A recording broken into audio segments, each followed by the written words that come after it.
Hey, Bacon Cat. We are getting stuff prepared.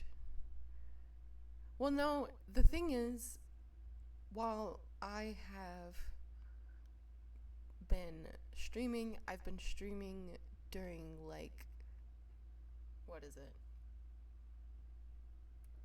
I've been streaming during the night because I've switched over to knock shifts. I'm doing good, but I haven't been able to stream because everything's been all over the place. So, we finally getting to do a stream. Also, I'm sorry if you guys can hear everything. I bought a cheap mic. So, I know I can't force myself to stream, but I want to stream more. And I'm glad I sound great. I'm just saying you could probably like watch. You can hear me type.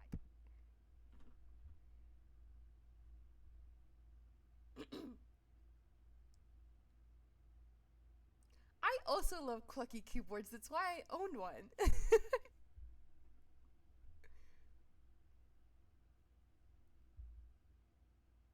Clicky, clicky, clucky. Same thing. Same thing, same premise. But we are just getting date together prepared. No, date everything prepared. I'm probably also going after playing some date everything. If I'm not feeling the date everything for the whole stream, we also have Monster Prom. I need to get, because I have Monster Prom, the first Monster Prom, and then the fourth Monster Prom, MonsterCon. I don't have the two, like the 2 and the 3. I don't have those. I need to get them. And then I also have Hatful Boyfriend. I'm figuring we could just play a bunch of dating simulator games today, because I'm single and love fake people. I do love dating sims. I'm single and I love dating sims. What single person doesn't love dating sims, though? Let me be so for real. Let's be so for real. Especially if you're a nerd. I'm just calling it. Like, you don't like people. You like pictures. I've never played a dating sim and I'm single. Well, you're better than me. I'm also a nerd. Oh my god! You're still better than me. See, no, Bacon Cat. Are you a gooner? That's the real question here.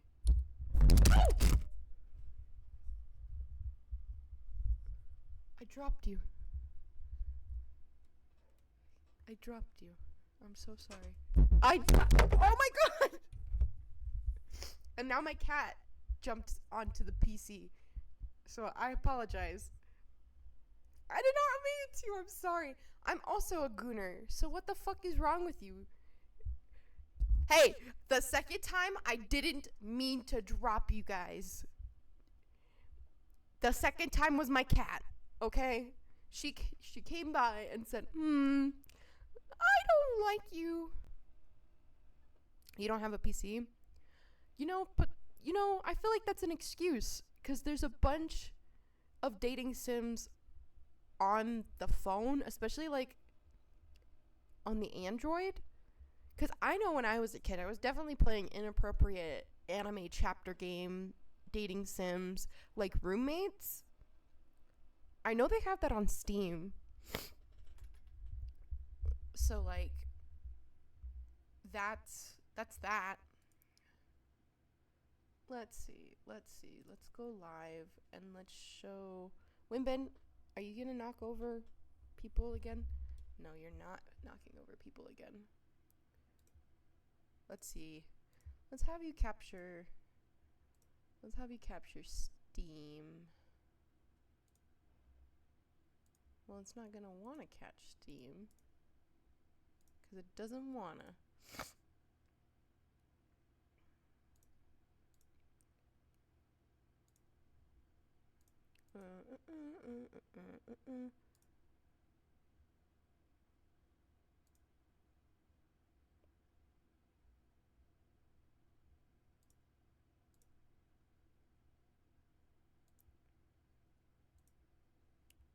But see, it won't even capture Steam. I played like an idle dating sim once. Oh, you know, that's valid. I also have like Honey Pop. I don't know. I think I'm just a bigger pervert than you, Baking Cat. And you know what? That's okay. You don't want to be like me. Do not be like me. I'd play Honey Pop if I could. Nuh-uh. I'll have to play Honey Pop for stream then too. I think what we'll do is we'll do some dating sims for a while. And then they're going to be like, "Oh my god, she's such a gooner." There's no way you're a bigger perv than me. You don't know. I don't think you know.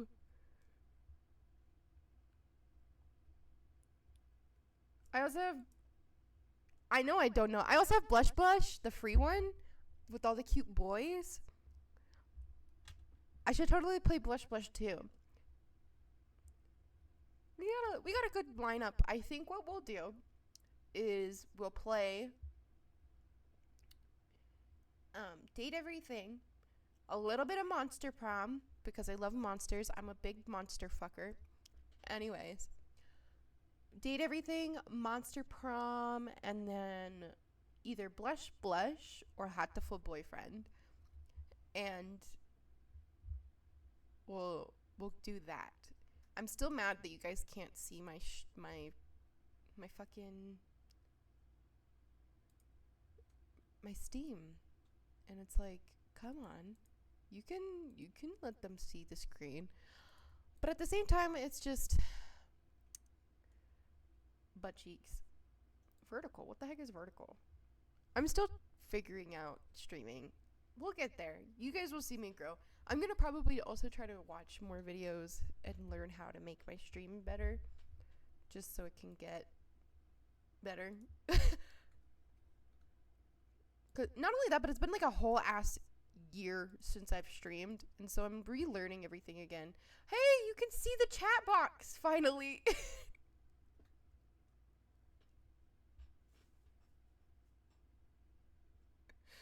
Oh my gosh, that's great. You're on the screen, Bacon Cat. We love that. Oh, this is amazing. Okay. Live. Let's get dating sim up. Date everything. Click play.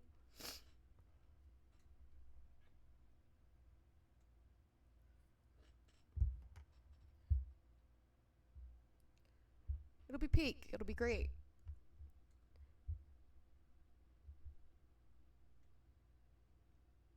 I do apologize again if everybody can hear everything. I will get a better mic in the future. I'm glad this mic works and is great because, let me tell you, this is a little rinky-dink $50 microphone that I got from Walmart.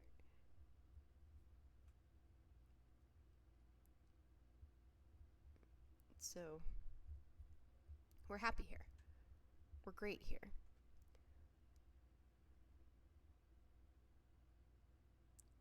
Sassy Chap Games? What a thing. This game uses an autosave feature. Please do not close the game when you see this image. Team 17. What if I don't want to wear glasses? Sassy Chap. I love Sassy Chap. Would. Anyways.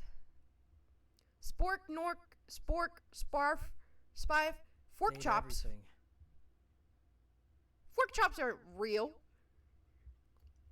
Those are fake. Fork Chops are fake. Fuck.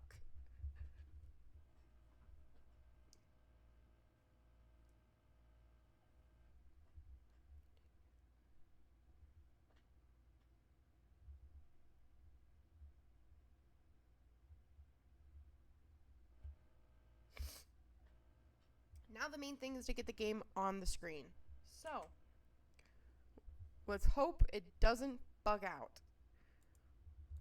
Because lately, also another thing, the whole reason I haven't been able to stream too is because the Wi-Fi. The Wi-Fi, like, has been great everywhere else besides the PC, and I think it's because it just overheats, and then it crashes, and I'm like, oh, that's so bad, I'm so sorry. Wow. Stretch the screen. Wow. Oh, that's gorgeous. Okay. Chat box, are you there? Are you there and being seen? We're gonna turn off window capture. Chat box. Actually, we'll turn on the window capture because I'm sure we can do that. Have the transparent chat overlay in there too, because what if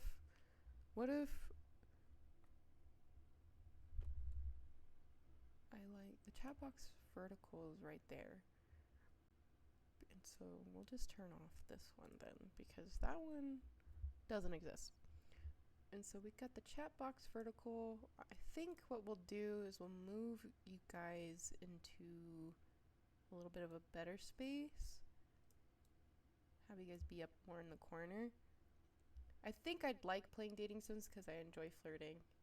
I don't know when people are flirting with me.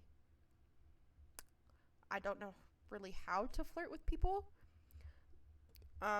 Most of the time, my flirting comes off as just like, I don't know, sending videos, like 2-hour video documentaries about niche subjects, or like telling them that I like the way that their hair is shaped somehow, or telling them that I like the way that their face is, because why wouldn't you want to let the person that you have an interest in know that they have a nice face? Or I don't say anything. I have a real hard time flirting.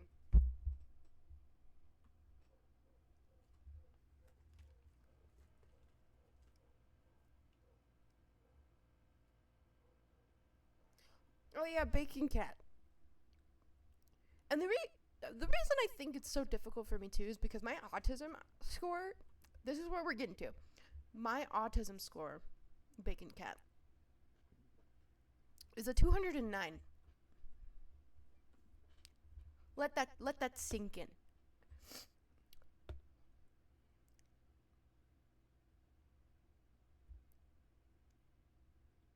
I don't know what that means. I'm like on the higher end of the spectrum. So overall, like social, I have a hard time reading like social cues real bad. So that's why like flirting just isn't my forte, I guess. So this is gonna be great. I don't have autism, although a guy on the psych ward a few weeks ago thought I was. You might be.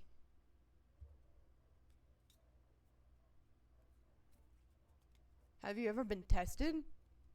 You should take a RADS test. Anything above a 65 is technically autistic. I don't think I am, but no, I've never tested. You should do that. It's not a bad thing. I'm pretty boring. Why do you say that you're why do you say that you're boring and lame? I don't believe you. I don't believe that you're boring and lame.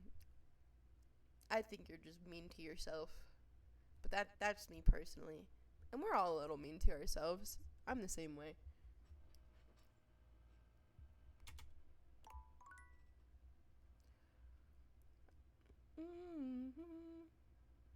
This is literally me. I knew a guy who looked like that emoji. That's my ex-fiance.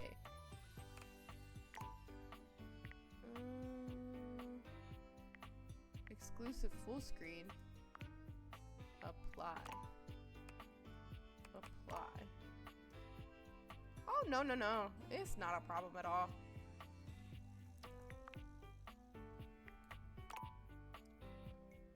I don't think I want it like that. Let's see. That works, I think.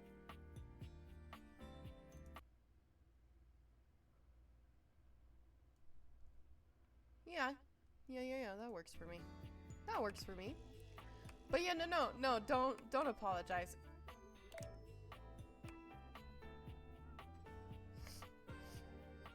There's no problem with him existing, and no problem with him being an ex-fiance. So, like, he's living his best life, and I'm living my best life. I don't know where he's at. I don't know what he's doing. He's in Iowa.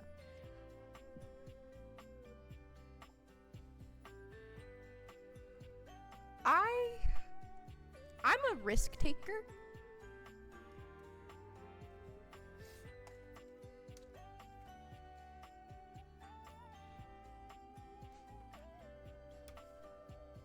See, I'm a risk taker. I will straight up just be like, I'll take my chances and try to flirt, but I don't think I flirt well. So I'll tell people, like, I'll tell them, I'll tell you if I find you attractive, and then just go, oh, or like recently, I call people cute and stuff all the time if I think they are. If I find, yeah, and that's completely valid, but like, one time I was hanging out with people, and I just straight up was like,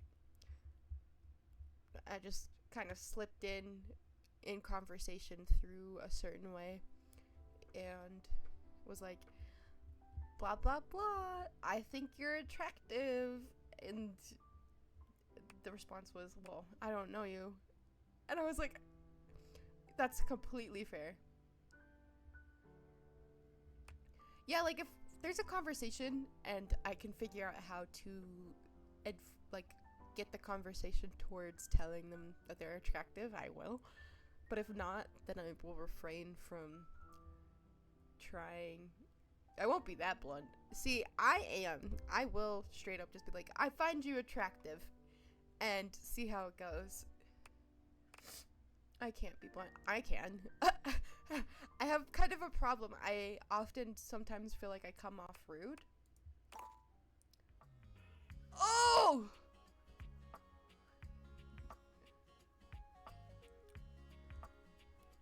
I'm from Coolsville. This is actually my email address. It raises my blood pressure too high. You have high blood pressure? Do you have like hypotension? Is your fruit gummy?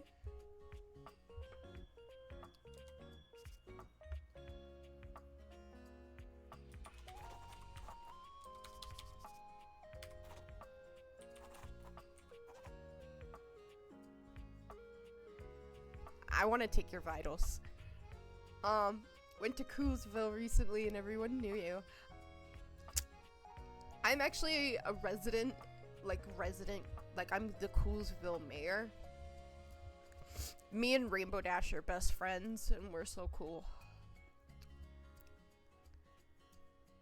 Want to bet that my date of birth is 666? Just easily raised. I get really high adrenaline from stupid shit.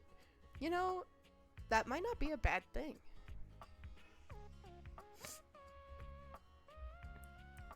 I love how they have they, them, she, her, and he, him. But I wish they had the individual, like, he, they, she, they.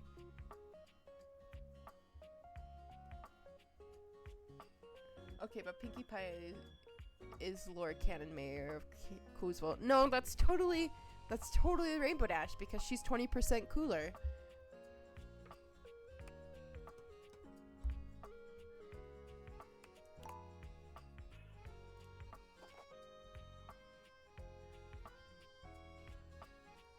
She took it from Rainbow.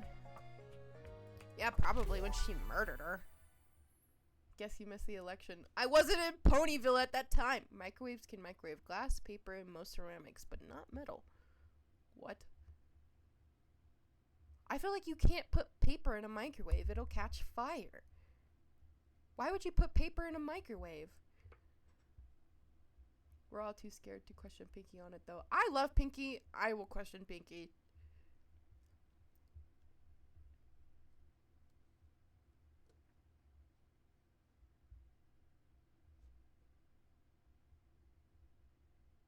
To her face? Oh, yeah. Congratulations. Your degree in customer service I'ma has shut up rewarded for you right with now. a remote job at Valdivian, one of the foremost mega corporations of our times. Though your house may be large, it is empty, and its halls long for visitors. The sticky notes on your bulletin board remind you of your ultimate aims, but for now, it's time to get to work.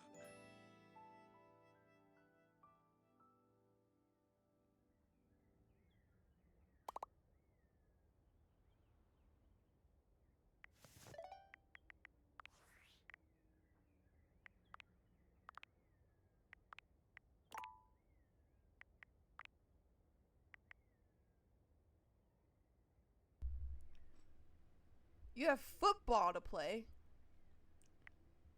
Well, I hope you enjoy your football. Discord. I have nobody to talk to. Oh, I can change my background? I don't know what the fuck I'm doing. I feel like that's valid. I feel like that right there is valid and probably perfect.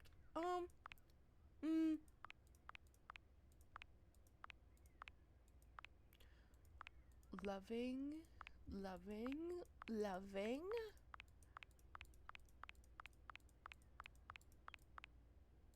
Hey, yo.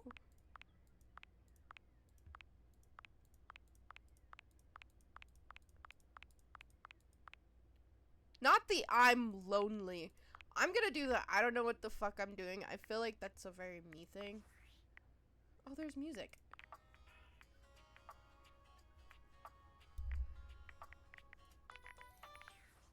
We'll leave for now. I think how do I get out of my phone? How do I get out of my phone? Oh! No! Escape. Oh, that's how. Okay, perfect. Okay. Computer. Hello, computer. Yeah. You would be... What? You would be better at typing on it if only they put the damn letters in order. They didn't put the letters in fucking order? What the fuck is wrong with this computer company? Let's sit on the chair. It is the largest... Wait. It is the largest chair you own. Possibly even the largest chair you've... Shut up. Possibly even the largest chair you've seen. Assuming you've only seen 10 to 15 chairs in your lifetime. Let's sit. Come on. Why won't you let me sit? Oh! Valdivianites, happy Tuesday from your favorite Chief Executive Officer, David Most. As you know, every day here at Valdivian is a reason to celebrate, as stipulated in your employment contract. Today, however, is extra monumental, as it's the first official day of our new hire. Please join me in giving them a warm welcome to our team. Out of the 30-ish job applications we didn't immediately burn, yours had the least spelling errors. You're joining us at a very exciting time, and we're all rooting for your Sorry, success. I'm dyslexic. As it lovingly says on the plaque above our daycare center, Valdivian, our business is family. We're so excited to have you joining ours. Coincidentally, the daycare center has been shuttered indefinitely due to the recent economic downturn. We thank our Director of Child Care Coordination, Irene Thomas, for her inspiring work.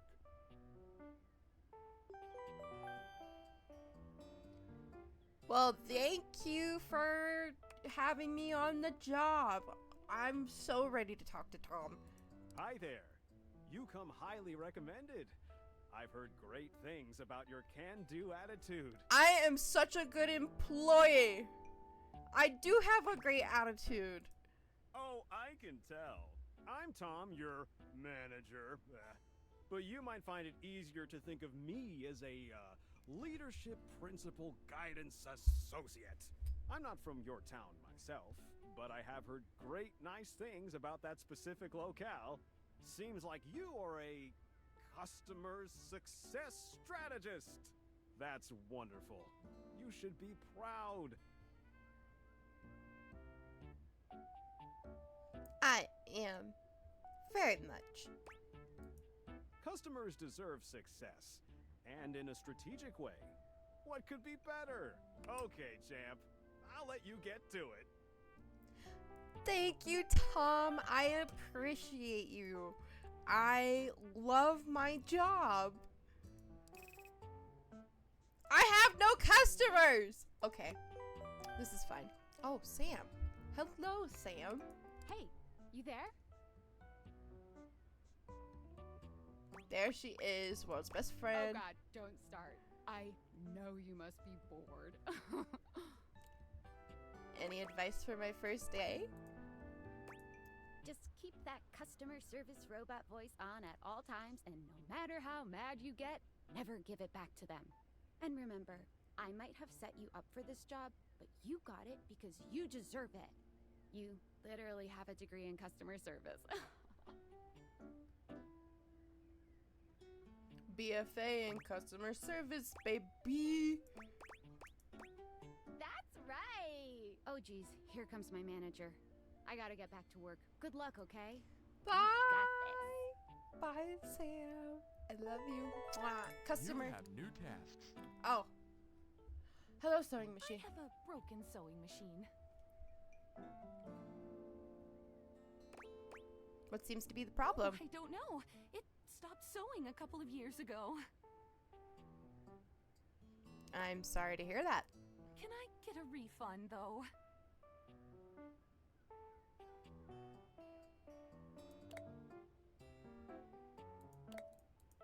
I can't. Sure, I don't see why not. Hello, I purchased this book and I'm extremely angry about it. Is there a manager I can speak to?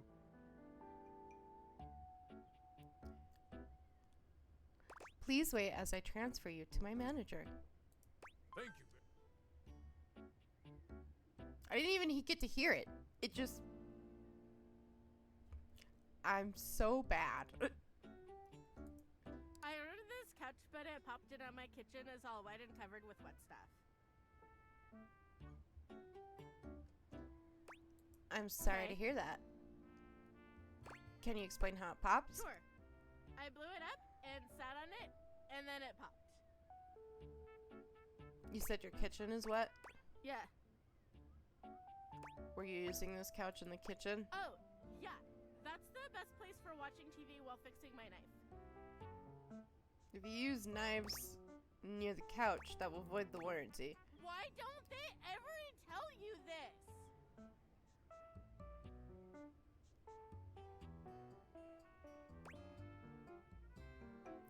I'm sorry to hear about your loss.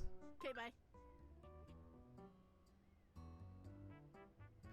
Okay. I am Bye. a science teacher, Pronto Palace High School, Go Harridans, and I ordered this as part of a series in which I give students an element to take care of to learn how to be a good parent. This is not cobalt. It did not respond to normal cobalt stimuli.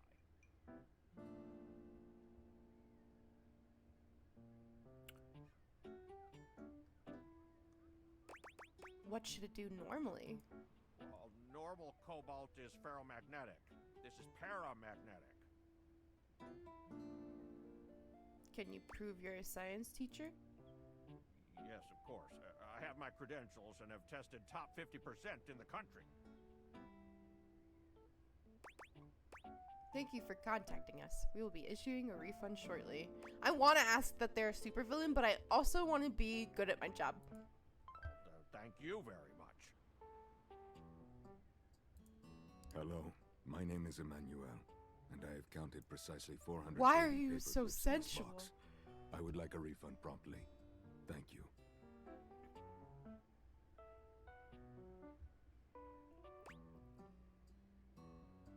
Please wait as I transfer you to my manager. What? No. I want a refund.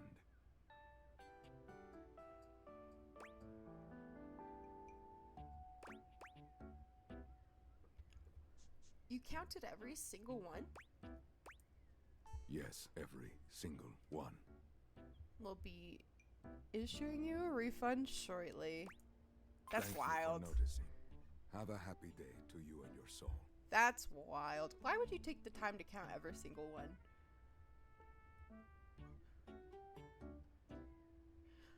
I take the time to count every single one of things sometimes. Why am I judging him? David! Valdivianites! Salutations from the chatbot that has replaced your CEO, David Most. Just kidding. CEO is an extremely important position, and there is no way a computer could ever replicate the ingenuity, expertise, and warmth I utilize daily to bring leadership to our team and value to our shareholders. Humanity is absolutely integral to the transformative work we do here at Valdivian, and I will defend the essential importance of human contributions in every single aspect of this company. Excluding, of course, the following departments: sales, marketing, finance, legal, operations, public relations, communications, product, research and development, customer service, facilities, janitorial, and of course, human resources. If your department has been affected, however, do not fear. Your new Val 9000 AI assistant isn't here to replace you. It's merely a useful tool to help you determine if your job is obsolete. Speaking of, please join me in bidding a fond Valdivian farewell to Glenn Bernard and the amazing artificial intelligence team that built the Val 9000. While the Val 9000 has unfortunately determined your incredible skills would be better utilized elsewhere, your contributions to our shareholders won't soon be forgotten.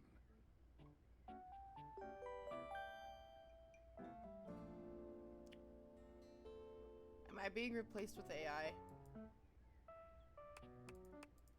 Champ! Got a quick minute? Sure thing, Tom. Oh, knew you were always good for a quick minute.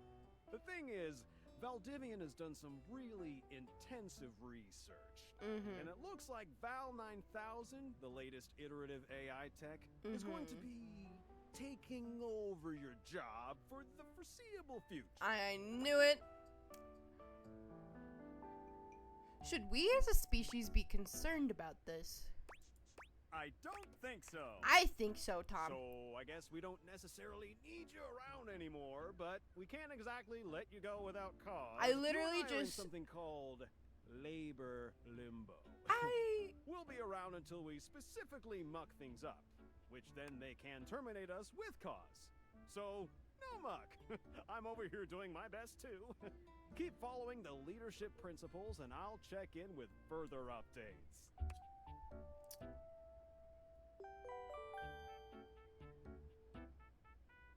I hate this company. Why would you hire somebody and then be like, hey, by the way, AI taking over your job. You're fired, but not actually fired because technically we need you to still be here.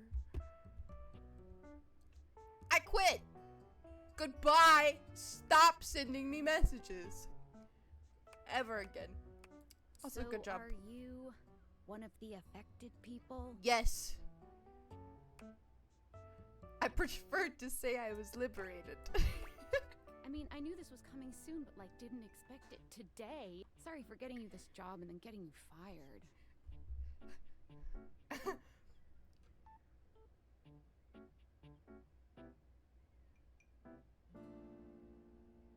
It's okay. Like a bad party, my job is just in limbo. Oh yeah? That kind of makes sense. In a completely twisted way, of course. Well, Yeah. they're gonna lock you out of here on your computer, so we can't talk here anymore. Are you on Discord? Yeah, I signed up but don't know anyone. Well, you do now. We should talk there more. Who knows who's listening to us here? Talk to you later. Who knows if... No. What a nerd having Discord. I've had multiple accounts. I've only had one. I've had the same one since I was 16. I think I've had the same just for a while. I gotta look.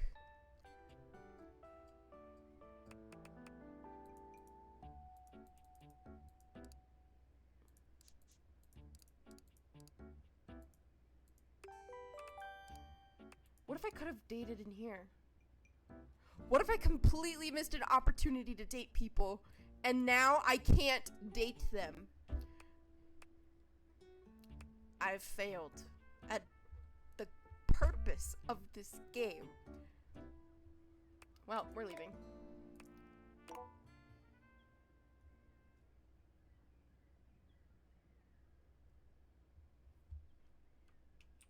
I think I always try to keep track of my, like, tech. I've had my current one for 3 years now, though. I think I've just been trying to keep up with the accounts that I've had. Like, I've recovered really old accounts. There's a D&D dice. It's a D20. I want to talk to you. Every time you try to count the sides, you lose track somewhere around 8. I do not.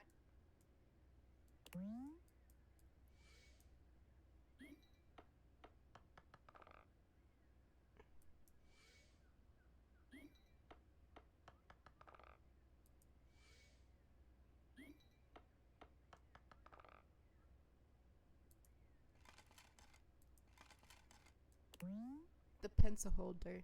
Nobody knows what it's for. I've been in many long distance relationships. I think I've been in like 2.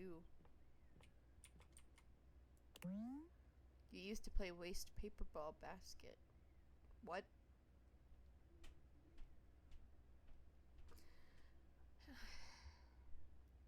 You used to play waste paper basketball. There we go.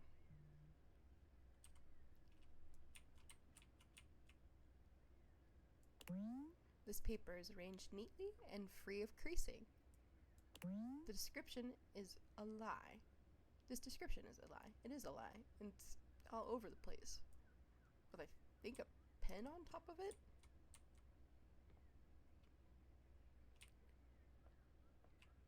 I'm ignoring my phone. How do I get to my phone? Escape is the phone. That's where I had issues earlier. Anyways. 4. Just 2 for me. Tinfoil hat. Hello. And 1 in-person relationship. Here goes nothing. Most of my relationships have been in person. I've talked to people online. But not like...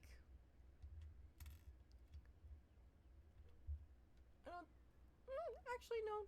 I've probably had 3 online and most of them being in person.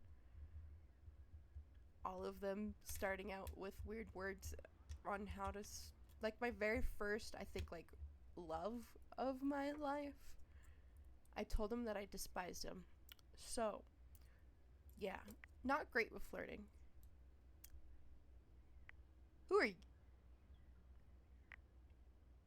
Maybe I should say that I'm scared. No, who are you? Yeah, well, that's not important. Think of me as a friendly yet anonymous hacker. Any second now, you will receive a delivery via drone to your front door. Tell absolutely no one it is in your possession. I will return with further instructions when the time is right.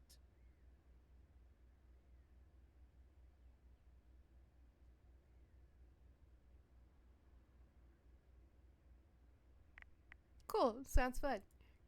Perhaps. It will be fun. I promise you, it'll be fun. Where am I?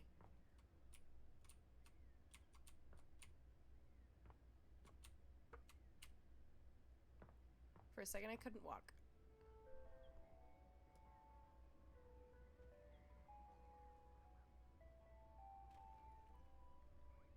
I think since I was forced to socialize as a kid,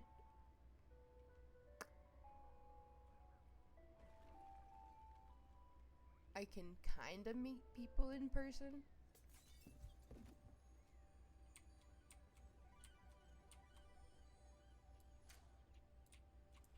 Wait, no.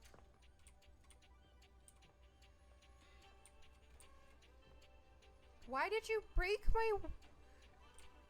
You broke my door!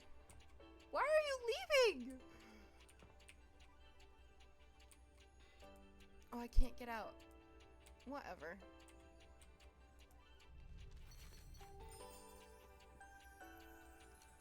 Oh my god. I'm dripped out now.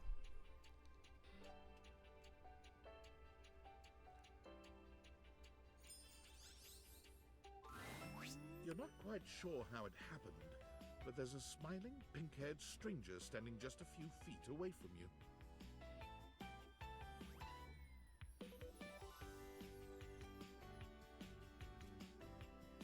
I think that's why I've always been very forward with people, because I realized very quick that, like, from, like, watching people, that sometimes you just gotta be so straight up and be like, hey, I like you. You like me. And that's that.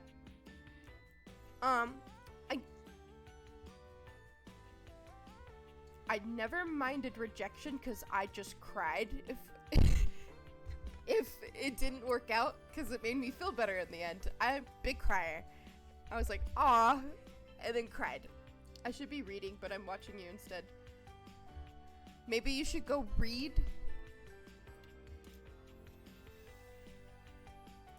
You don't remember inviting anyone over. You certainly remember inviting someone this cute to your house. She is very pretty.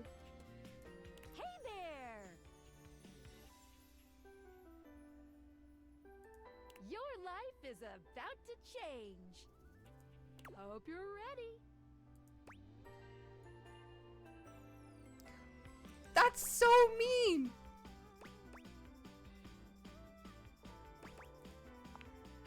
You know it, but I'm not just any pair of glasses.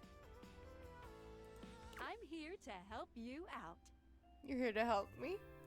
I'm a pair of Date Theater glasses. My name is Skylar Specs.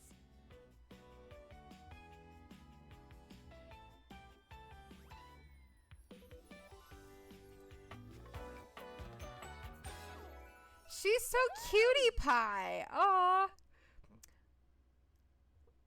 She's so cute. Okay. Skylar Specs. We love you, girl. My lenses have special properties. They allow you to directly acknowledge a thing's existence. Ooh, there's other women in this game. Oh, I love women. Okay, anyways. Or date. What are you reading? See all the things around your house? Things you might have taken for granted? I can talk to the D&D dice. Now you have the power to get to know them better. You know what? I also want to talk to... A lot better. I want to talk to the... Can I talk to a tree? And I have a feeling, just a silly old little feeling, just a grumpy feeling in my little tum-tum, that it'll help make your life a little bit more richer. And maybe find some love. Love that is all around you. In fact, let's go on a date right now. You're dating me? Why are we dating?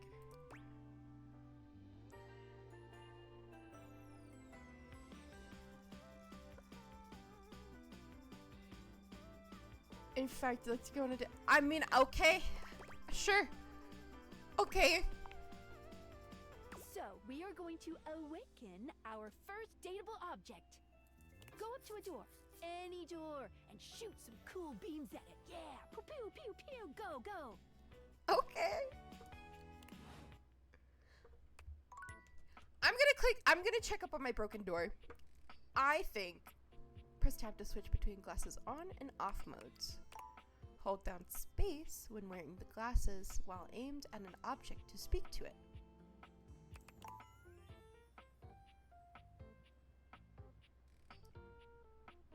She moves fast. I like it.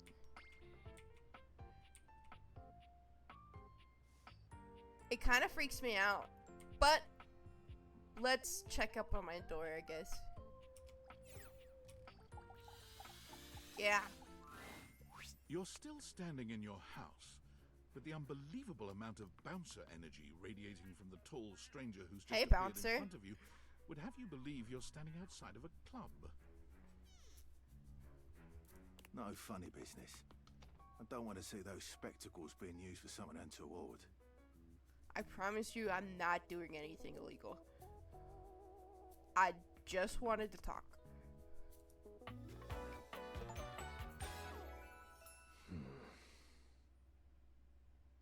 Well, hi, Dorian.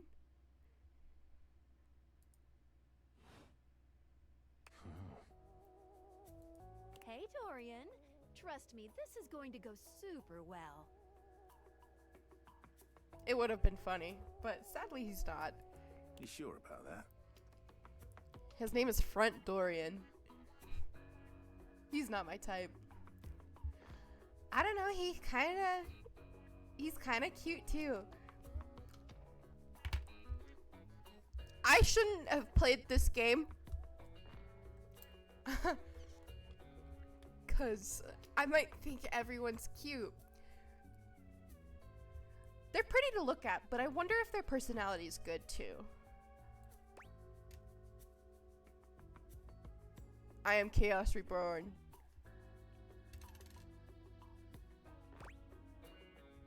Me? I'm just along for the ride. I'll believe it when I see it. Okay, Mr. Grumble Pants. After awakening an object for the first time, you get to speak with them here. You get to speak with each object once per day. We get a little knackered by using this newfangled date viator rubbish, you see. Yeah. Sometimes when you reach a certain level of affection with a dateable object, your relationship status changes. There are 3 statuses: love, friendship, and hate. Love can get you towards some really special paths for those you are truly interested in. But it's not necessarily the best of the options in my mind.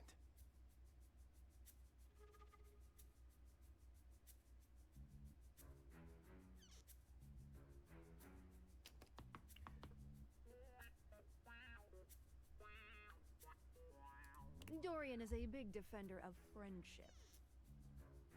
If everyone were friends, the world would be an awful lot safer, in my opinion. You know what? I agree.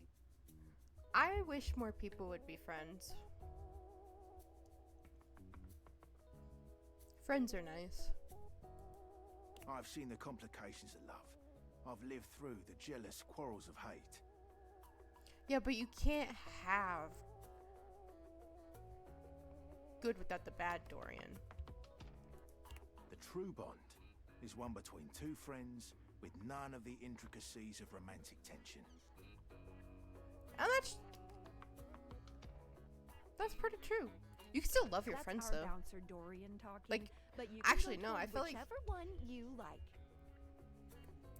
I feel like you can romance your friends a little bit. Like, you can romanticize friendships, I feel.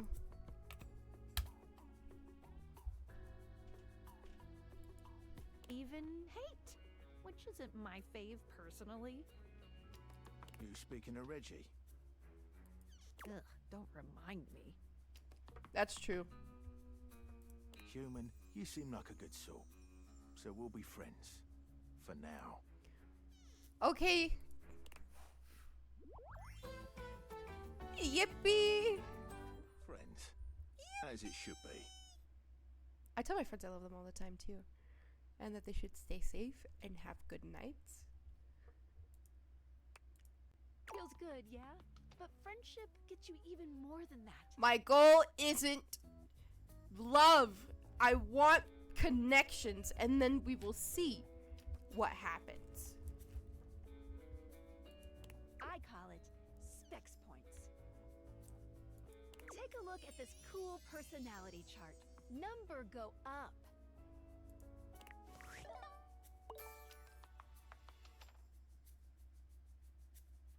unruffled. It's like watching a baby deer learn to walk, only with less dignity. You regularly need to be reminded what people are. Your parents love you, they just don't like you very much. You'd get kicked out of a library for being too boring. You're the opposite of smart, and you're not smart enough to know what that is. Oh, I'm stupid. I'm dull. I have no shape. No. Each dateable object has points to give whenever you achieve an official relationship status with them. Get more of them to be able to choose some more advanced options. Advanced options. Okay.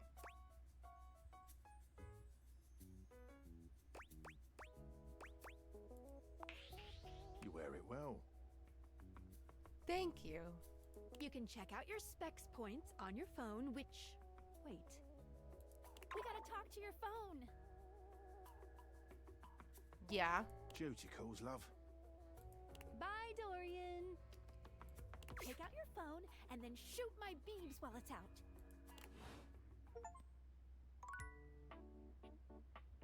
I found a collectible.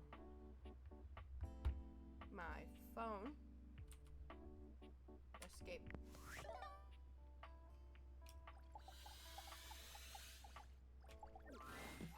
A beautiful stranger with a dazzling smile appears in front of you, shooting you a knowing wink. She's cute too. Look at her. She turns that megawatt smile your way, and it feels like the sun is shining only on you. Hey there! Ooh, I like it much better up here where I can see your face.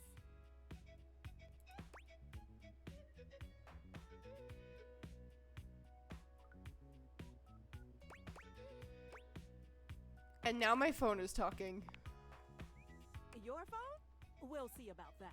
You gotta win me over first, honey. Of course, to do that, someone's gotta show you how things work. Okay. Hello, hello! Phoenicia? Hey there! Watch me completely not be saying her name right. Oh, you must be Skylar. Glad we've got the human on board with the latest tech from Valdivian. I've been doing a little tutorial with them about how things work. Oh, well, my sweet human. Lucky for you, I've got a gap in my schedule and a soft spot for that lost puppy look.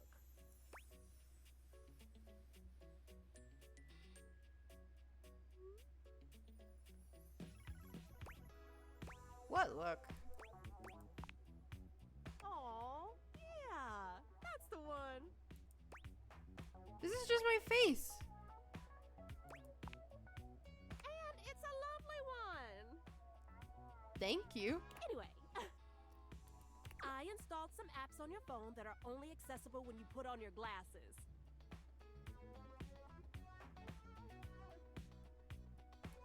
Bring out your phone, put on the glasses, and you'll see some new ones. One of them is an app Skylar made called the Data Dex.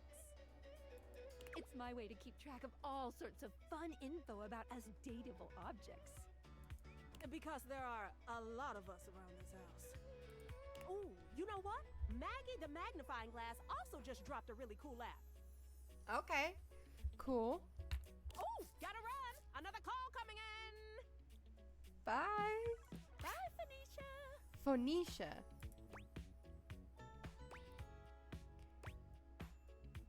Onward. Now, go awaken the magnifying glass in the living room. Okay. Which, of course, is conveniently located on its own little shelf next to the piano.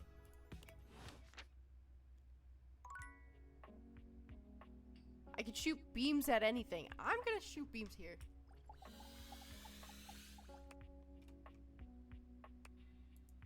Ugh! Okay, fine.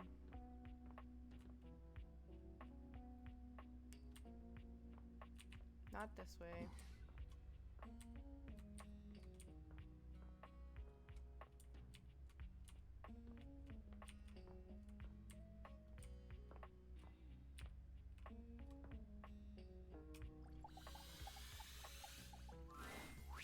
There's a distinct air of mystery to the private eye that stands before you. She reminds you of the old detective serials your parents used to watch. She gives you a scrutinizing glare through her magnifying glass, one eye comically enlarged. It's especially goofy looking to see it on someone with glasses. Well, well, well. What have we here? Aha! Maggie! I think I've seen a description for someone wearing just such a fantastic red shirt. Well, I hate to break it to you. I'm not wearing red. I'm wearing black. So you're wrong. You're not a suspect, are you? Clearly not. No. A witness, then. To what exactly? Just as I thought. Maggie, it's our humans' first day talking with us. Go a little easy on them. Interesting. These glasses come in from the outside and are already trying to influence my case? Trust me, this human has a lot of potential to make this house a better place.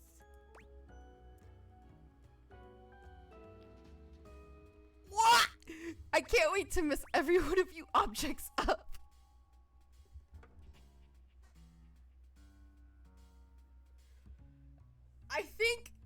I think we'll do an evil run next time. I'll do my best, but no guarantees. Truthful. She likes me. Sorry. Regardless. As you are the human, I should give you a way to track down all the suspects yourself to keep you on my side, hopefully.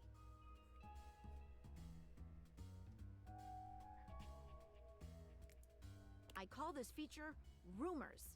It's installed on your phone. Rumors sound bad though, Maggie. Why would we want rumors? Also, thank you. I try not to be funny. Ooh, that tickles. She's being tickled. That's somebody's kink. Anyways. Unlike Skylar's Datadex that gives you the lowdown on those you've already met, Rumors tracks clues you've been given to locate all the pesky, hidden objects that are tricky to find.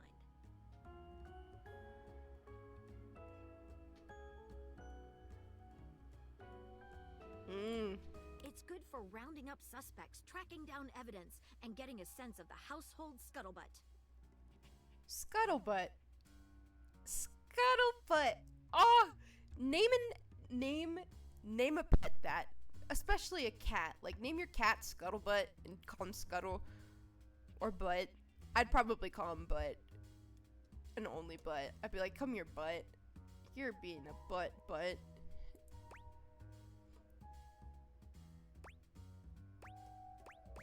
Cool, can't wait to find all of you. I could be such a dick. But I won't. It'll be tough, but worth it. Definitely, I'm determined. The more you find, the better your specs will be. Exactly. Take a look at Rumors in your phone. It'll help you find your way to your last dateable for today. Good luck, Gumshoe. Thank you, Maggie. Goodbye. It's getting late. Who should be the last one we talk to before I run out of charges? Oh, check out that rumor Maggie gave you if you need ideas. Wink, wink. Isn't it just a piano?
You've met Skylar Specs, your pair of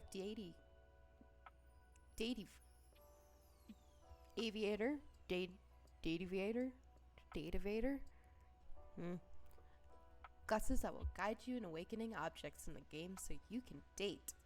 Directly acknowledge a thing's existence to them. To awaken your first object, go to a door, put on the datavators, and shoot a cool beam on it. It's me. I put myself first, not because I'm the most important, but because I'm the one who's making all this possible. I'm the one who negotiates a conduit between you and the rest of the dateable objects. I'll write down my thoughts here for you, as well as any progress you've made in any relationships. Let's get dating. Phoenicia. You've met Phoenicia, a giggling beauty with a megawatt smile. She's installed some apps to help you track fun info about the objects around the house. If you need the latest info on anything, look no further than your phone, the only one of us who lives on your person at all times. Phoenicia is never more than a button press away. Make sure to keep her nice and cool, just like her attitude, and never put her on silent.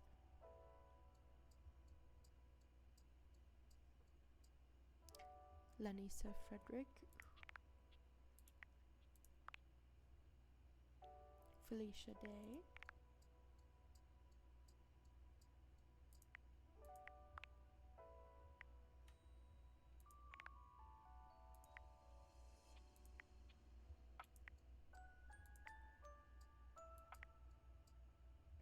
Look at Dorian. You've met Dorian, the household gatekeeper who mans each and every portal between rooms. He already considers himself your friend. He really seems to look out for the other objects in the house and wants things to go smoothly. Make friends to make him happy. Unemotional, uncompromising, and intelligent enough to know when someone's trying to pull a fast one on him. Dorian is the ideal candidate to keep the unwanted out and the wanted in. Dorian loves friendship more than anything, more so than love itself. He feels that love can cause jealousy and create dangerous situations. Beneath Dorian's icy exterior, there are some mysterious hints at a rich inner life. Who on earth speaks 9 languages aside from English, for example? Dorian exists in 17 different places around the house. Can you find all of his different forms? Do you even want to? Yeah? I would like to know.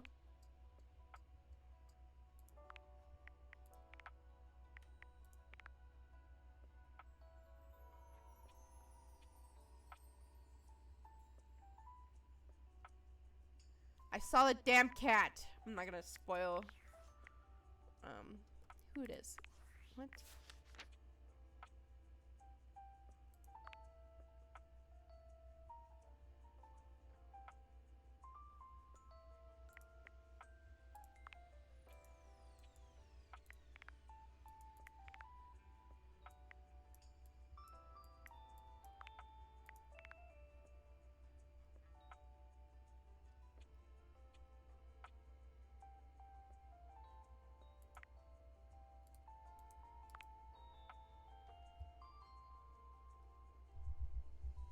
Alihilist? You've met Maggie, a bookish, sophisticated mystery hound who's always hunting for her next case. You helped her solve a case, and she has invited you to tea as a date. Maggie's always on the hunt for the next mystery, whether it's trying to figure out where that table coaster disappeared to, you lost it, or who has been leaving the refrigerator door open at 2 a.m., also you. Or who forgot to turn the oven off before leaving on that trip to Aruba? Again, you. Maggie is on the case, but there might be a dark side to Maggie's investigative spirit. Years ago, Maggie was in a relationship with a beautiful pair of binoculars. She fell madly, utterly in love. Unfortunately, the binoculars were unfaithful to her, and Maggie has been left trying to protect herself by finding out everything she can about any possible partner. This has left her pushing away anyone who might get close, as she has no sense of when being interested has become being a snoop.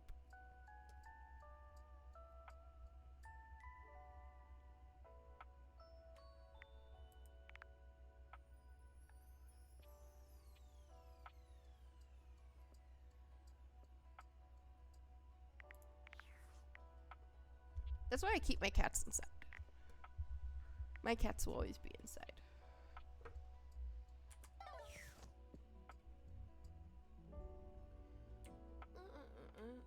Can I?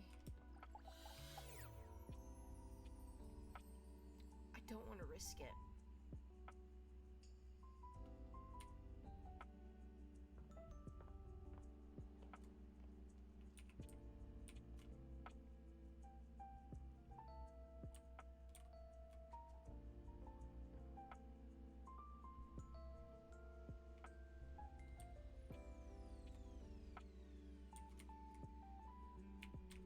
I get that.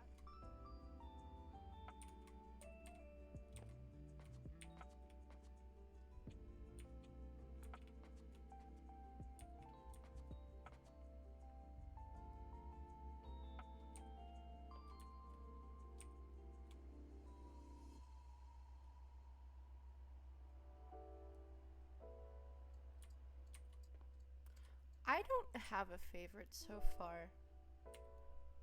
They're all interesting. They're great characters. But one, they haven't quite struck my interest. And I'm looking for the what is it?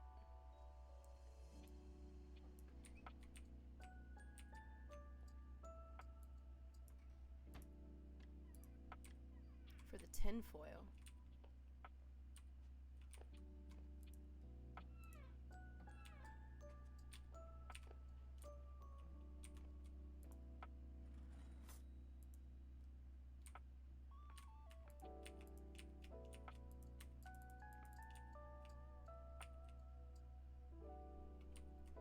Well, I hope you sleep well when you do.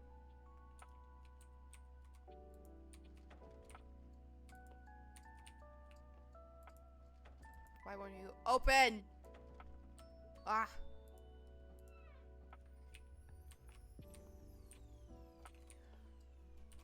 Hey, it's Timmy. Timmy's right here.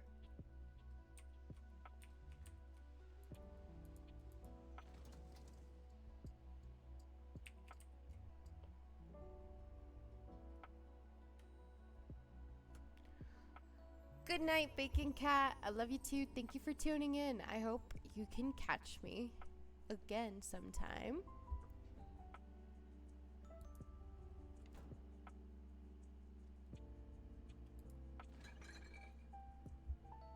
I'll lurk while I sleep.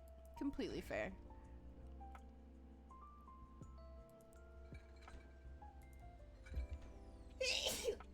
Oh my gosh.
Thank you.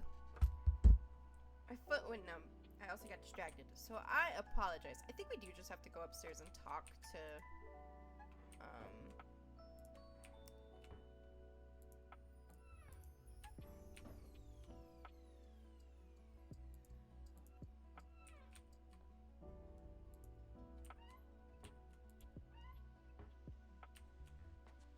I think we do just have to go upstairs and talk to the bed. I feel like I'm getting too too excited for what can be, well, here for me. So, we'll just go upstairs for now. Wait. Can I open this door? The outside world beckons you. Is this the way out of this game entirely? Surely once you leave, everything will end immediately. But perhaps the dialogue would at least be humorous? The choice is yours. I'm gonna stay.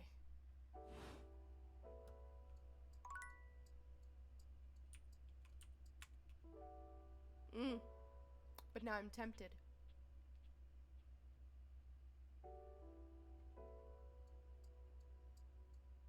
Let's do it. The outside, is this the way? Surely once you, but perhaps the choice is yours. Without a second glance, you open the door and leave this tiny, tiny overworld. For there is a greater world out there to explore. Perhaps in another game. One with a much higher budget.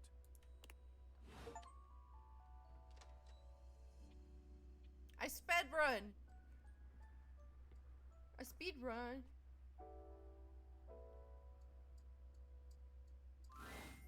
This mundane life, this incessant chattering, it was all too much, all too long an introduction. Your patience waned to its ultimate breaking point, and you completed the game with enough time to get a refund. Oh my god. Congratulations.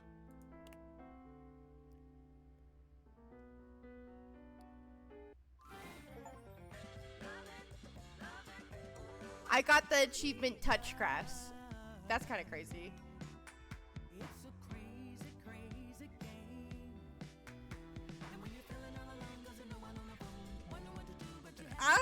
That's nice. That's kind of crazy.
I think we'll click next now. I was naive, bumbling, aloof, dull. I called myself dull. Humorless. I unlocked four datables. I got one friendship ending. I have no love endings, no hate ending. Dipping. I guess that's English. Anyways. 2 collectibles collected, and my total play time was like an hour, almost 2 hours. So, this is the character endings that we got. Nothing special.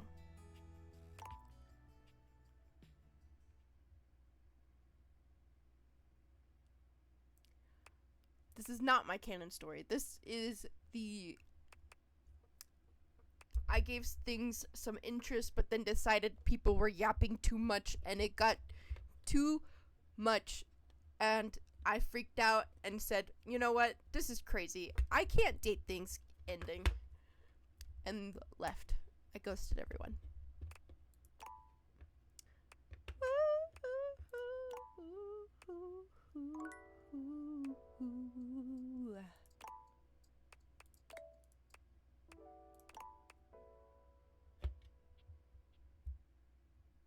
The modern clothes hanger was conceived in 1903 by Albert J. Parkhouse. Fuck!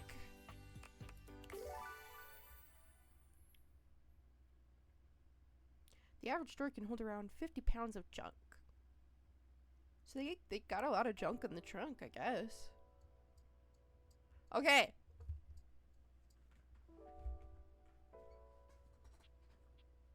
Back to business. We got a bed to speak to. Ooh, we have a bed. Why am I so excited about a bed? Ooh, my bed is so pretty. Come here, bed. Let me talk to you.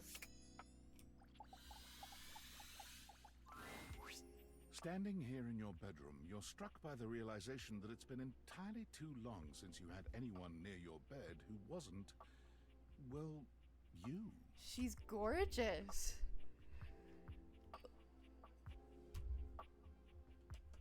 Hello? How strange, then, that the beauty standing before you feels so familiar, even though you're certain you've never seen her in your life. Do you know how real that is for a lot of people, though? That you said alone.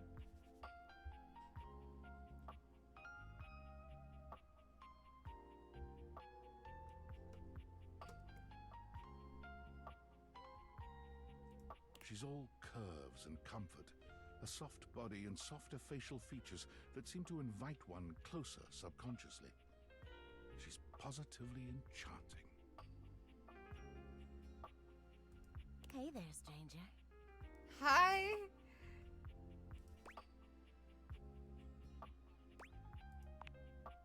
Because you do. I'm Betty, and I'm your bed. Hi, Betty.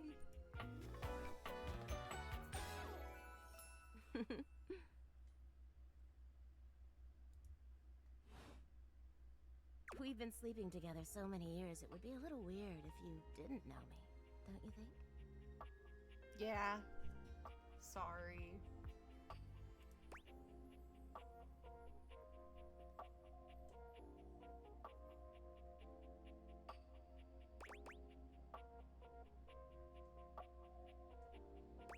I've been sleeping with a beautiful woman and I didn't know it. She sort of looks like you if your hair was pink or hers was black. Aw, thank you. She's so pretty.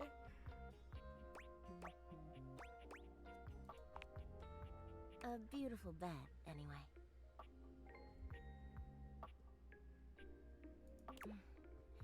It's a shame for someone as cute as you to be alone for so long, isn't it? Yeah. Will you be bringing someone back here anytime soon?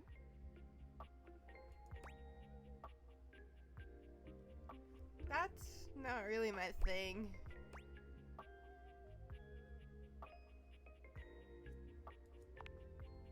Oh, I see. But you know, even if it isn't... I couldn't play dating sims. I'm now realizing this. Why is that, Bacon Cat? There are so many other nice things you can do in bed with a partner. Yeah, like sleep and snuggle and watch TV, and you can pet my cat. Cuddling, for one. Reading side by side. Oh, I'm sorry.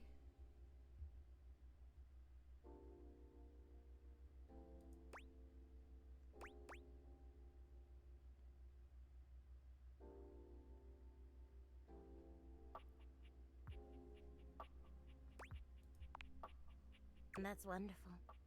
Some of the most intimate acts are non-sexual, you know? I do. Ah, you get me, Betty. I wish more people understood that. Oh, by the way, Skylar told me everything. Who the heck is Skylar? But don't you worry, I might be here now, but you can still sleep in your bed just like you always do. You can choose to talk to me or not. Skylar Lynch. Oh, I completely forgot about Skylar.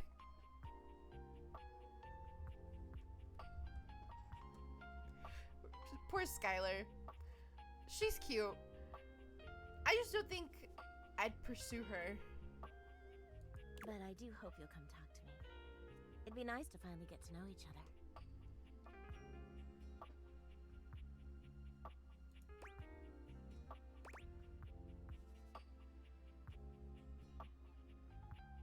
I don't know.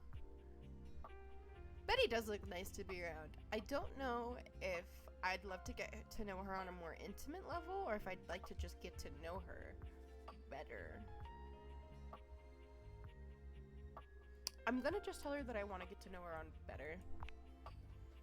Oh, how lovely. Come back soon then, cutie. Well, anyway, I'll be here. See you tonight. See you, Betty.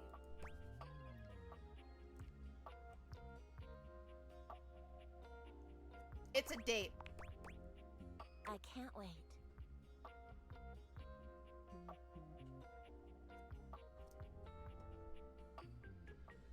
Probably. Sorry, I'm late. I took a look at rumors and got caught up in some real head scratchers. We can talk about it later. For now, let's go to sleep. Today, I kept you on a tight schedule, but tomorrow is a brand new day, and you can truly experience your new powers to your heart's content. Thank you. Oh, hitting the hay already? Yeah. So you chose the right option for just being friends and more than friends, I think.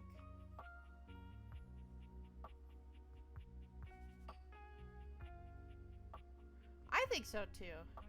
I like her. She's cute. I want to talk to her. I want to yap to her. But I also want to talk to like everything else as well. So. Come get comfortable then. Yes, please. Oh, I wonder how you smell. That's... Don't acknowledge what I just said. Anyways. Good night. Good night. See you tomorrow.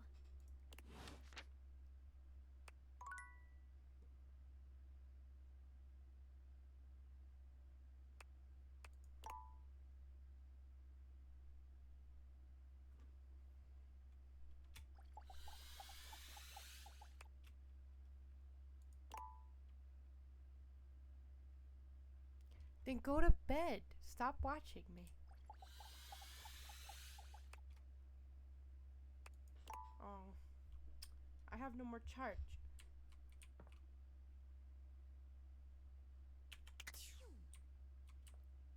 Rest is more important than watching my stream, I'm not gonna lie. A bed which you hold in as high esteem as one could for regular old bed. Really, not too firm, not too soft, but just shy of just right. It's a bed, you know? What else can one say? Gimme.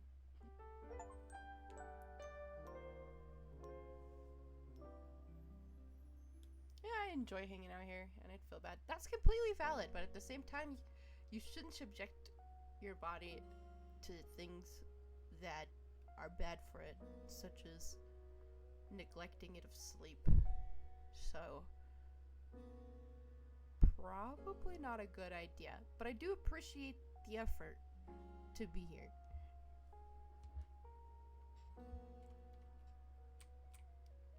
All right, let's talk to things. Good morning. Are you ready to start getting to know everyone around here better?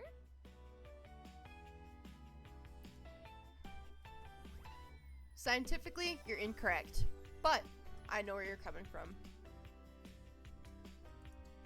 Maybe finally find some love? We're not gonna find love in the second day, Skylar. Let's be so for real. We are just existing. We are talking to people. We're getting to know our surroundings, okay? Stop trying to force me into situations I don't want to be in. Ugh.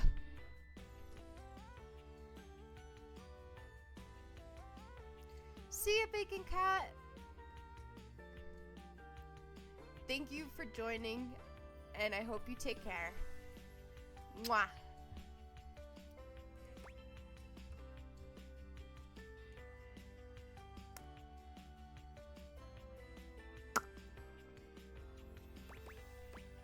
Why am I doing this? Glad you asked. I was sent to you for a reason. Well... That was a kiss, yes. I was sent to you for a reason. Well... mysterious reason. Can I know this reason? Exactly. Since there's no one else here you could ask about it, I'd recommend doing the only thing you can do, and date.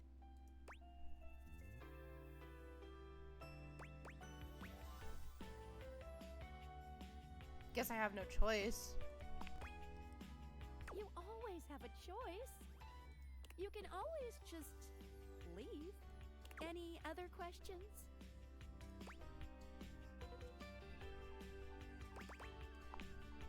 I would suggest following up with Maggie next.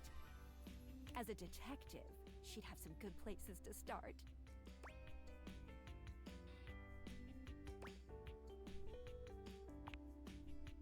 You did yesterday, but today is a whole new day, and I'm fully charged. But really, there's no going wrong here. Talk to anyone you want, in any order you want. You're basically in a big, huge sandbox open for you to play in. Except instead of sand, it's your house. And instead of a box, it's also your house. Thanks, Skylar. Any other questions?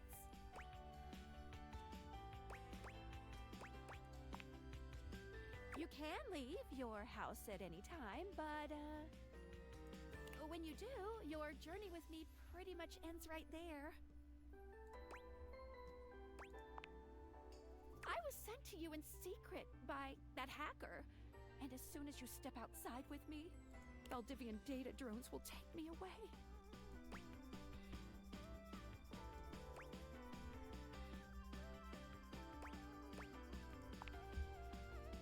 It's a terrifying thought. Anyway, I wouldn't recommend leaving your house now. Your adventure has only just begun. Any other questions? Oh. You certainly can.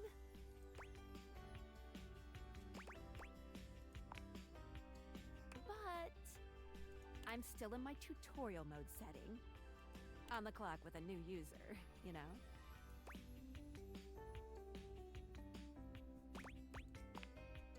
You betcha. So, if you want to get to know me better, take a look at my app starting tomorrow, and we'll see. Any other questions? That might be it for this little Date Viators tutorial. But I think we're gonna see a whole lot more than we ever imagined pretty soon.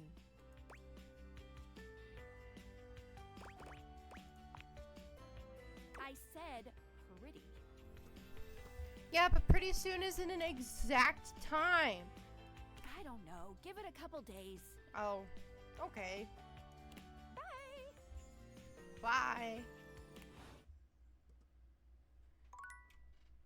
Alright. It is Wednesday. Hello, bed. So I only have like 5. I can talk to 5 things.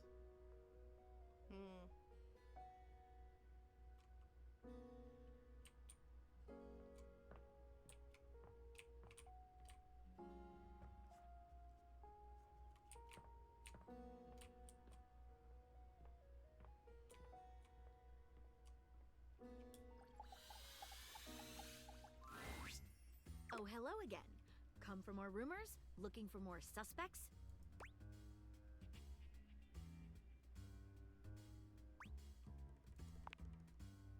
You and I both never know when another suspect will turn up. Should I be afraid? Absolutely. Oh my god. I can guarantee that according to my knowledge, there's one hard-boiled criminal in this house. How would you know? But with me by your side, there should be no issues at all. Thank you, Maggie. Here are some rumors that I have turned up.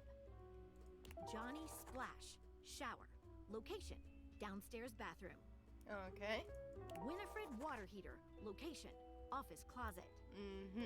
Lyric literature. Books. Location, anywhere. Glad to have you, Gumshoe. Thanks, Mag. These should be pretty straightforward to find, though there are some who seem much more difficult. The Shadow knows, because he's here.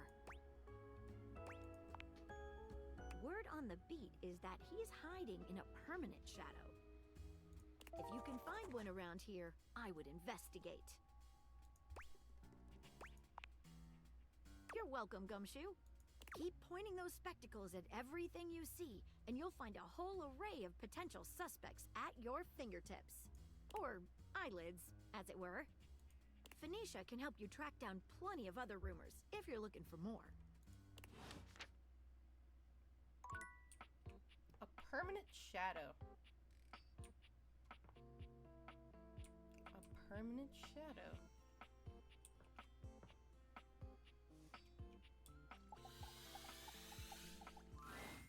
There's a presence in the room with you. You're sure of it. But you can't make anything out in the darkness. As you search for whoever it might be, they address you in somber, funereal tones. Hold on a second, I'm gonna grab my coffee.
Alright, we grabbed the coffee. Now, we are gonna continue with this presents. As the light fades and dusk draws, all hope becomes despair. Do you wish to proceed? Is that so? Let regret not fill your heart then. I don't think it will. Hark! For your greatest fears manifest in yours truly. A monstrous creature takes shape from the darkness itself, a terrifying amalgam of bones both human and animal, grotesque, clawed fingers, and seething, swirling shadow. Hello? From brazen earth to the heavens most incorrigible. Yeah. The shadows quiver, the shadows quake and quail.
Alright, sorry.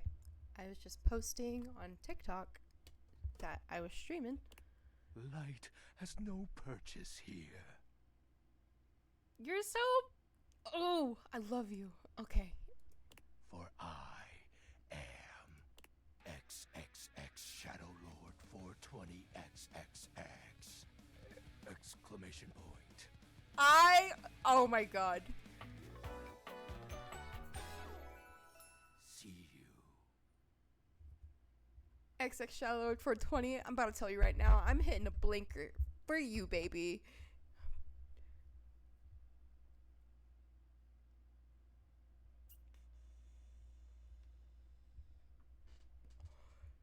Anyways.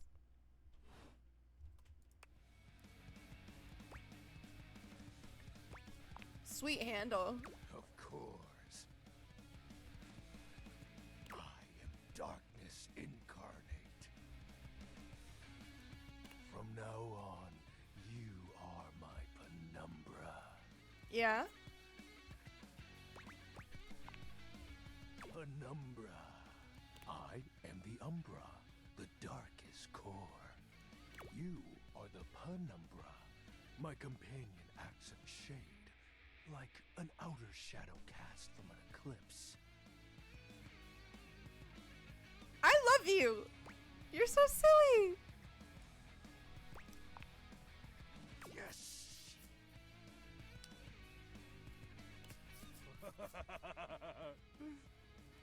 So tell me, penumbra, what brings you to the call of night?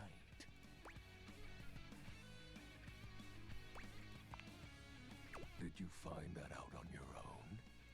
Or did you use a hint?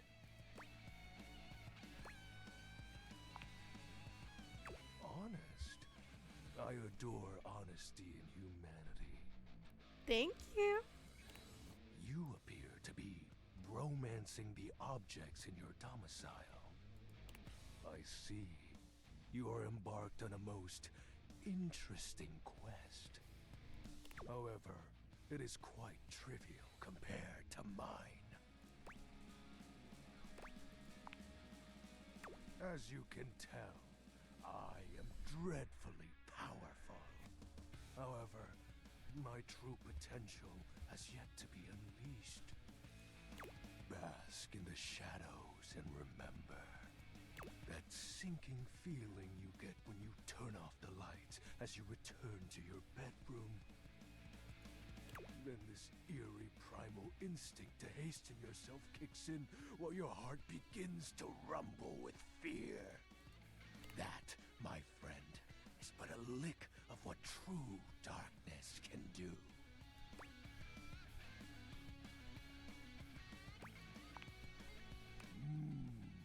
You help my power grow. Yeah. But with that said, if not for your summoning ritual, I may be. Nay, such thoughts are wasteful. Anyhow, I have been waiting in the abyss in search of a companion.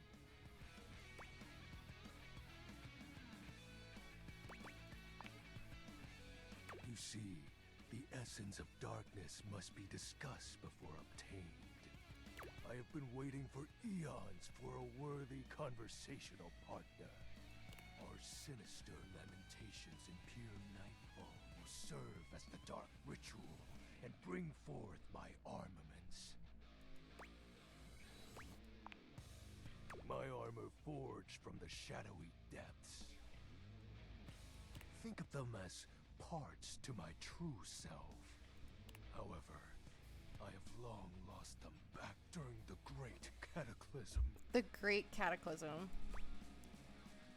I have so many questions. Naturally, but I am equipped to ease your wandering mind. Know that even this discussion will feed into our dark search. You're so cool. I love you. Please be my friend forever. What troubles you, my penumbra? The Great Cataclysm. The tragedy that befell my comrades. Before, it was a peaceful time. My fellow denizens of the dark and I conversed in the shadows. Then, suddenly, a great power beyond any of ours divided us. I have not seen my allies since, and at the same time, my armament was lost.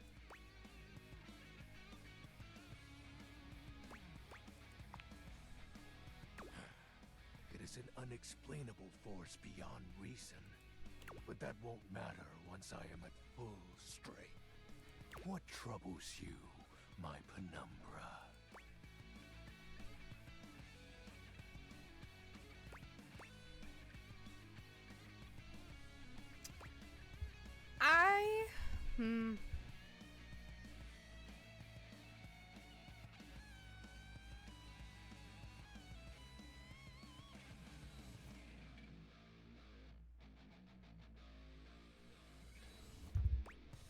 The special armor.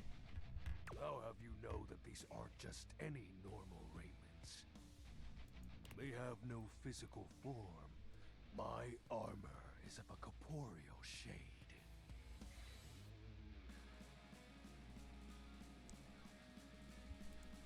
But after I obtain just a single piece of it, the pressure of my dark aura will rise exponentially.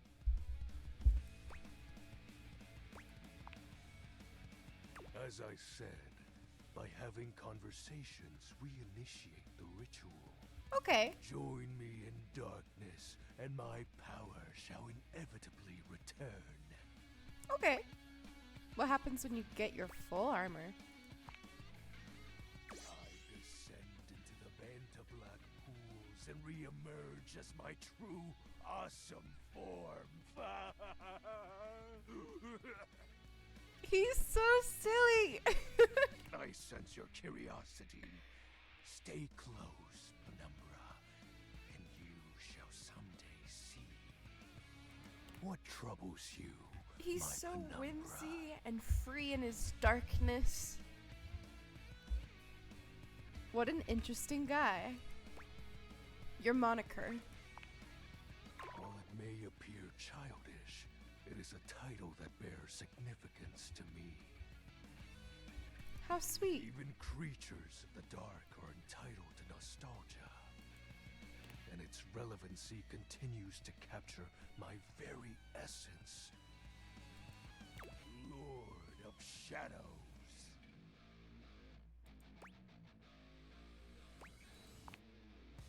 Oh, signature embellishments.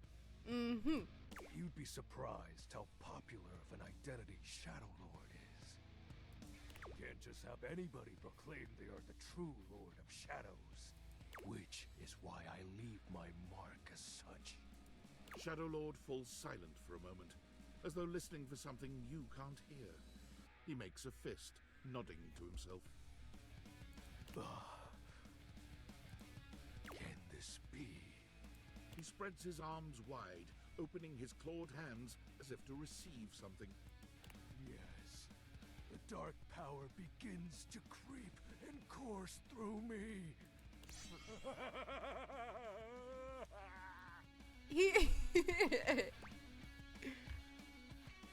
The dark power? Yes! I knew I had a good feeling about you, Penumbra. A piece of my armament has returned. My soul quivers with might.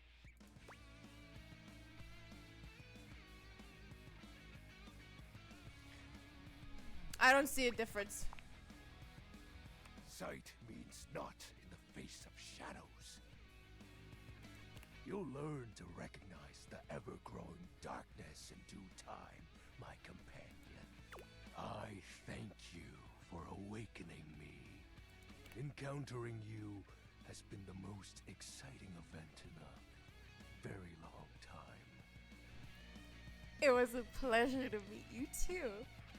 For now, I shall relinquish you. Return to your quest.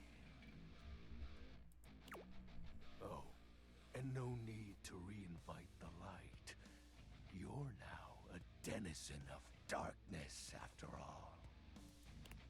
Unless being in the dark brings about a fearful sensation that tickles your heart too fiercely. Farewell.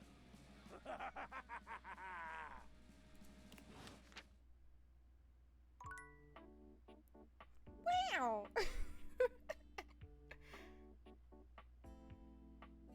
He took 2 hearts. That's okay. Wait, no. Maggie Shadow. I'm gonna call him... I think I'll just call him 420 Lord.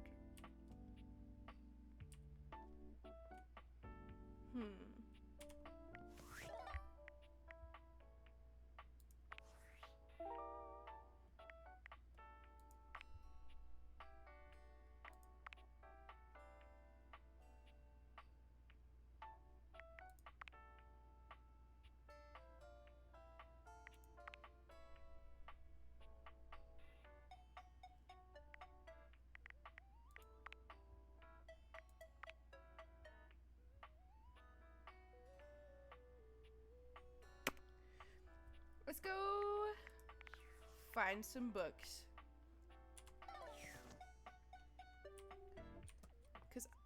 But I could talk to anything. Why should I just talk to some books? I'm gonna talk to these cookbooks.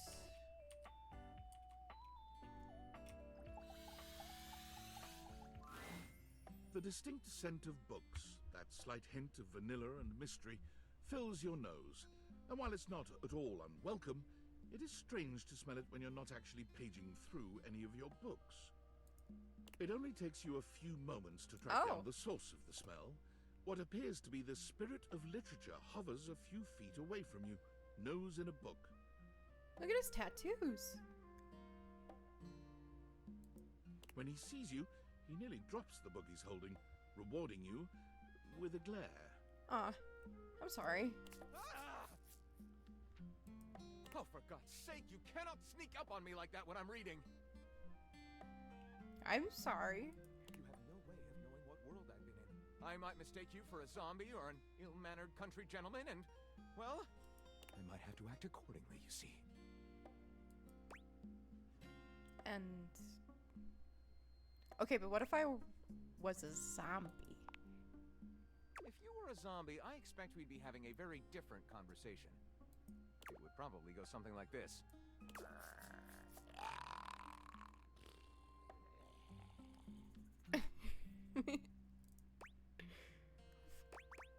Watch your language, Buster.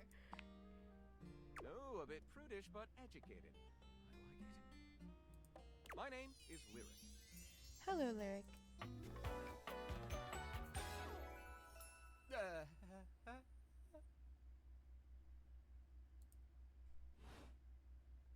I chose the name myself, you know.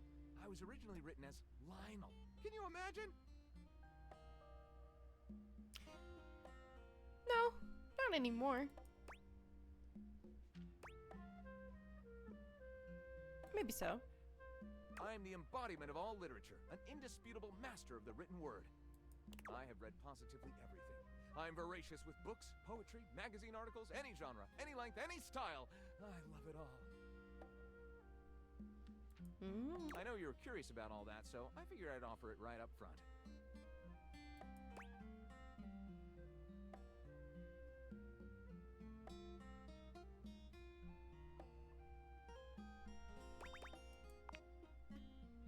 What am I not reading right now is a shorter answer. Well, what are you reading? This one right here is 20,000 Leagues Under the Sink, a riveting account of voyaging in a submersible to rescue a clean sponge from a dirty band of moldy criminals. This one, Angles in America, is a non-fiction history on the American phobia of rounded spaces. A bit dry, but it does make you see space and architecture in a new light. This one I picked up on a whim, and I won't put down until they pry it out of my cold papier-mâché fingers. Pounded in the butt by the abstract concept of self-improvement while my gym equipment watches.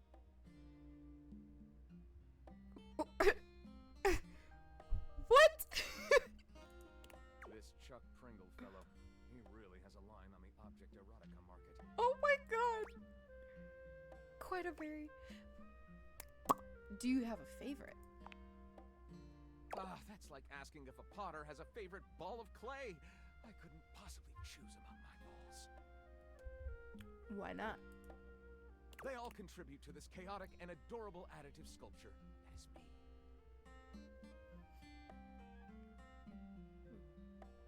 I get that.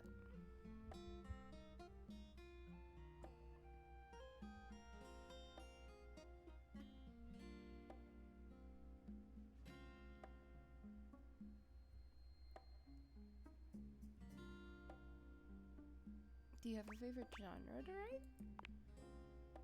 Right. Do I have a favorite genre to write?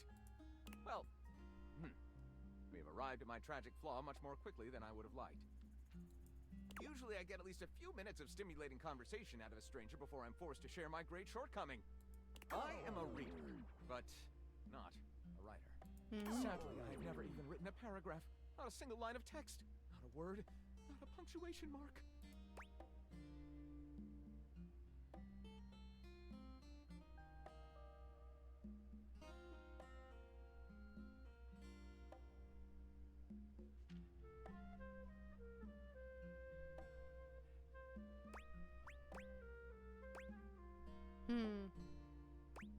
Really?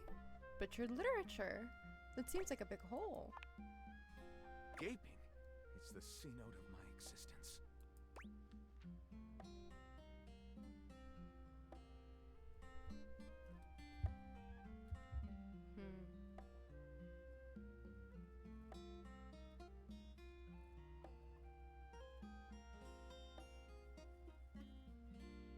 Cenotes are pretty though. Not this one. This one is just pain. Darkness. Add C note. Guess we've got to write something then. Really? Do you mean it? Oh my goodness! Well, I never. This is most excellent. I wager you're about to become the first human in history to help a book write a book. All very exciting. I have some materials to gather. Pens, paper. We'll probably need quite a bit of extra paper to crumple dramatically on the floor when writer's block sets in. Mm-hmm. Oh, how fun! I'm about to experience writer's block! All right, I'll get to gathering. Need some time, but when you return, ready shall I be.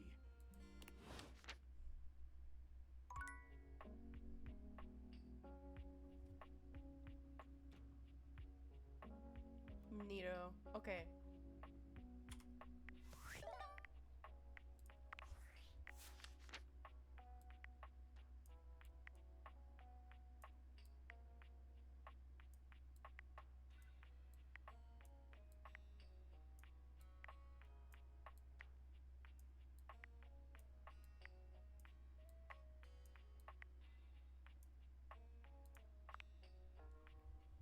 You've met Lyric, master of the written word. You've offered to help Lyric write a book. Give him a bit of time to gather some writing materials. Lyric is more than just a bookworm. He's some sort of genie guy. This one sounds like a lot of fun. Writing a book with books themselves? How many stories can we tell together? Words, words, words. Library finds.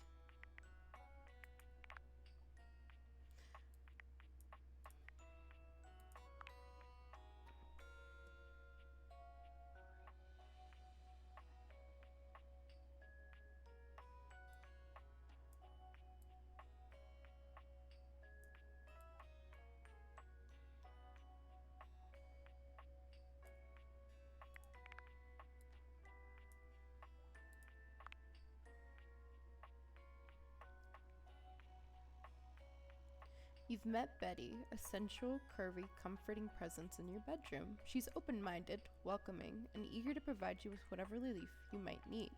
With that bedroom voice, it suddenly feels like you're in a dating sim. Betty seems to be the only one who knows you the best around here, having already slept with you for so long. Still, anyway you want to play this from here is your call. She's always understanding.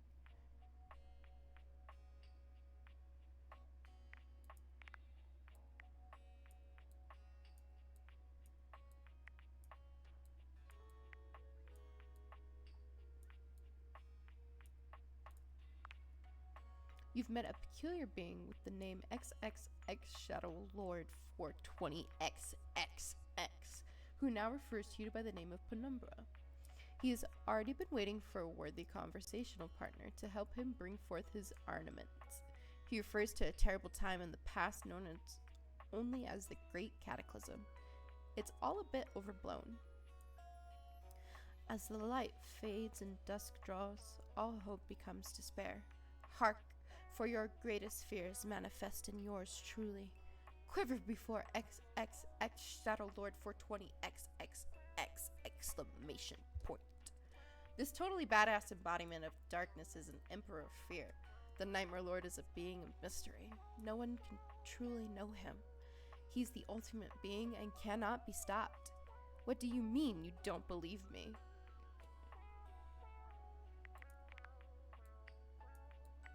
Wait, is that a unicorn? What is this? I need to know. There's so many things.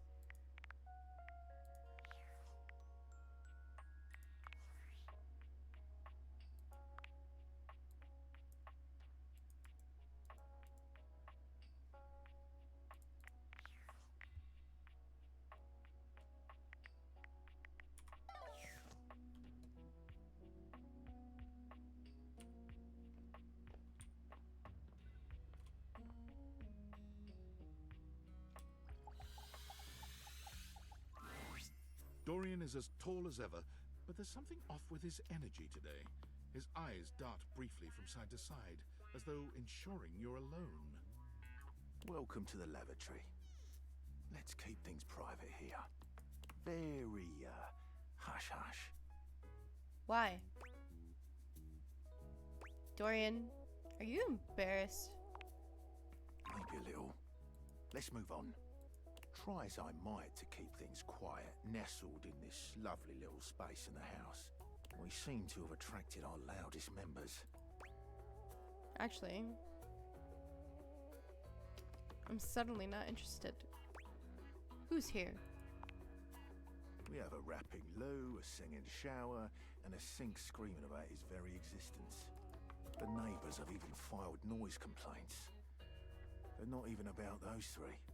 It's about the bloody smoke alarm.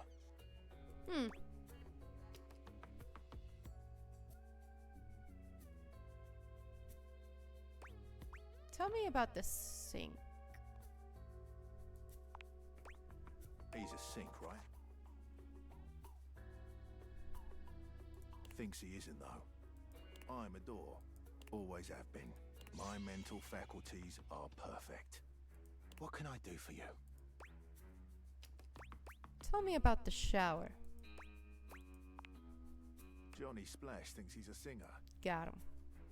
He's a shower. What can I do for you? Tell me about the loo. Jean-Loup Pissoir, or better known by his stage name, Little Crapper, is a highly talented, though repulsive, member of this little tribe. Okay. I don't like music very much. Okay. What can I do for you? I've heard enough about this particular room. You're lucky you can leave. Yeah.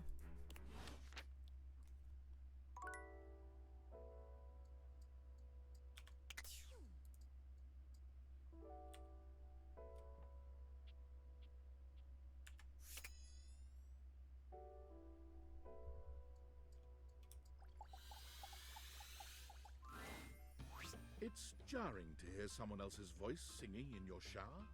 After all, you haven't brought anybody home since you've been here. But this isn't some forgotten paramour from the night before. There's a singer in your bathroom, and he's using your showerhead as a microphone. While his singing may be less than professional, he certainly looks the part. His handsome face is framed by glistening ringlet curls, and his clothing has a sterile, hygienic vibe. A stark contrast to the smouldering, sensitive artist you see before you. Wet hot love. Wet hot love.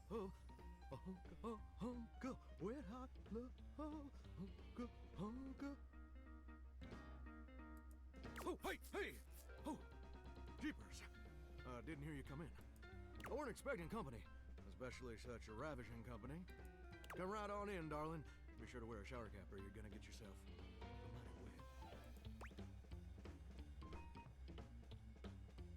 I don't think I know you well enough for that just yet.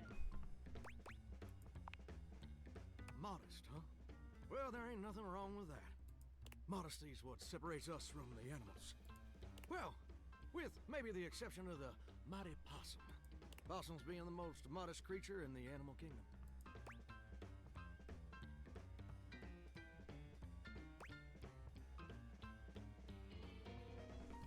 What about squirrels? Reckon I can't really weigh in on the modesty of squirrels. Being a shower, I don't engage with them on the regular. Makes sense. Well, I'm just as happy as a pig in mud that you decided to stop on in. It's mighty nice to see a new face around these parts. Variety is the spice of life, as they say, and I can tell you're a healthy dose of paprika. Well, maybe you're more of a cayenne.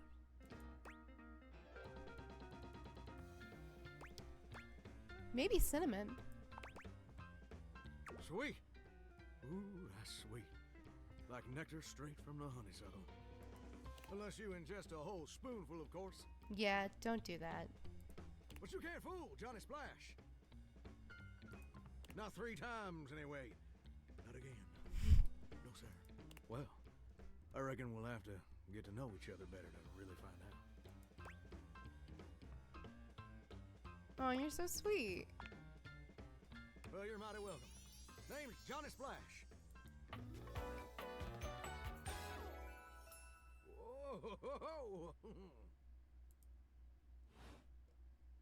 And I just want to make absolutely sure whoever saunters over my way is treated with the most respect and hospitality a gentle shower like myself can offer.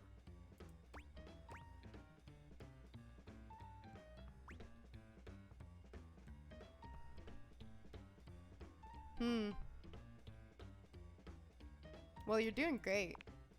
I'm just trying to do my old great-granddaddy proud. It was a septic tank, you know. 1,000-gallon. Double compartment. Mm-hmm. Polyethylene. Through and through. No fooling. I know you'd never joke about something like that. Ain't that the truth? It's just real darn important that folks keep coming by. Truth be told, get kind of monotonous around these parts. You know what I'm saying? Hi, King. Tell me more. Yes, sir. The bathroom can be a frighteningly monotonous kind of place. Just duller than dishwater. Or toilet water, as the case may be. I'm doing good, and yourself? I mean, just think on it for a second here. Would you go to a bathroom to have yourself a good old time? To experience something new and exciting. To meet someone famous or important. Depends on the bathroom. See, that's exactly my point. That's just not what your average bathroom is for. Your common bathroom is a utilitarian kind of joint. Sure, it's useful and consistent, but it ain't a particularly lively spot. Ain't no nightclubs in no bathrooms. You know what I'm saying? Mm-hmm. So do you play any other games? I do play other games. Currently, I'm just doing a dating sim run. I've played Minecraft. I've played Destiny. Monster Hunter. Games like that. I do plan on playing other games, and I'm also happy to take suggestions.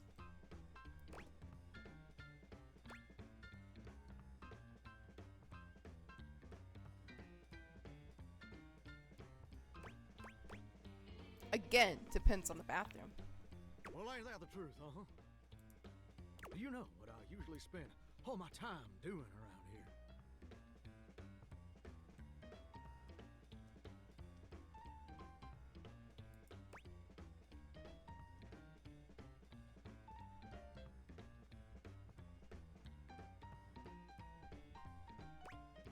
Binging TV series? Heck, I wish. Truth is, darling, I spend 99% of my day sitting around doing absolutely nothing at all. Do you know how long it takes the average person to shower?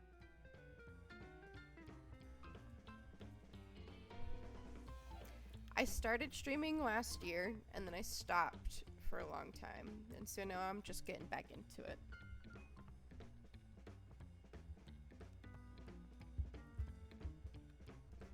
But today I think I've streamed for like a little over maybe 3 hours. Not too sure.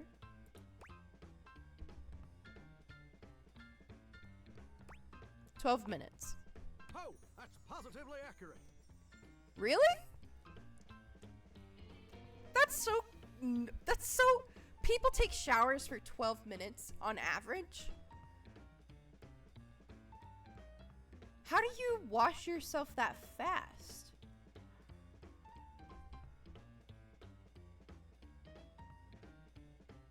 How? Okay. Well, I like your passion. Keep it up. Thank you. I appreciate it. It takes the average person 12 minutes. Whew. I'm more of a bath person myself.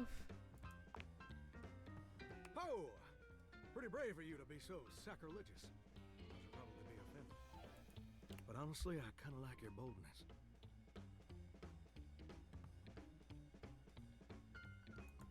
here's my point about showering. For the average person, it's 12 minutes. I looked it up and everything. 12 minutes of a wash spraying, shampoo foaming, washcloth scrubbing routine. And don't get me wrong, those 12 minutes ain't bad at all. But do you know how long a day is?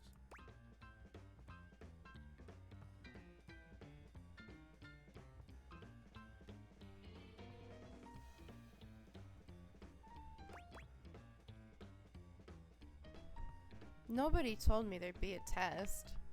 1,440 minutes.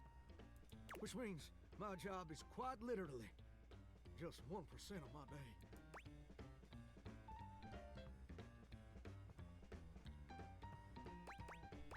I'm a fresh graphic artist. I would love to support you in reasonable price.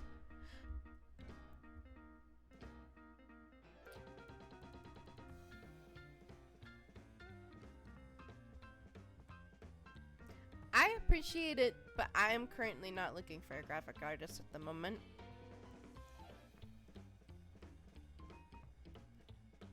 I will probably work on my own sometime soon. So thank you for the offer, though.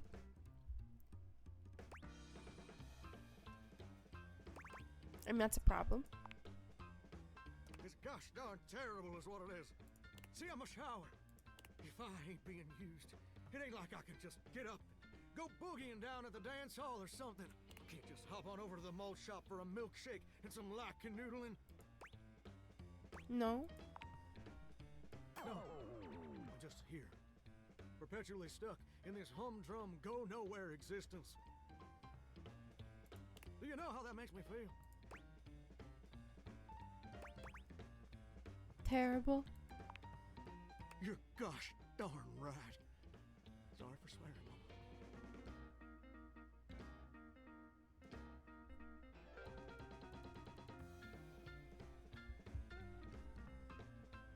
You're fine, Johnny. It makes me feel unfulfilled, listless.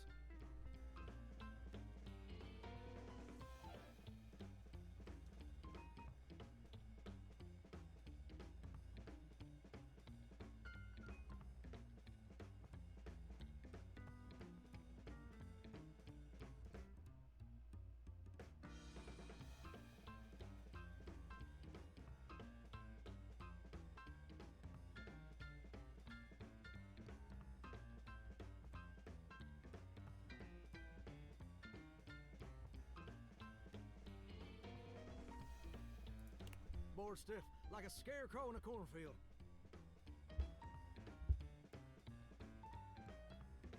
Like I'm gonna be stuck here forever.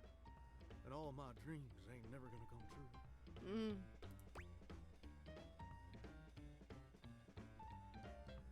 Dreams? What dreams? Gosh darn it. Did I go and say that out loud? Tell me your dreams, Johnny. Listen, I don't prefer to talk about that. There just ain't much reason to have your head up in the clouds when your pipes are firmly bolted to the drywall. Some people get to have dreams, but Johnny Splash gets to waste away listening to leaky faucet strip. And that's all there is to it.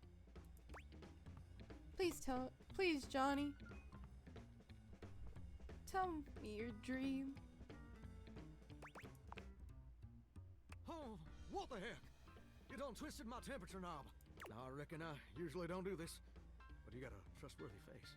Thank you. Plus, I'd be lying if I said I wasn't just a little bit sweet on you. Oh! So, I'll tell you my super secret dreams on one condition.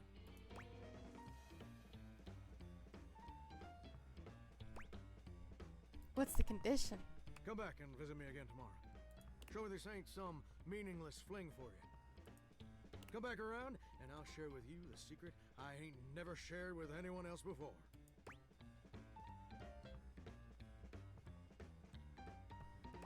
I will, Johnny. I promise. Hope I'll see you then. Now you better mosey on out of here quick. Plumbers are coming soon to fix my water pressure issues.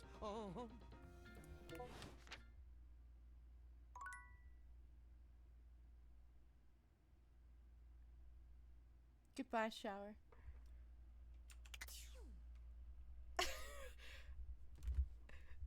Oh my gosh. There's so many things that I could just talk to? Like, what if I can talk to the light? I know I can talk to the stairs. These books. Maybe this box? You never know.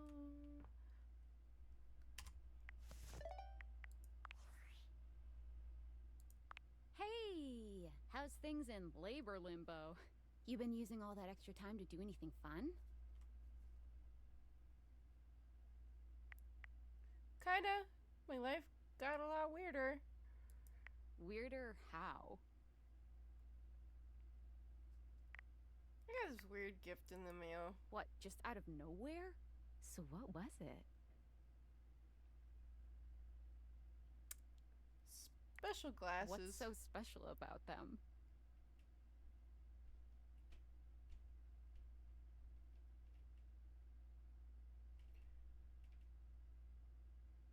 They can turn any object into a person. Sort of. Huh? I know you've been watching too much anime. What do you mean? I'm not done yet. How? What else is there? We're hanging out. You understand how insane you sound right now, right? Like, if you were literally anyone else, I'd be like, oh, this person thinks I'm stupid. You're serious? You're not fucking with me? Why would I make this up? Fuck, I don't know. You seriously have magic date furniture fuck glasses? Don't disrespect the data vaders. Date theaters? Date This theaters. is too much. I'm not equipped to process this today. I'm logging off. Goodbye.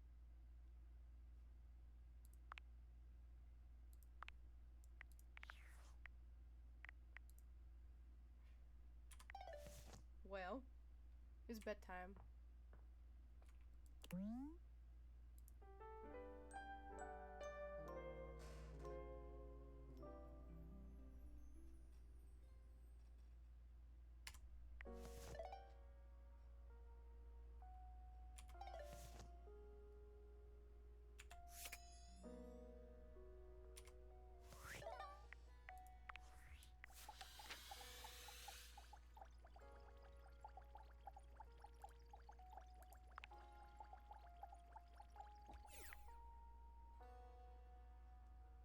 Whoopsies.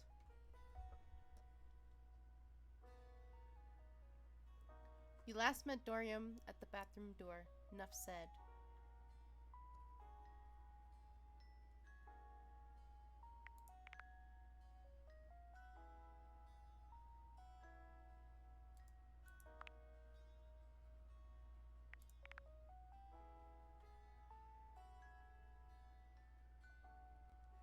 I like that there's stars by him because he's my friend.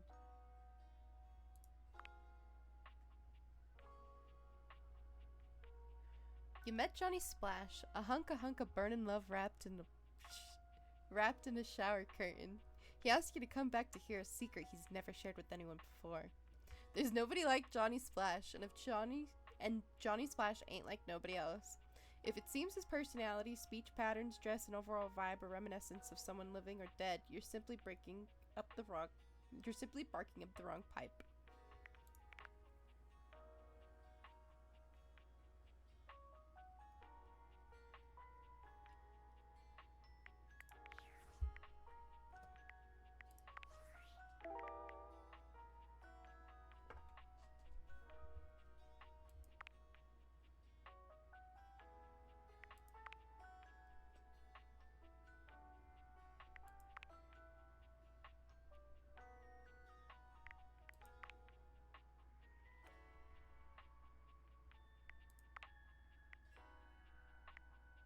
Steam Queen.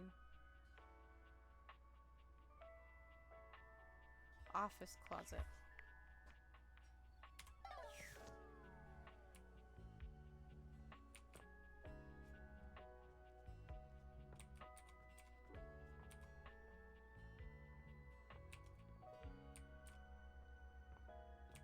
Where's my office? Where did that go?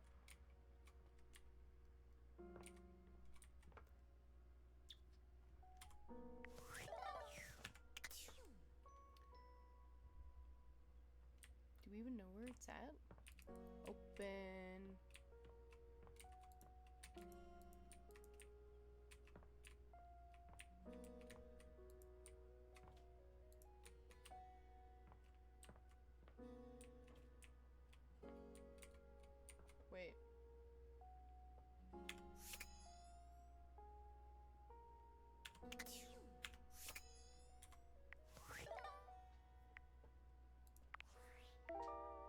Steam Queen. Found in the office closet, so... Is this her?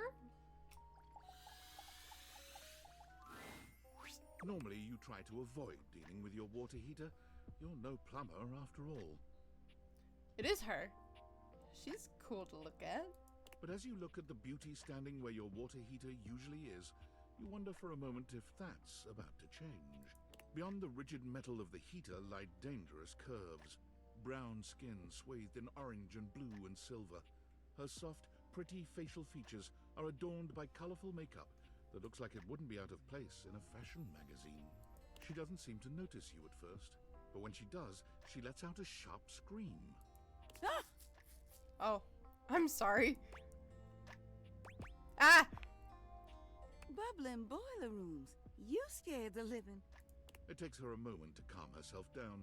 She fans at her face with her hands, exhaling loudly. Got me flustered is all. I wasn't expecting any visitors. Last folks who lived here only came down when the pilot light was out, which wasn't often. See, I'm made of the good stuff. Southern made and made to last.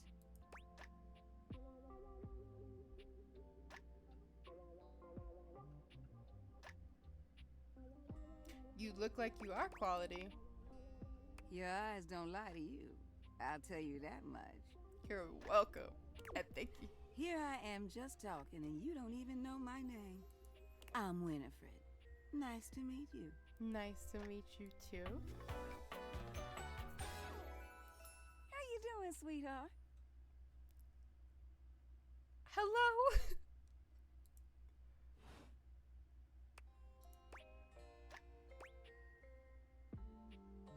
Nice to meet you. It's a pleasure. I'm not sure how much more talking I can do right now. I got work to take care of. What's a tea? What is it? What is it you do? Did you just ask your water heater what she does? I mean, I guess I did. It's okay, sweetness. I'm just having some fun. But I do need to get back to work. Washford's about to kick on and Daisuke needs a bit of a push. I need some time with River to make sure she's ready to go. Sounds like hard work. I don't mind it. See?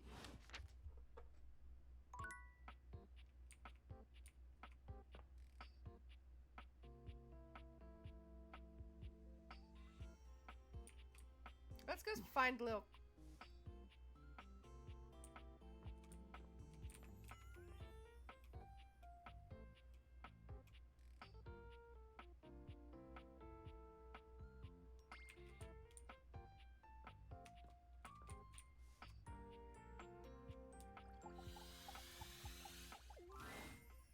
You've never been ashamed of your interest in tabletop games, but ever since you stopped seeing people, you've spent far less time role-playing than you used to. The cloak-wearing nerd standing before you reminds you of days gone by, when you used to gather around a table with your college friends and pretend to be someone else. Oh there, traveler! What did you call me? No. Ho, as in, hey. Howdy. How are you? You know, simple salutation. Oh, well then, a good day to you. Ah, that's the spirit. I'm Chance, your D20. The mysterious cloak comes off, and you see the friendly face beneath. He's cute. Welcome.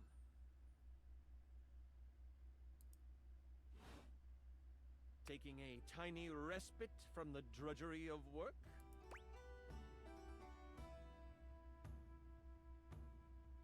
You know what they say about all work and no play. I actually have no idea. All I do is play. If you are up for a real adventure, I have just the thing for you.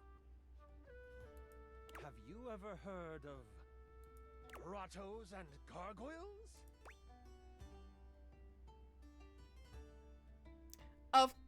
Are you kidding me? Of course I've heard of G&G. Oh, that's great. What's your favorite monster? Oh, and what about your favorite mystical weapon? Or class? I have so many questions.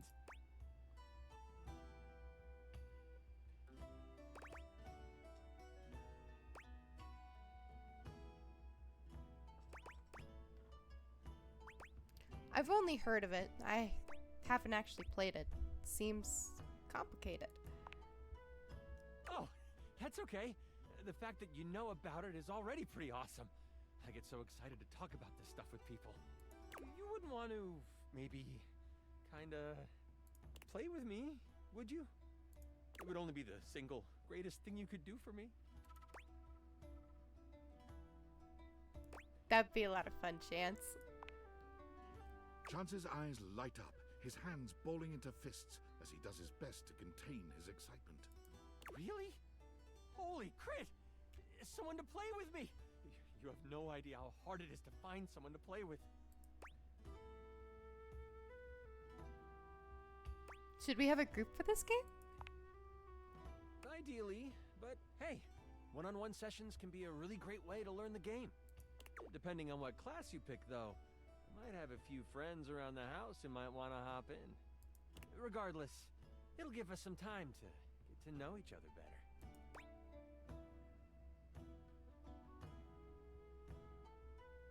101? I like those odds. What do we do now? It's time to get you your character. All we have to do is choose your stats, your powers, and your weapons. Then your armor, your lineage, and your gargoyle gauge. Although I might leave that out for this first character. It's an optional setting. See, you can have a portion of gargoyle blood running through your veins, which lets you...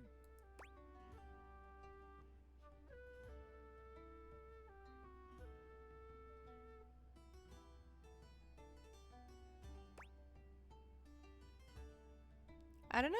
This sounds right up my alley. How about you let me make your character for you? I know the game inside and out, and you can just show up and play. You would do that for me? You're the best. Oh, I'm so excited. You have no idea how much fun we're going to have. I'll even build the session based on what class you pick. What do you suggest I play as? There are 3 classes I can get rolling for you. All of them are awesome, but they won't be too much of a challenge. I'd suggest the Troubadour, the Guardian, or the Enchanter. Which one would you like? Can you explain them to me? Sure. Let's start with the Troubadour. Loved by the locals for their wit and their voice, this magnificent magical minstrel can change the outcome of a dire situation with a simple tune. And with a liar by their side, this slick and seducing stupefier is sought after by those who wish to trade both coin and secrets for songs. Don't be fooled, though. The Troubadour can hold their own. They are a healthy hero, able to take hits with the best of them. What do you think about the Troubadour? These sound awesome. What about the Guardian? The mighty Guardian. This sword-wielding warrior of light and all that is right vows to protect the citizens of the realm. This is one beefy class. While this particular participant can pack a punch, they aren't the smartest of the classes. If there's a problem, they will try to solve it by punching. It isn't a bad thing, though. A well-equipped Guardian can take down the most vicious of gargoyles. Their fighting record is just as shiny as their armor. Thoughts on the Guardian? Strong and shiny? You know, I'm still not sure. What's the last one? The Enchanter. The magic-slinging specialist who calls on charms to complete tasks. Shrouded in secrets and itchy cloaks, the Enchanter is a master of the far-off flaming finger. They are a bit more delicate, opting to avoid obvious agony by staying further back from the brawl. Don't think they aren't good at busting heads. They can spin spells to soften the toughest heel troll, or even summon a sidewinding slipper snake. How does the Enchanter sound to you?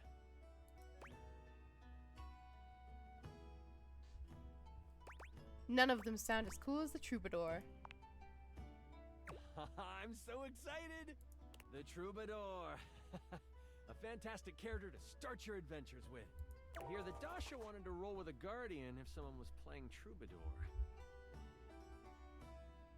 If you two know each other, I'll invite her. She's not hard to find, right underneath me. Now that I know who you want to be, it'll take me some time to finish building out the session for you. Give me a day? I should be ready by then. Anything before that, and it's a bit dicey if I'll be ready or not. Sounds great. I can't wait. Haha, me neither. Oh, it's been so long since I've played. I'll see you then. The desk. I gotta talk to the desk. Upon reflection, it makes sense that your desk is as muscled and sturdy as she appears to you here now.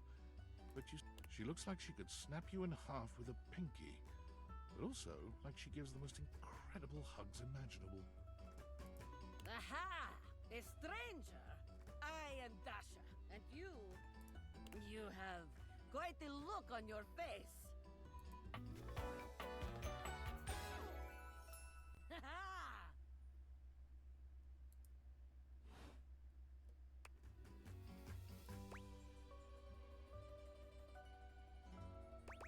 You have a lot of muscles. I do. I am very good at hugging. But they aren't just for hugging. All day long, I am lifting. Holding so much on my shoulders, day in and day out. My job demands muscular perfection. That's enough about me, though. Tell me about yourself. You have intent in your eyes. Have you come to ask me questions?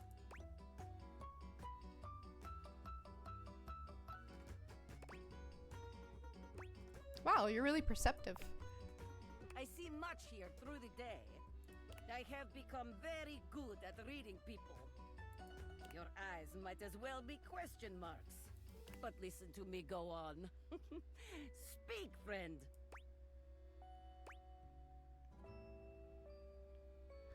Well, I was hoping to revive my love life. And you have come to Dasha to help you do this, yes? You have come to the right place. Tell me more. I'm a bit inexperienced. Oh no! I have seen many things. That's in the my wrong one I life. wanted to click. Seen people come and go, listen to their stories. Perhaps Dasha has not had as many lovers as some others, but my heart is stronger than most. Trust me, I will help you get what you need. Alright, let's begin. This is the spirit. You are winning already. Pretend that I am the one who makes your heart flutter. What would you say to me, hmm?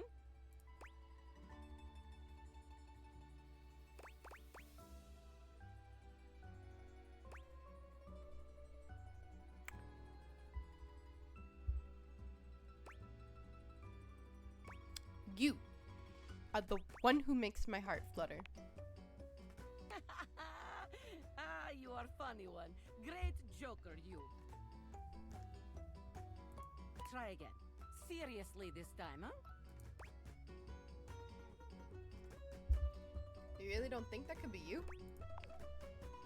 We are only just meeting, my friend.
It was very funny, really. But the time for joking is over now. Oh, well, alright. Okay. Perhaps there is too much pressure. Perhaps we must go back to basics. We are side by side at Tasteful Bar. I am just your type. You wish to impress me.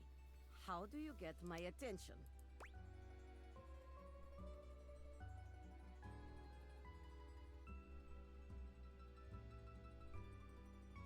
Would you mind sharing your lifting regimen? I see you have excellent taste. There is truly nothing greater in life than the pursuit of gains. Here is my number, fellow muscle enthusiast. Now, the question is, will you know what to be doing with this number?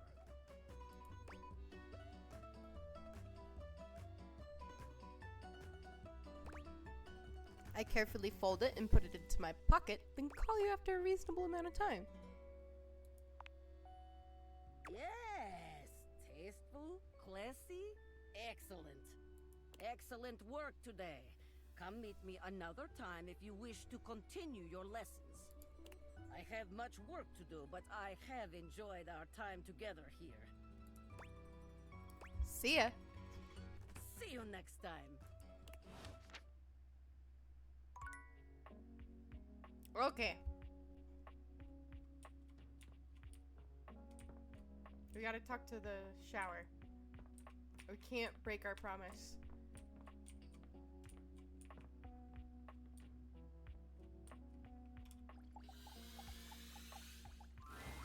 Johnny is in his own world when you come upon him, his handsome face creased with a frown. He's talking to himself rather than his usual singing, counting things up on his fingers and running a hand through his curls. Seriously, the grout needs replacing too. Heck, I ain't got time for that. Am I interrupting something? Gorgeous. You came back. What a surprise. I reckon I didn't think you would. I promised. Well, that you did. I can see your word is your bond. A much stronger bond than the grout in my tiles, evidently. Anyway, I'm just so glad to see that smiling face again. Makes me happy as a clam in butter sauce.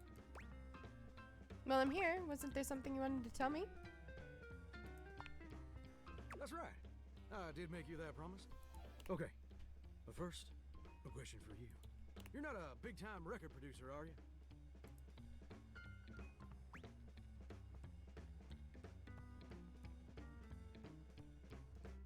No.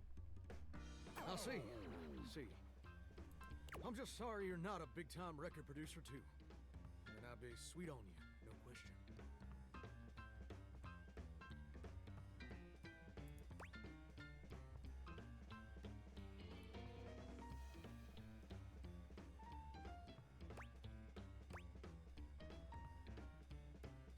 That's the only reason you'd be sweet on me?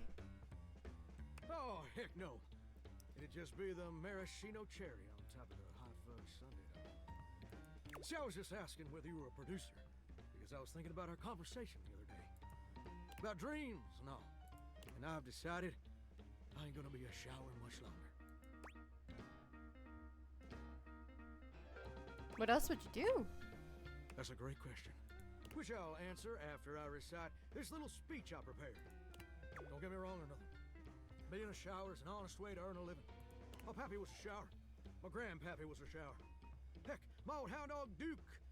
Well, I reckon he's a shower too. Got me some mighty fine memories of being a shower. Most of them involving sundry drain cleaning products and the way they make me feel inside. But it just ain't my true calling, you understand? Do you know what my real passion is, gorgeous? Something involving record producers? Very close. Ravishing and perceptive. I like that. My dream, the raison d'etre of my humble existence on this crazy spinning marble, is to be a professional.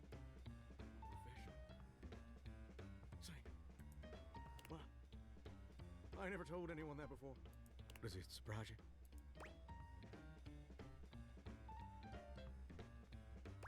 No way! That's so cool! Well, it's the truth. See, ever since I was a little baby spigot back in Nashville, rocking on my mama's knee, all I ever wanted on this great green earth was to be a superstar. Like my heroes, Elvis Parsley, Lady Wawa, and Chris Barrett. And ever since then, I've practiced whenever I can. Watched every video tutorial there is. But there's just one problem. Tell me, I want to help. It's mighty embarrassing. But my problem is, I'm just too gosh dang insecure. I want to share my love of music with the whole wide world. I want to be recognized for my talents. But every time I think about putting myself out there, I just fall to pieces. What happens exactly? Well, I suppose something a little like this. My palms get sweaty, my hands won't stop shaking. Oh, and I'll be ready when my heart beats are racing. Ooh, wow. That's actually pretty dang good. You don't have any waterproof paper on you by any chance, do you, gorgeous? You can't keep this talent to yourself. You know what? That's a great point. My pappy. I love this face he makes. Dog Duke sacrificed too much for me to throw away my dreams just because I'm a little afraid. Afraid of what? Afraid of failing? Heck, folks gotta deal with much scarier things than that all the time. Like spiders. And PFAs in the water supply. Yeah. Absolutely, I love this confidence.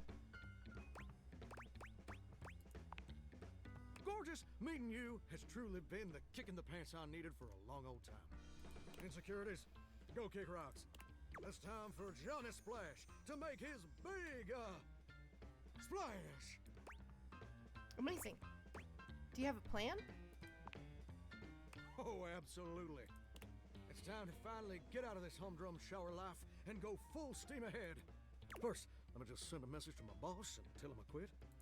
And that his hairstyle can suck eggs. You're 34 now, Daryl. Time for an adult haircut. Who's your boss? Like, he's the pipes or something? Daryl? He's my boss. Oh, okay, that explains it. And set! Woo! I'm so dang nervous. Heck, my hands are all shaking. But I feel swell, you know? Real swell. Though, that may just be the adrenaline talking. Either way, now it's done. It's time for step 2. Record my audition for American Maestro.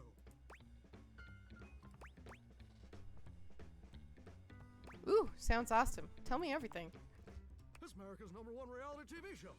I'm surprised you ain't never heard of it. It's been streaming on Valdivian Plus for like 100 seasons at this point. Sounds fascinating. Tell me more. It's a singing competition series where the best future pop stars of America duke it out, vocally speaking, for the chance to be crowned America's Maestro. You're exposed to an audience of millions, and the winner receives a big old recording contract with Valdivian Records. It's always been my dream to compete, and hopefully, to win. Can I count on your help? Without question, let's chase your dreams. Amazing! I'm just so, gosh, dang excited. All right, I'm gonna go get rehearsing and get started on my application. Can you meet me back here tomorrow to record my audition? After all, you're my inspiration. Sounds like a plan. I'll see you tomorrow.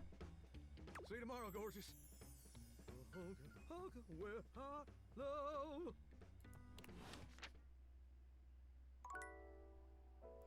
Now to talk to the toilet.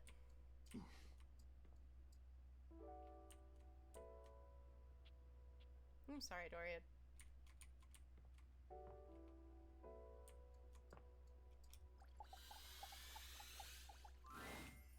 There's a strange rapper standing in your bathroom where the toilet usually is. He's dressed in white and gold, but where his outfit is clean, the look he gives you is downright dirty. While you might be curious about this toilet man, it seems more than clear that curiosity doesn't go both ways. Hey. So, you're the toilet, huh? What's that like? The toilet man springs into action, raising his hands to his mouth as he begins to beatbox.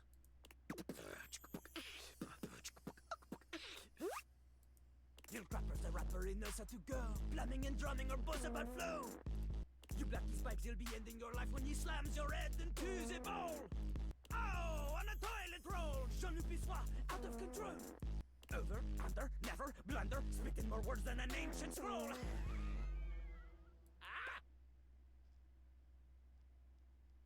Oh.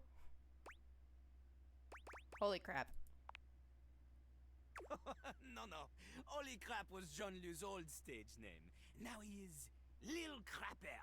More secular, huh? Wider appeal, you know? Anyway, you know Lil Crapper. You love him. Everybody does.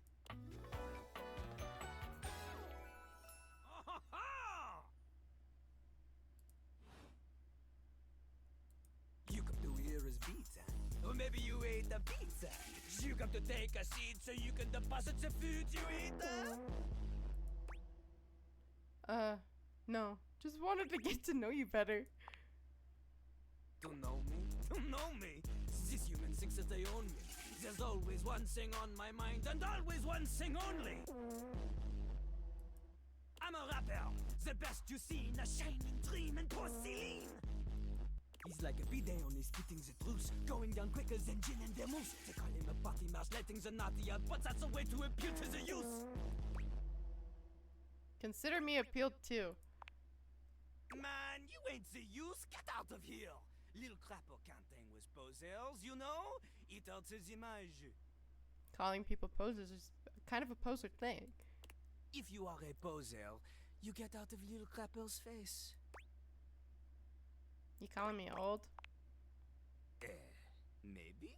Show me what you got. Show me.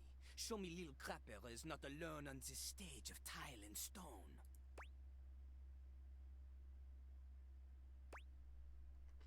You want me to rap? Not just rap. You need to show him that you can crap. I mean, I might get performance anxiety, but I'll try.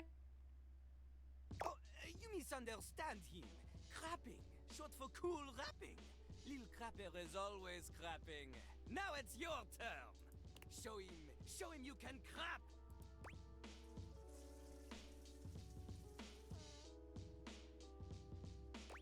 I don't think people will interpret that the way that you want them to.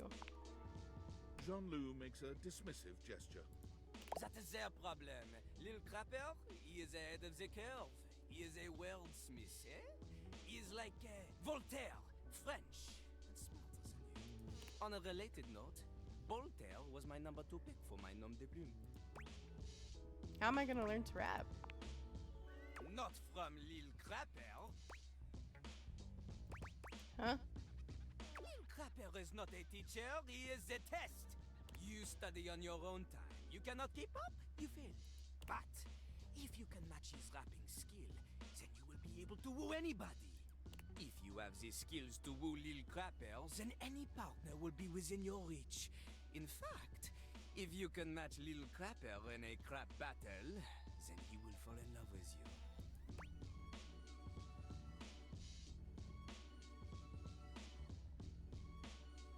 Is there any other way? Enough! Lil Crapper can sense you are unable to hold back your passion for crap any longer. So, what do you see? Do you have what it takes to face Jean-Luc? Yes! You are wrong! Jean-Luc knows you. You are the chatin, the kissless loser. You have enthusiasm for rap. Lil Crapper sees this, but enthusiasm alone, she is not enough. The rapper, she comes from the heart, the deepest part of the system. Like that little rubber bits that comes undone sometimes and the water keeps running forever. You know the bit. You need to experience life before you can spit it out in alternating phonemes adhering to some sort of a rhyme structure. As you are, you have no chance to defeat Jean-Luc, let alone match his rapier wit. You want to clash talons with these 2 gallon stallions? Go! Live a life worth rapping about! Return to Lil Crapel when you are ready. All right.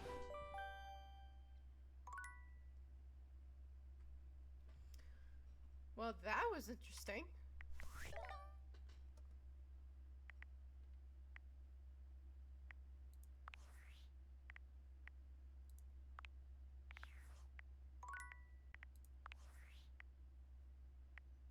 Valdivinites! It's me, your CEO, David Reginald Most. I'm writing to you from the awe-inspiring beige pavilion at the historic Cottonwood Hotel just moments after stepping off the stage at the Valdefest keynote. Let me tell you, the room felt positively electric. And not just because of the incredibly dangerous grounding issues we discovered in the speaker system. No, tonight, our consumers, employees, and shareholders were absolutely buzzing at the launch of Valdivian's newest initiative. Bigger than the self-driving stroller. More revolutionary than Peninsula.com. Tonight, we unveiled to the world our strategic partnership with the U.S. government's Department of Overseas Violence. While the specifics of this groundbreaking collaboration remain on a need-to-know basis, I'm looking at you, Erwin, in product development. We are confident this partnership between the world's most exciting corporation and the most deadly military on Earth will absolutely thrill, inspire, and delight Valdivian superfans the world over. For everyone who helped produce or even just attended this year's keynote, please find me at the after-party so I can thank you personally. I'll be parked all night next to the Virgin Mojito Bar between the fax machine and the crawfish buffet. Semper Fi!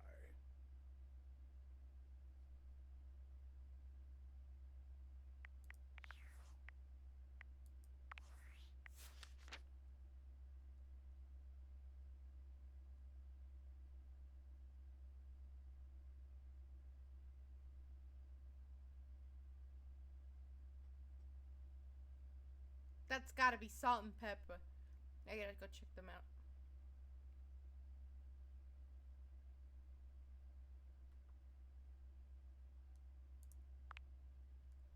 You've met Jean Lou, a French rapper who refers to himself in the third person as Lil Crapper.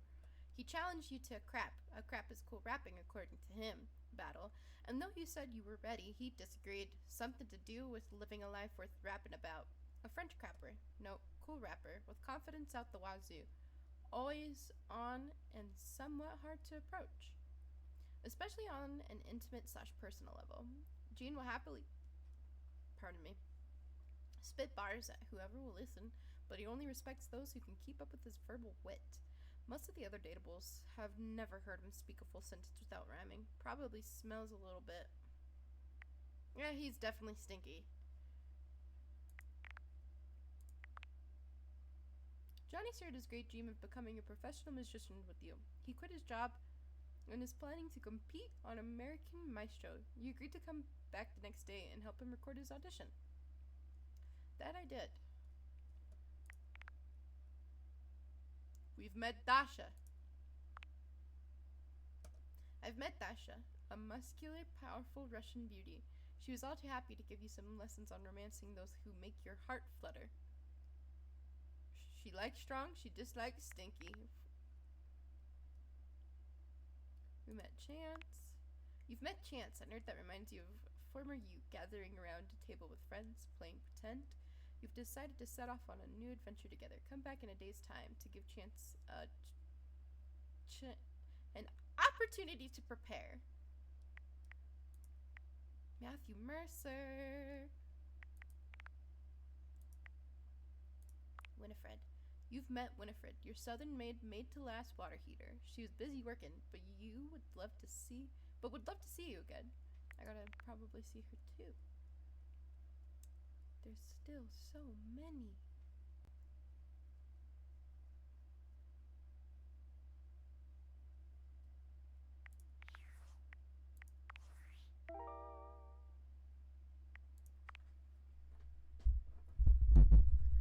I'm so sorry. Needs a bit of push from her. Wetter is better. Winifred said she needed to spend some time with River to get her to warm up. Soggy bottom boy. Winifred mentioned that Washford is starting up and she has to get to work. We gotta get them too.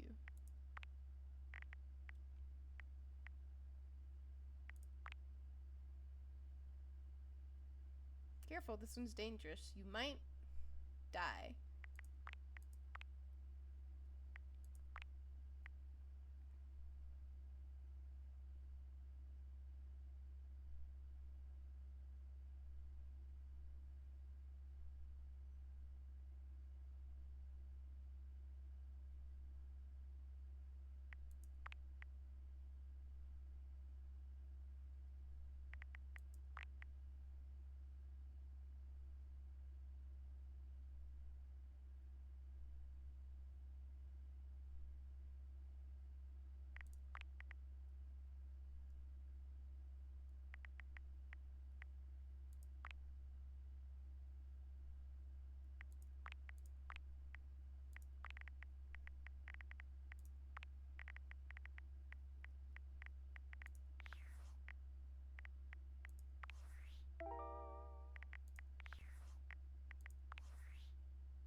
You can even plan out which attribute you might get by checking which specs icon shows up on each datable's profile in the data decks.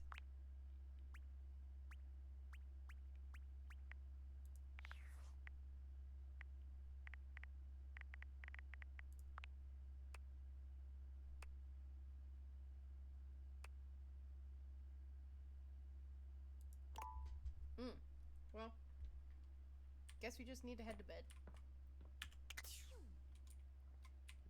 And that is fine with me.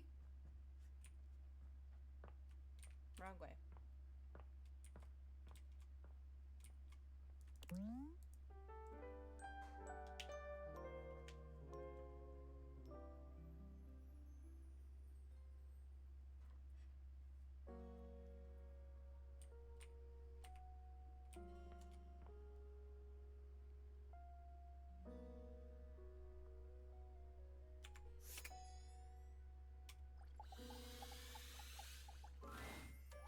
You see a slim, dainty gentleman in a well-tailored suit. He's absorbed in the ticking of a fancy pocket watch, but it's the feline ears on his head that most catch your attention. A tail sprouts from just above his backside, moving back and forth in time with the watch. Tick, tick, tick.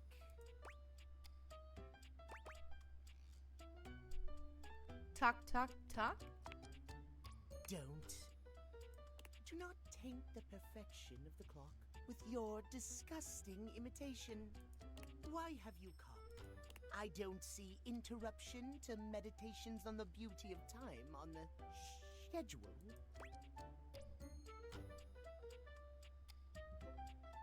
I just wanted to appreciate the beauty of time or whatever with you. Oh, well, I can certainly make time for that. Perhaps you do not know this, as so few are as attuned to time as I.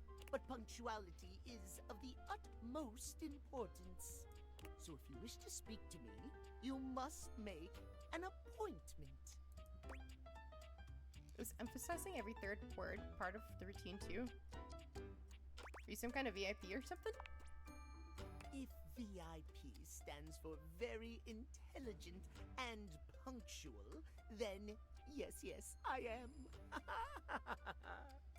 If you wish to make my acquaintance properly, you will return with an appointment.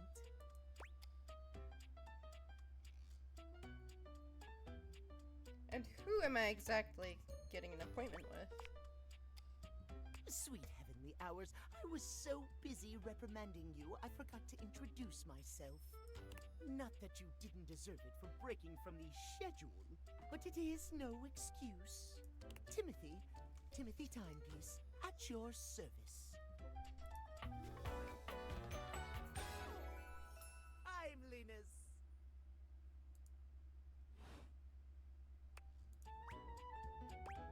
Guess that explains the obsession with time. It most certainly does not. We should all be obsessed with the beauty and perfection of time. The safety of it, really. As long as one abides by the schedule, nothing can be out of place. You will abide by the schedule, won't you? Say schedule one more time. Of course, I'll respect your schedule. You mock my speech. Desist at once. What's the big deal? What's the big deal? The big deal is that any deviations from the schedule will result in disaster. I shan't elaborate further. I will see you at noon sharp, and we can speak then. Do not be early, do not be late, and do not try to see me at another time. If you do, catastrophe, untimeliness. See you then, and not a moment before.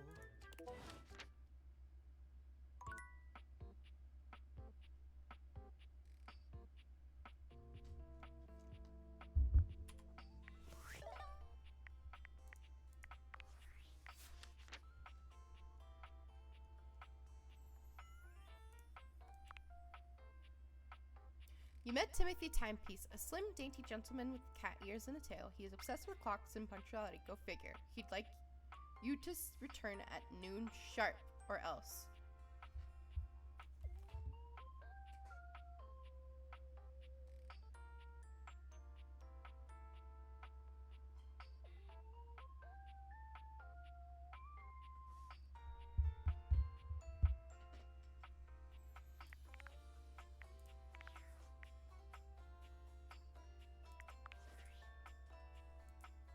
Impressive news out of Valfest. Really too bad that particular partnership is about to hit a rough patch. But then David's never been great at partnerships. Me neither. Yeah, fascinating. But we're not talking about you right now. I see you've had the opportunity to test out the prototype. You can see me? I have remote access. Allows me to analyze the back-end system data. What'd you think? That I just hand over absolute control of a device this powerful? Whoa. Chill out. I'm sorry, that was rash. I'm enormously grateful to you for concealing the prototype. And I'm sorry I dropped all this on you so unexpectedly. I know protecting it is not a responsibility you asked for. Maybe not even a responsibility you want. But I had no other choice. Every other Valdivian employee's allegiance was unknowable, except you. Why me? Because you're paid the least out of everyone. Wait, seriously? I can't get into that right now. Anyway, it's not safe to talk. I will return when the signal is secure.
Most everything in your home is pretty standard. You may have inherited a lovely one, but it's not exactly what anyone would call luxurious. So when you find yourself bowled over by the nearly suffocating air of luxury and privilege in your bathroom, It's easy enough to pinpoint the source. A beautiful stranger in a luxurious sud-lined bathrobe stands before you, resplendent in black and gold. Her hair and skin have a distinct shine to them, as though she'd just stepped out of the bath. She strides forward, grabbing you by the arm.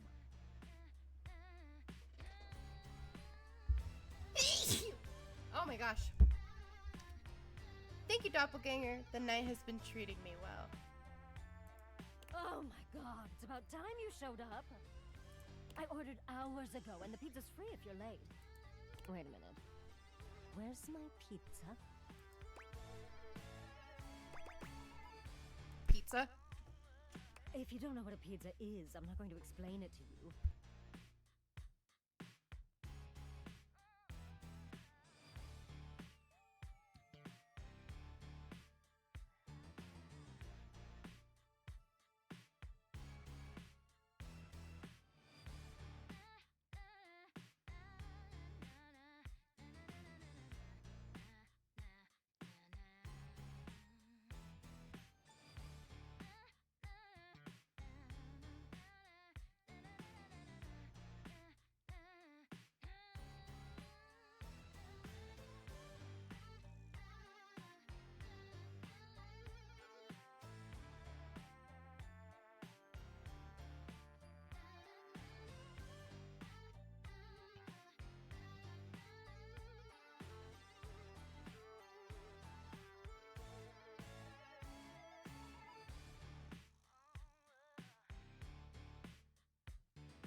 Sorry, we're just taking a little bit of a break.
Alright, sorry. The roommate came back and we talked. They bought me magic cards, so let's continue. But man, you are not good at your job. She squints at you, looking you up and down. Wait. You look familiar. Don't I know you?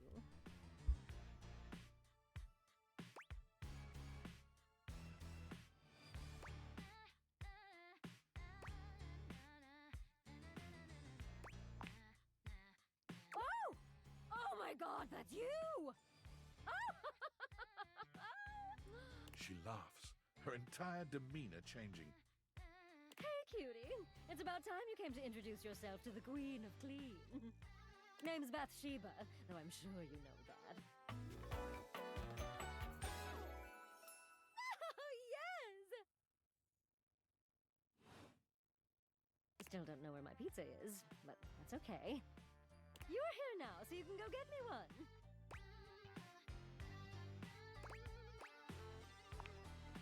Well, yeah, I am a princess.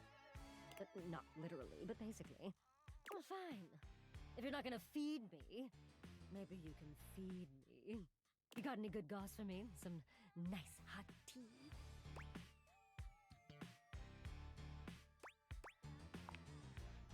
Well, I'm not a people. Is it really my fault I don't have people skills?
I'm gonna take a pee. I will be back.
Alright, now that we're done pissing, we're back.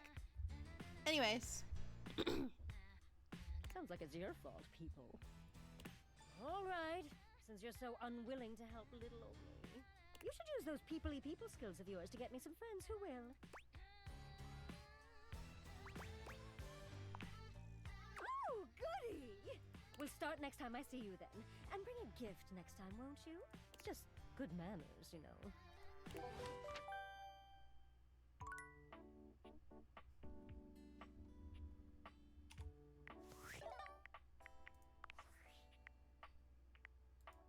Valdutiantites! Yo, yo! It's your boy, David Most! Coming to you live from the best virgin mojito bar ever! Like, this stuff for real is legit so good! I've had like 12, and I feel amazing! Can't believe there's not any alcohol in it! JH19! Hey, did you guys see how dope that presentation was? We rocked that! Like, people keep saying we're at dire financial straps and need urgent restructuring. Even my dad was like, you're gonna get smoked by your top competitor, Bitewave. Dead ass. And I'm like, okay, Dad, if you like Bitewave so much, why don't you marry them? But does Bitewave have a contract with the U.S. government? No! I just want to say I love you guys, but not Franklin. Don't love or miss Franklin at all. You hear me, Franklin? Night-night, nerds. Okay.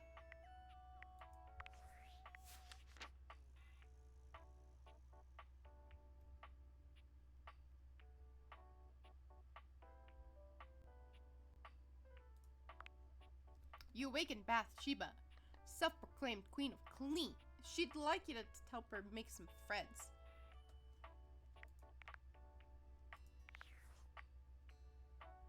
Well, you know what? I got things that I gotta do. I met the bathtub.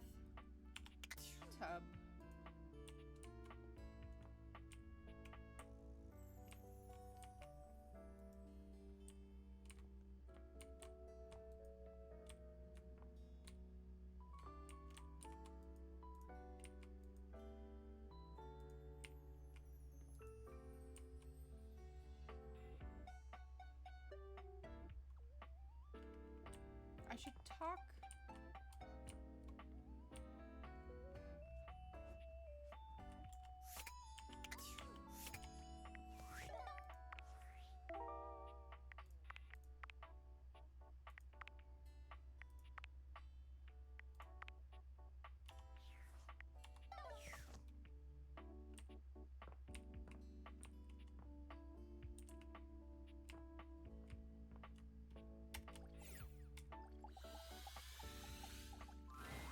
Johnny is smiling even before he sees you.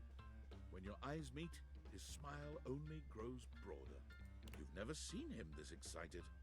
Well, hey there, gorgeous. I'm so glad you're back. I've got some incredible news.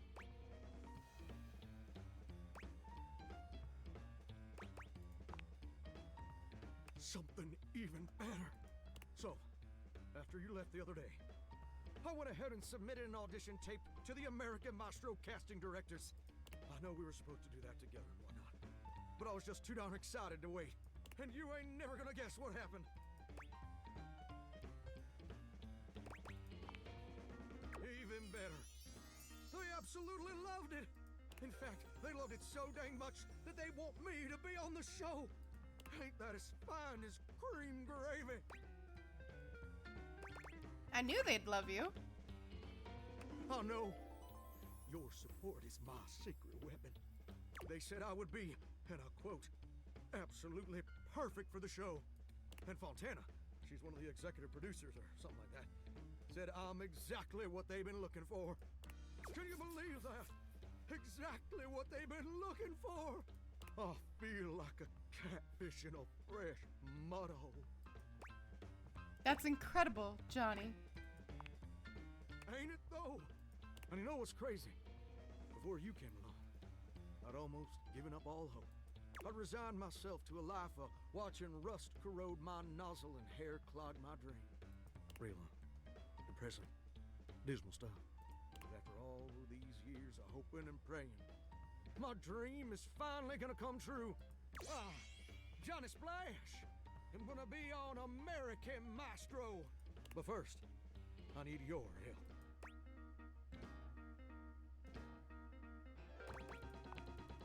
Perfect! Now, this first performance is obviously a big old deal. It's the cattle call episode. So I still need to impress the judges enough to ensure I don't get eliminated right off the bat. So, I want to make sure everything about my performance is as clean as a hound's tooth. I was thinking maybe I could sing a few bars for you. You could give me some pointers on how to improve.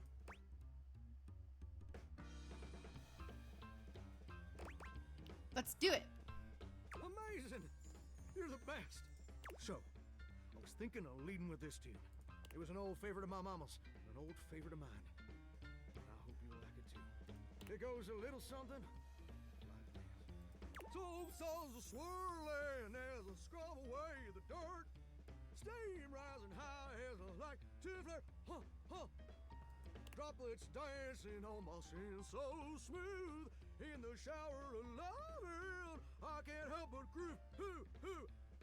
I'm a shower in my feeling cool so grand. Singing in the shower with my soap hand. Oh, baby, you're gonna let me shine. I'm a shower man, you're gonna make me mine. Well, what do you think?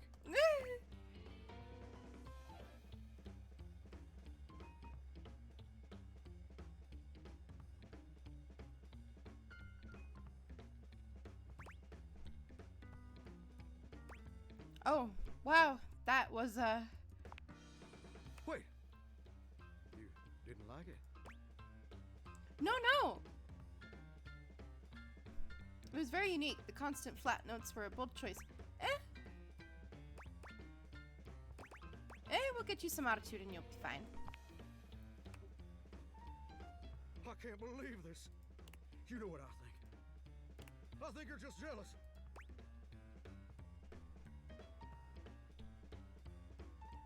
That's not it. At all. I promise. I can't believe I didn't see it before. But you made it crystal clear. Now that the world also acknowledges my talents, you're just afraid you're not going to be special to me anymore. And I can understand being insecure. But I can't forgive you trying to clip my wings just when I'm starting to fly. No, Johnny! You were different. But now I can see you're no better than Duke, my old hound dog, who also said my notes were flat. But Duke lacks the cognitive ability to appreciate my talent. No, Johnny! And apparently so do you.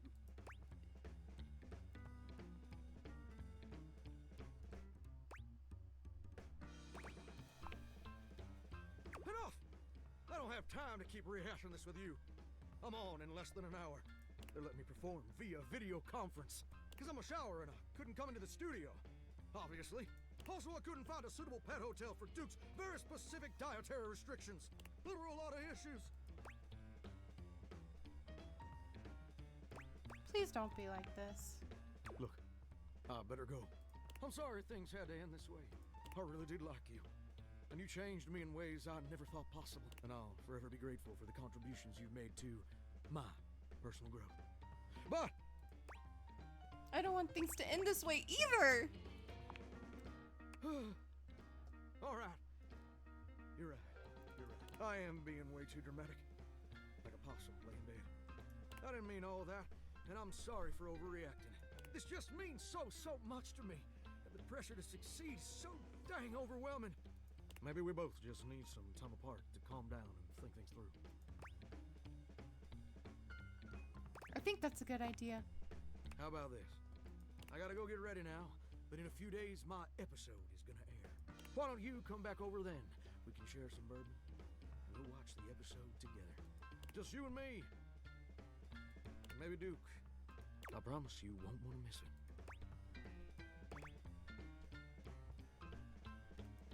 I'd really like that.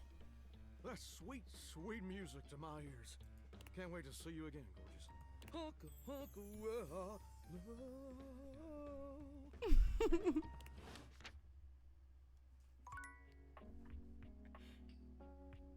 Oh. All right. Okay. Oh boy. All right.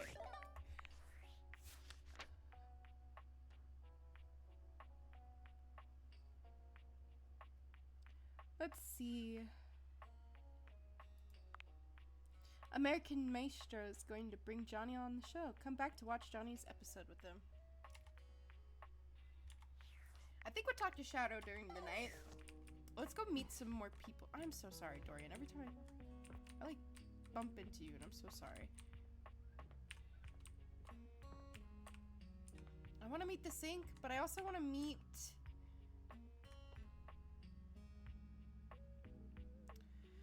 I do want to meet Salt and Pepper.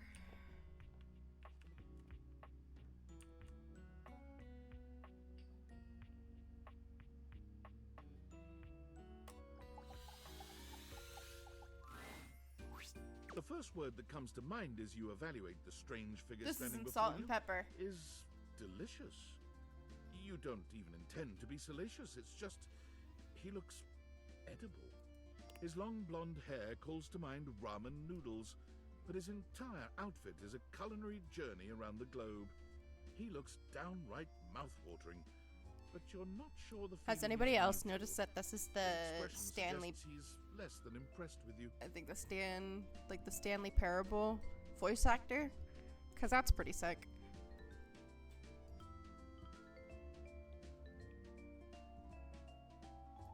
Good evening.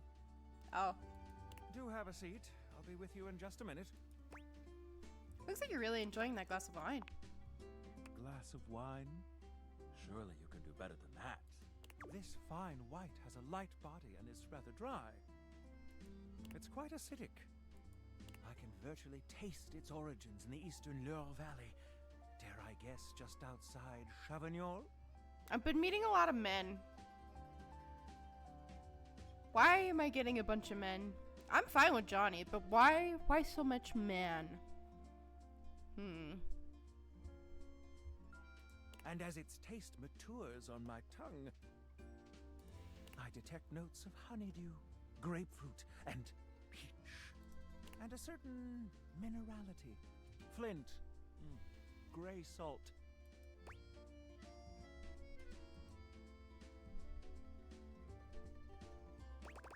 It's Sauvignon Blanc. Well done. Now, can you do even better?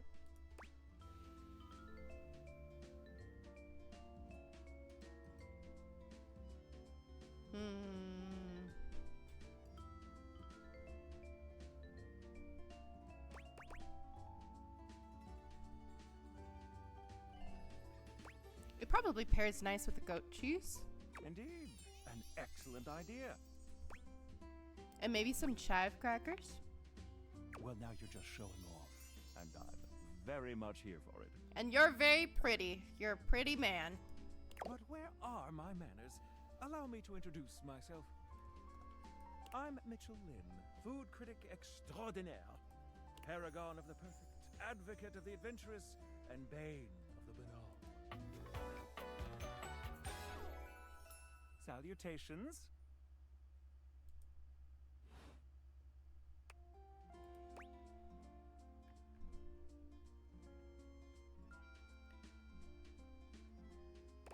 Food. Can't live with it. Can't live without it. You must really like food then, huh? Like it. I live for it. And not just food, but the whole of the experience. The ambiance. That interplay of sound, sight, and synth that whets the appetite and inspires the mind. The art of service, be it subtle theater, delightful formality, or downright brutish charm. And of course the meal itself. From the minutiae of the menu to the presentation on the plate and the very titillation of the tongue. Dining in all its forms is the blood that flows in my veins. Listen, I'm afraid you've caught me in a bit of a hurry. 3 new spots have just opened up around the house. I'm eager to give them a try and see if they measure up to my exacting standards. Say, how would you like to accompany me? That would be great. Brilliant. So, where should we go? There's a new Hawaiian fusion place in the living room. Daisuke's sushi spot in the dining room is supposed to be pretty swanky. Freddy Yeti has an ice cream joint in the kitchen that's worth checking out.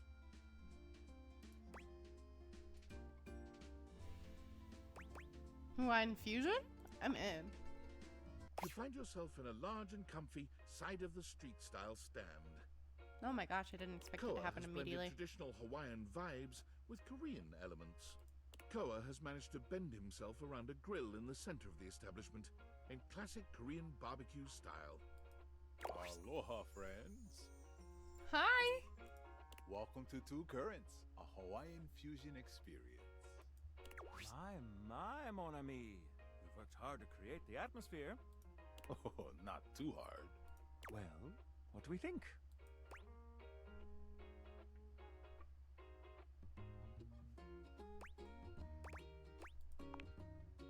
I'm humbled that you think so. I agree, Koa. This is so far quite delightful. Please, take a seat. Koa pats his lap. Don't mind if we do. Is something the matter? How do we feel about these seats?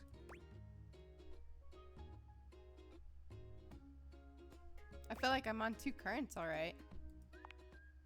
I can barely stay upright, and the backrest is too far back from the food. I'd far prefer an arrangement like Jeremy and Abel have. If there's anything I can do to make things more comfy, just ask. Noted. Now, what do you recommend? Here's a dish that's also of Korean origin. Meat jun.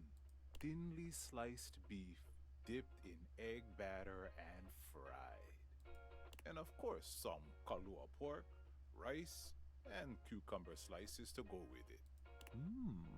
Intriguing. What do you think?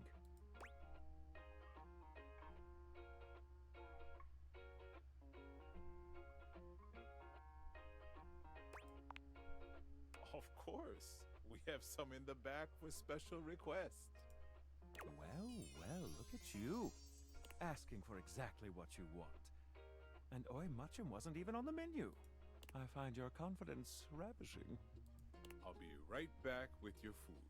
Thank you. In the meantime, how about some of our special soju?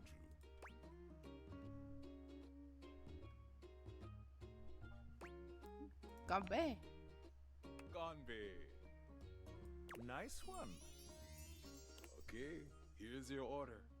Dig in. Let's try this. Koa's dishes are sumptuous, abundant, and full of bold, contrasting flavors. This is definitely comfort food, and the gloves are off when it comes to spices, sauces, and carbs. The combination of Hawaiian and Korean flavors contrasts and complements, ultimately fusing into something utterly unique. Fermented vegetables, meats dripping with sugary pineapple sauce, and rice. Lots of rice. Interesting. What do you think?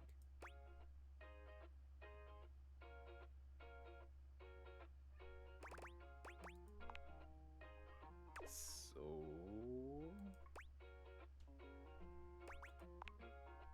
I agree. To have made something so original and yet so delicious is a real win. Koa, you've outdone yourself, and I must applaud your open mind. I find that to be quite sexy. Oh, thanks. Thank you. I appreciate it, I guess. My friend and I are about finished here. Koa, thank you for having us. You two are welcome back anytime. Thanks for stopping by.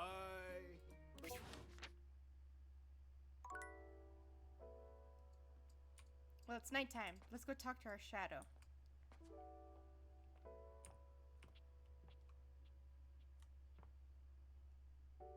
Hi, Crispy Rose.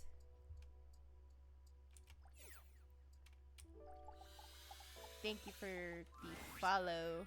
Shadowlord greets you in his own unique fashion, throwing This his game arms for free open or paid wide to as he play? calls out to you. You have to buy it on Steam. I think currently right now, Date Everything is on sale. I could be wrong.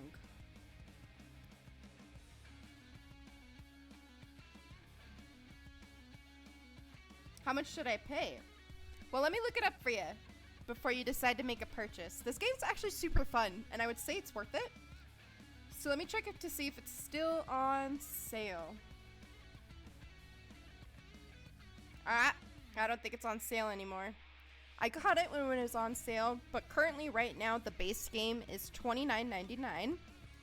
But you can get it in a bundle with the DLC for $34.99. So, not too expensive, but not too cheap. There's a lot of good actors in here. And honestly, it's really entertaining. You can meet a bunch of crazy stuff. Like so far, I've talked to my bathtub, my shower, my desk, my D&D dice. Alright, I'm thinking to play this game, so is it worth to play? It is definitely worth it to play. Like, I feel like you could find a character that really speaks to you really easily. You just gotta take the time to dig. It's so unique so far. And honestly, I'm so excited to continue to meet different characters. And not only that, but it's got a lot of voice actors in it. Yeah, it's definitely a good purchase. The lights dim and the shadows reign supreme. Of course! It's a great game. The doors of the abyss open for yours truly. Ah, a dark day to you, my penumbra. Ooh, I have something I want to show you. Please show me. Evidence of my power returning. During our previous exchange, you questioned if our discussion was monumental in any way. Now, observe closely. Come to me, servants of the night. I am from the US. Shadowlord stands stock still, arms spread wide with his head tilted up. He seems to be waiting for something. Ooh. Ah. Ooh. He starts, turning to look at something you can't make out. He points triumphantly. There. Do you feel them? You feel a tickle at your leg. That's cool.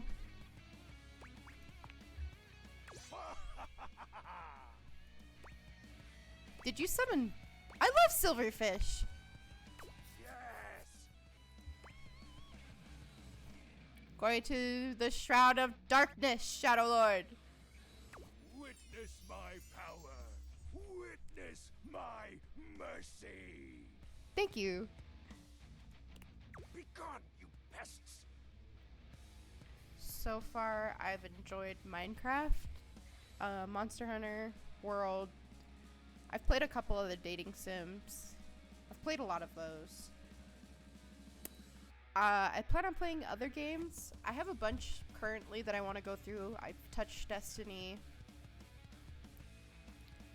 With a swipe of his clawed hand, Shadowlord scatters his insect minions away into nothingness. There. They shall not intrude your presence again. I thank you for your mercy, Lord of Shadows. I am merciful for your thankness, granted human. Most merciful of thankness, most bountiful.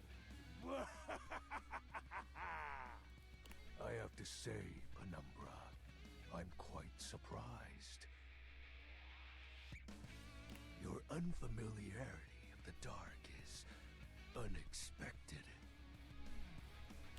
This resistance to the colligiosity must be reversed. Perhaps your soul is not attuned properly. Training is in order. Give me all the training you got. Let's level up. Yes. Conversation will keep darkness in our mind tempered and in our control. Just as you participate in the labors of light, surely you partake in the leisures of darkness as well. What activities do you enact in the shadows? Regale me with every detail, Penumbra.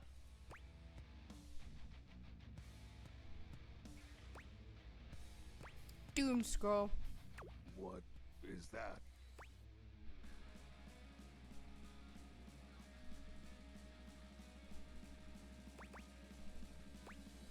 Scrolling through social media, feed for hours. That sounds incredibly sad. It is. Why do you do this in the dark? Sometimes I'm doing this during the day too. Fascinating. I can't speak to the merits, if any, of this activity, but I can part with you some words to remember by. I've been streaming for a while now. I started streaming last year, and then I got back into it this year. Even in your loneliest moments, you are a god. In darkness, I will be there to remind you as such. In light, you walk with your shadow.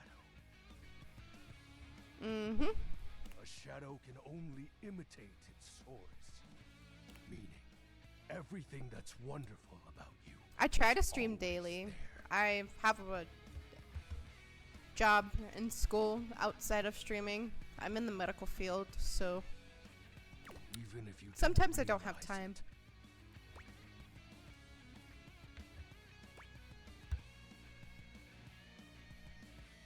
That was romantic.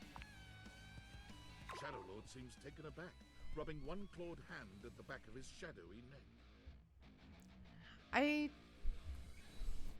Well, thank you.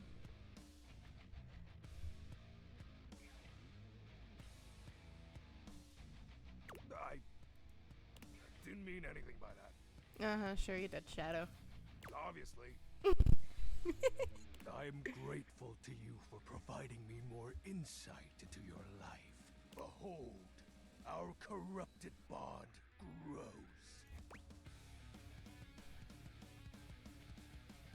I have a question. Something troubles you, Penumbra?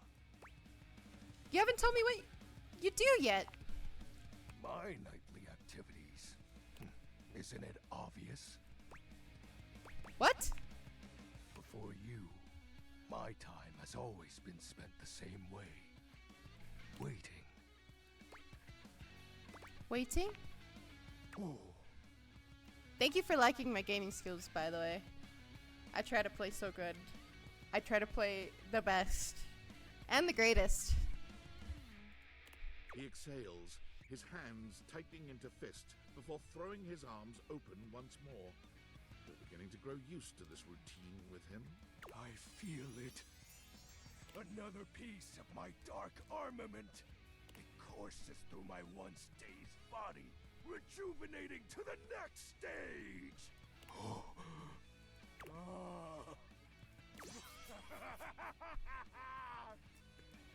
Excellent. My form is stronger, yet still incomplete.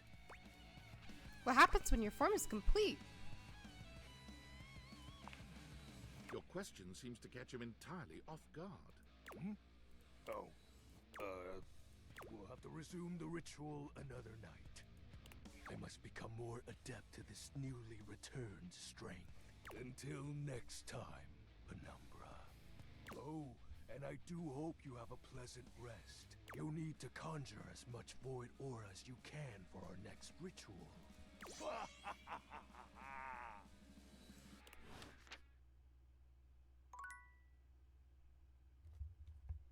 I really like Shadow Lord 420. Oh my gosh, he's something else.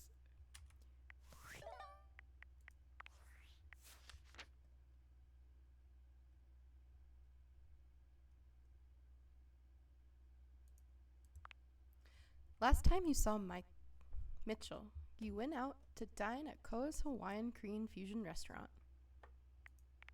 He doesn't like cronuts.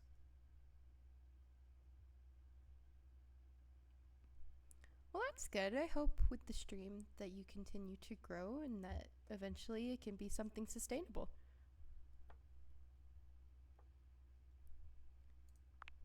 During your last conversation, XXX Shadow Lord 420 XX, where's the exclamation point? Apparently acquired another piece of his dark armament. He looks forward to your next ritual. Alex Lee is voicing him, and that's amazing.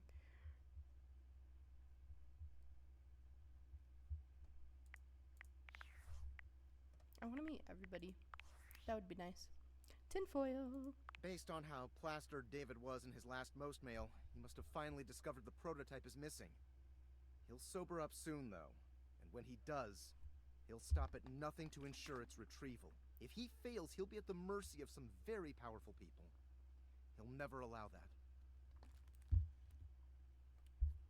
Do you trust me to do this? I'm just an average nobody. I guess it's imperative that we trust each other. And I've been asking you to trust me without being fully transparent. I know all this because I created the Dateviators. Thank you. I try to have a good stream quality. I do have a Discord. It's linked on my Twitch.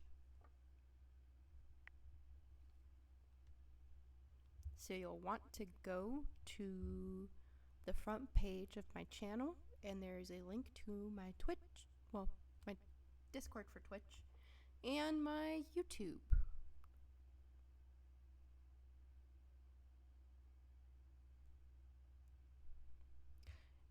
I don't think I have it labeled, maybe. I kind of figured. But yeah, no. I don't know if I have it posted anymore because it's still in the works. Prove it. There's no time for that. Anyway, I can't talk now. I'm stealing coffee shop Wi-Fi, and the barista finally noticed I'm only ordering tap water. Remember, under no circumstance allow David to know you possess the prototype. All right.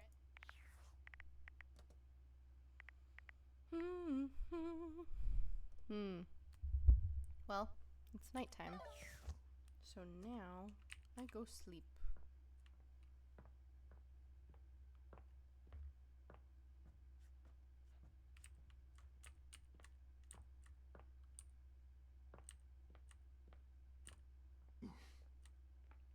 I'm sorry, Dorian. Front. Dorian.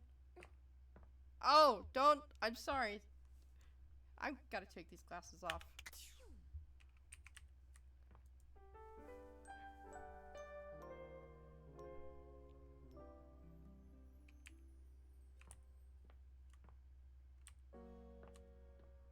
It's a new day. I'll come back and talk to the cat. Let's see here what this book has to say.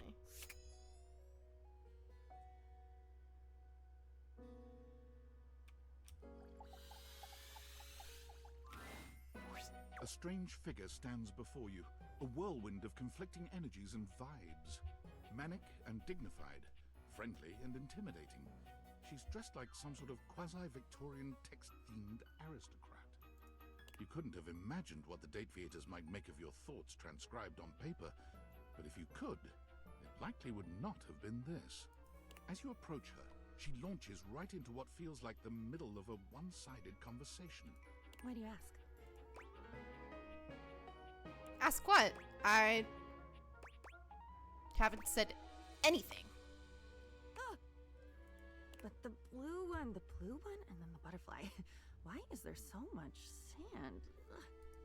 Oh, I'm getting a reading. It's a secret feature. Tell me. It's called Content Aware. It goes off whenever I have the feeling that something a little off-kilter might happen. It gives you the chance to see if this dateable might be someone you might want to skip due to content concerns. Tell me more. If you're worried that you might miss out on points or stuff, don't get your tushy in a twist. I'll take care of the dirty work for you. No penalties incurred, I swear. Pink.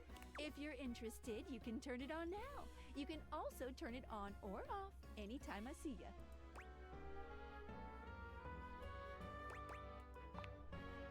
These datables have some subject matter that might be troubling. PTSD, violence, stalking, manipulation, domination, mental health issues, addiction, and many more. Oh, wow. If you want a gentle warning when something approacheth, I'd recommend you turn it on.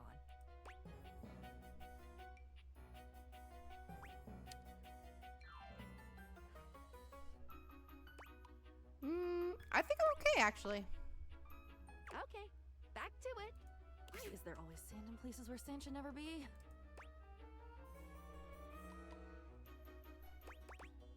Excuse me?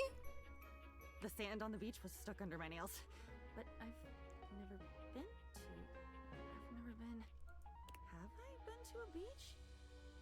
Why would I have been to a beach? Why can't I remember?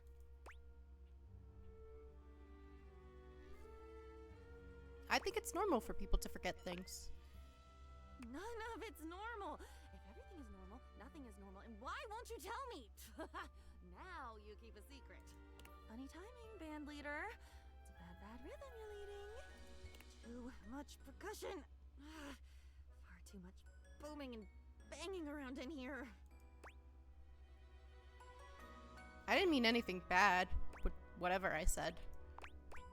Oh, nobody ever means it. Nobody ever means anything.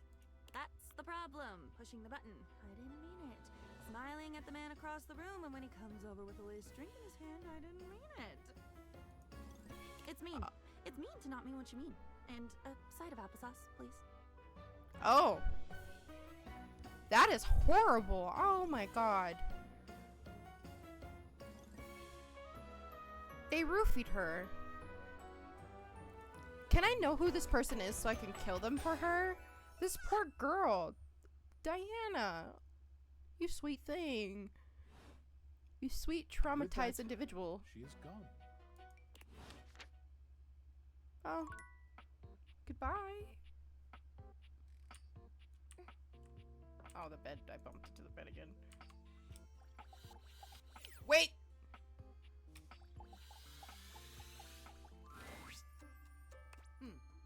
Almost late. Almost. If that's all it takes to devastate you, it was a matter of time.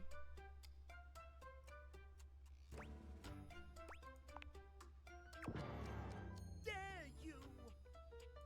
Not content to humiliate me, are you? No.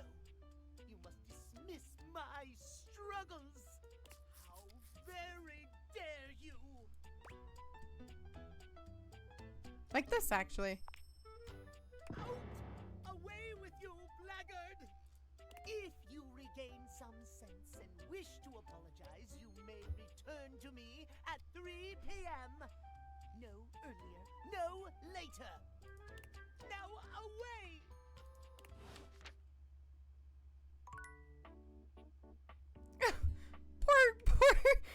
Poor guy.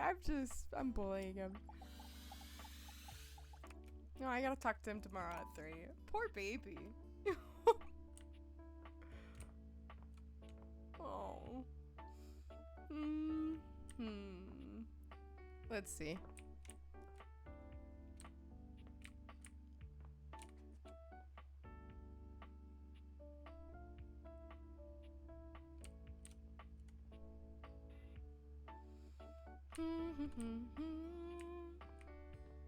I need to talk to Chance, but I also should talk to Doors.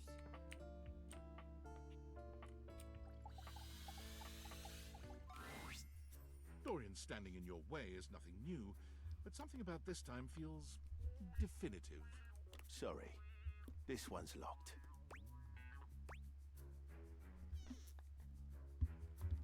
Where does it go? The attic. Why is it locked? This is where you keep your lesser things.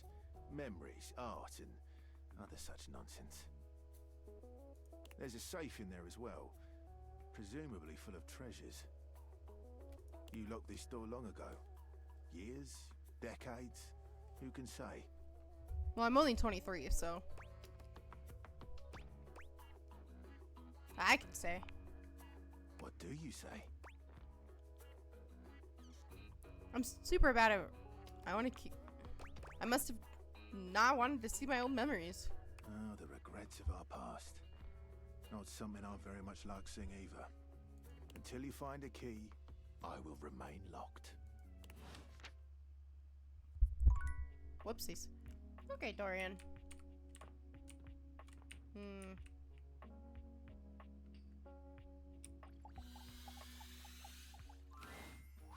As you take in the sight of the adventurer standing before you, it's hard not to feel like you've stepped into one of those old adventure serials from decades gone by.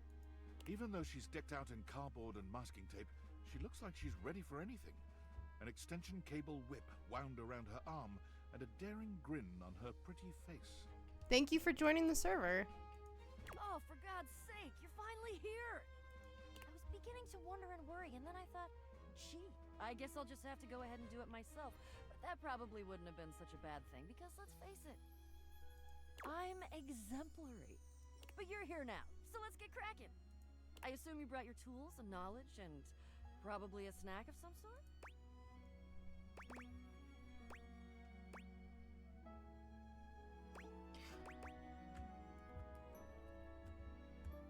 I do not just randomly give out my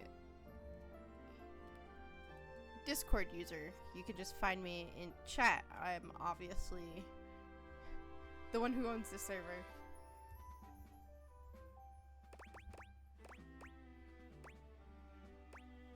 Popcorn? Popcorn! Brilliant! Effervescent! I am beside myself with happiness. But before we begin... The adventurer strikes an impressive pose, positively radiating confidence and daring. I am Bo. I am the soul, the spirit, the animating animus of boxes and storage containers in this house. This most special of houses, where it is my great privilege and my great destiny to reside.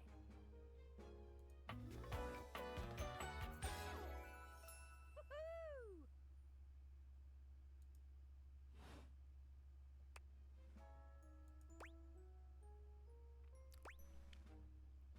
You're saying my house is special? The most special house in the history of houses. You might be able to tell from looking at me, but I am an explorer, an adventurer, a rake, a rogue, a bounder without any of the really unfortunate moral overtones that those words have accumulated over the years. Think fun-loving without the using others for my own gain part?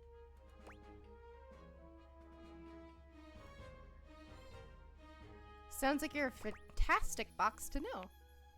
That I am. I would ask who you are, but my goodness, there hardly seems to be a point. You must be, I mean, you couldn't be any other than, right? Who do you think I am? I know that you are the, well... Bo takes her hat off for a moment, holding it over her heart. She bows her head, just a little. It is my great honor, my passion, my destiny to have the opportunity to follow my path, alongside you, the leading houseologist, to whom I owe such a debt of gratitude and respect. The leading what? Houseologist. The leading authority in this, or any province on this house, its history, its mysteries, its great secrets. You are the resident, after all, aren't you? Yeah, I am, but I didn't build it or anything. Are you telling me you're not the leading houseologist? That's exactly what I'm telling you. Oh dear. Bo returns her hat to her head, her reverent expression fading into a rather more sour one. I'm starting to feel, well, a bit like I've got some birds in the box.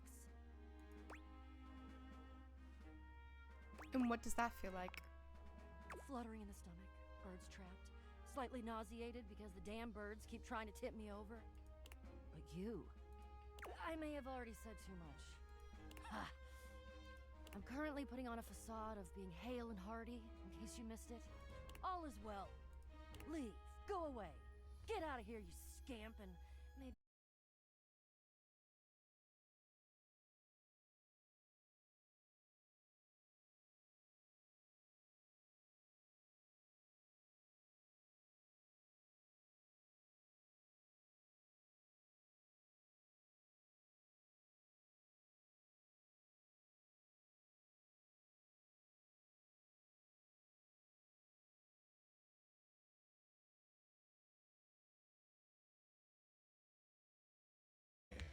To begin.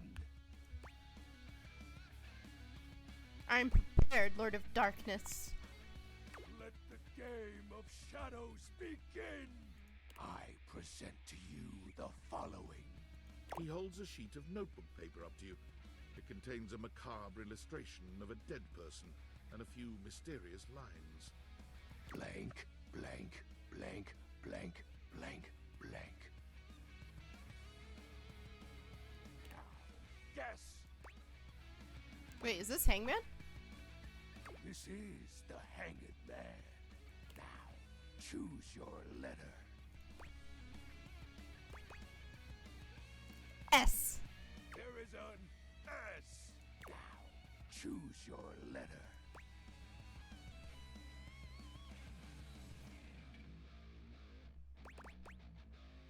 W. There is a W. Now, choose your letter. A. There is an A. Now, choose your letter.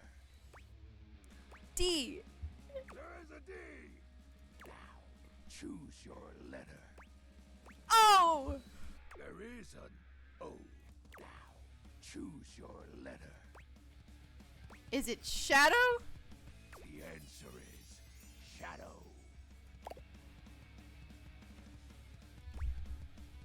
That's so sick, dude. Completely sick. Your turn. Shadow Lord's skull doesn't really have much in the way of expression, but he seems a bit smug. I'll have you know that among my dark cabal, I was the leading player. Think to yourself, what is your mysterious text? Darkness. 8 letters. My favorite. Why, you ask? Isn't it obvious? 8 is the infinity symbol, but sideways.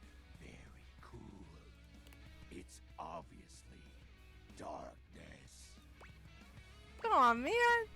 I appreciate you staying relevant to our practices, Penumbra. Ah, that was entertaining.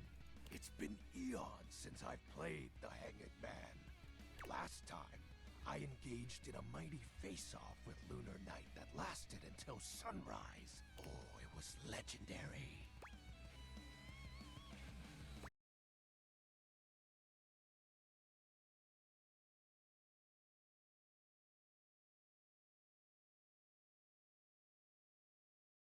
What do you presume to be a power more fearsome than darkness?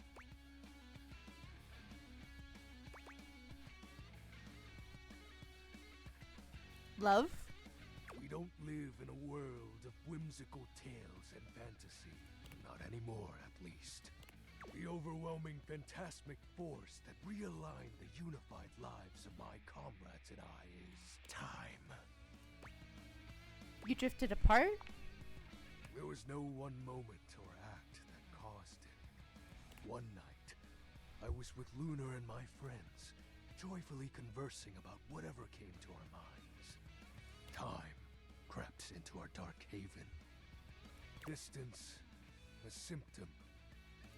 And then, many nights later, Lunar no longer wished to be by my side.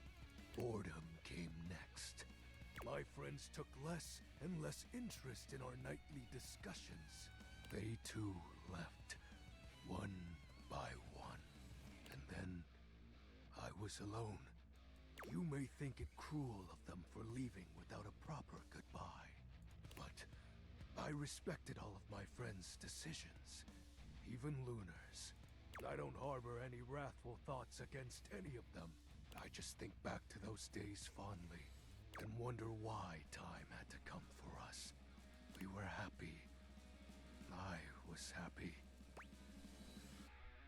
Shadow, I'm so sorry. Shed not a tear for me, Penumbra. Time comes for us all in ways we don't expect.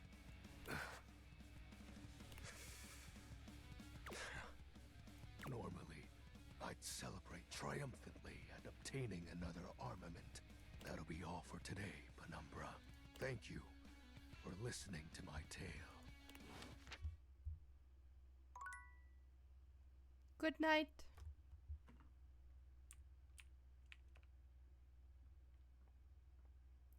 Well, I guess it's time for bed. With that,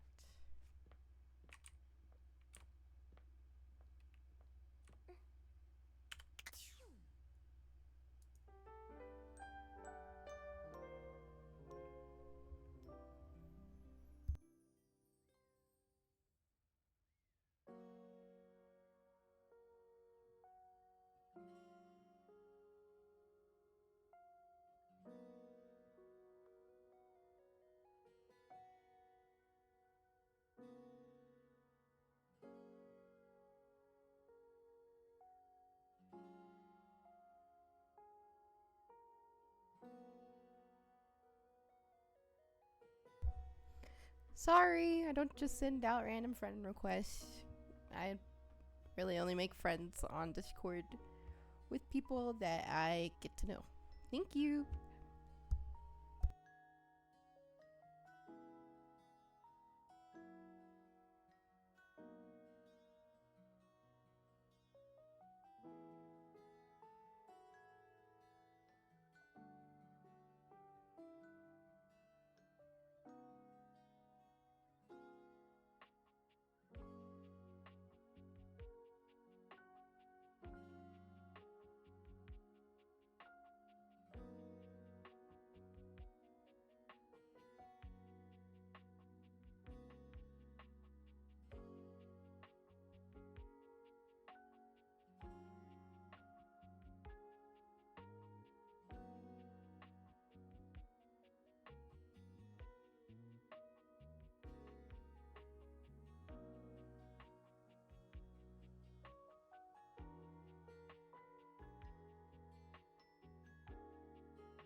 Alright, so we're heading back to bed.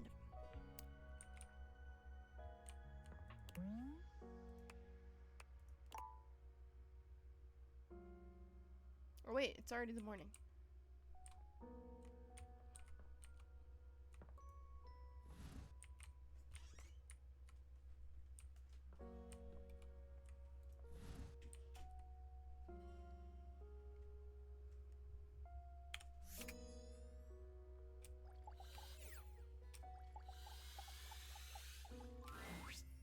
Oh, good!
You're here. I'm excited. I'm expressive. Everyone's ready to go to the zoo.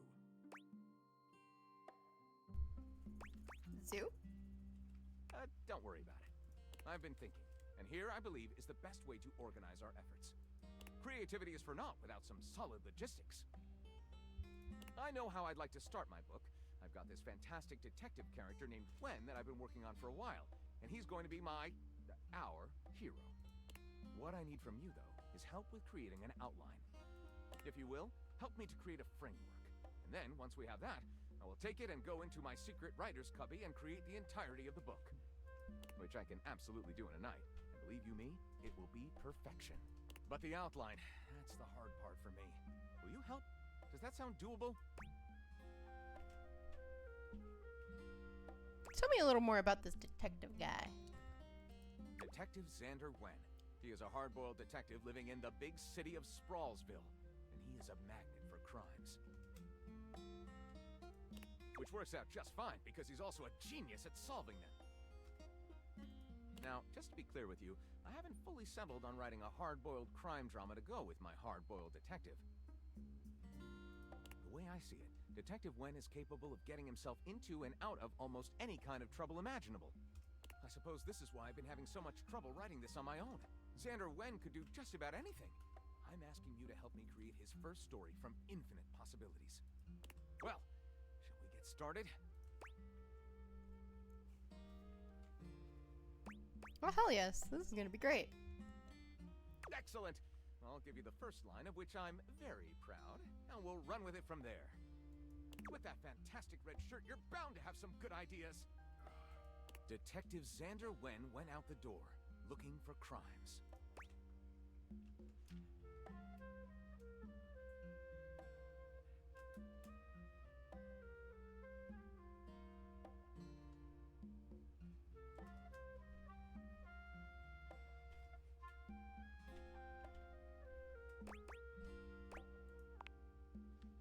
Daphne asked Detective Wen to help find her husband Cliff Fatel, who had gone missing.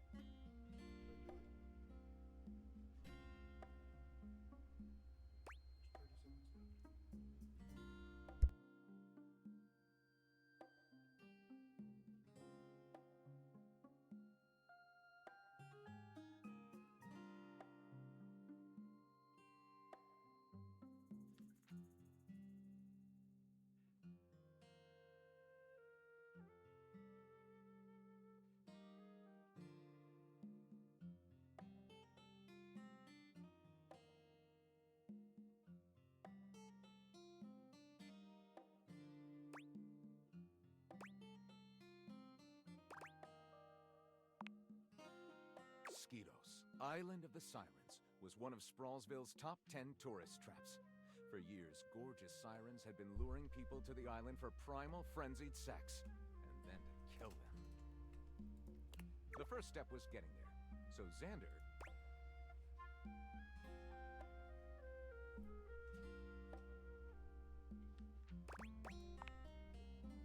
As an uneasy Xander chugged across the bay, he suddenly realized why the trawler seemed so suspicious. It was owned by mob boss Enzo Stereotipo. Before Xander could react, Enzo's goons tied him up and threw him into the ocean, where...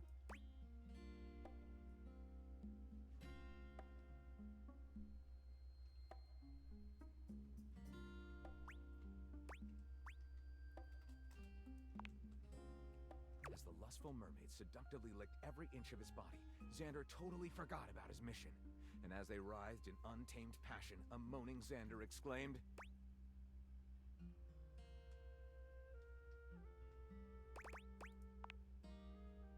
And the siren does. It was Cliff Fatale, whom Xander immediately arrests and or kills. Let's call this Everybody's Got Something to Hide Except Me and My Mermaid.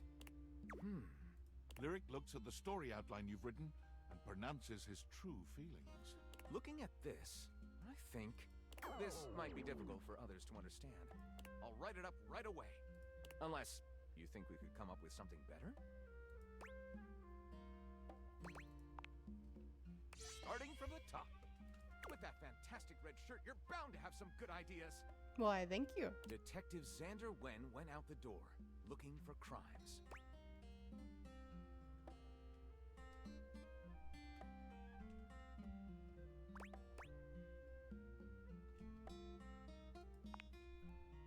Out on the bustling streets of Sprawlsville, Fuzz and Xander were immediately a hilariously mismatched pair. And while getting some donut-flavored motor oil, they received their first call of the day.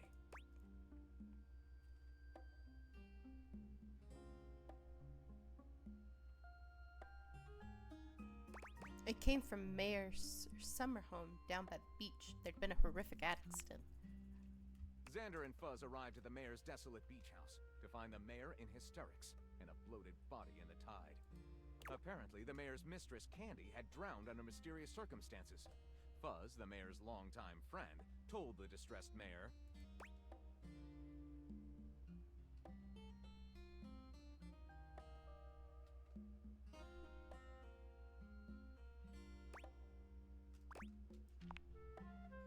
searching the rancid, decomposing body, Fuzz found evidence pointing to a deserted squid cannery down by the docks. It was then that Xander made a decision.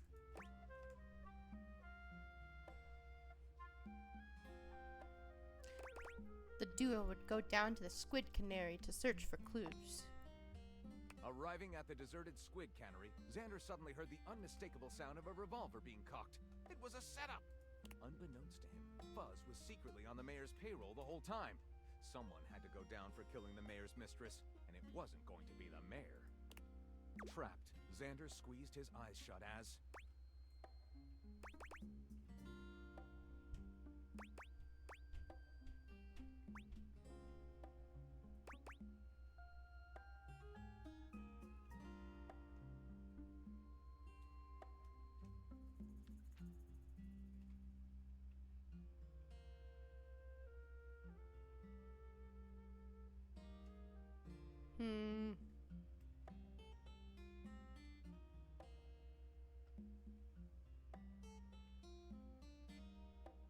Do I want Fuzz and Xander to have romance, or do I want Fuzz to be ruthless and kill Xander?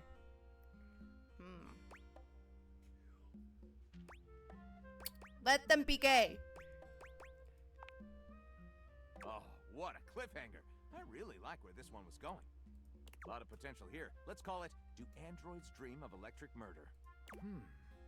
Lyric looks at the story outline you've written and pronounces his true feelings. Looking at this, I think this one has so many twists and turns. Someone should like it. I'll write it up right away. Unless you think we could come up with something better? No, let's go ahead with this one. See you soon, partner. Elephant!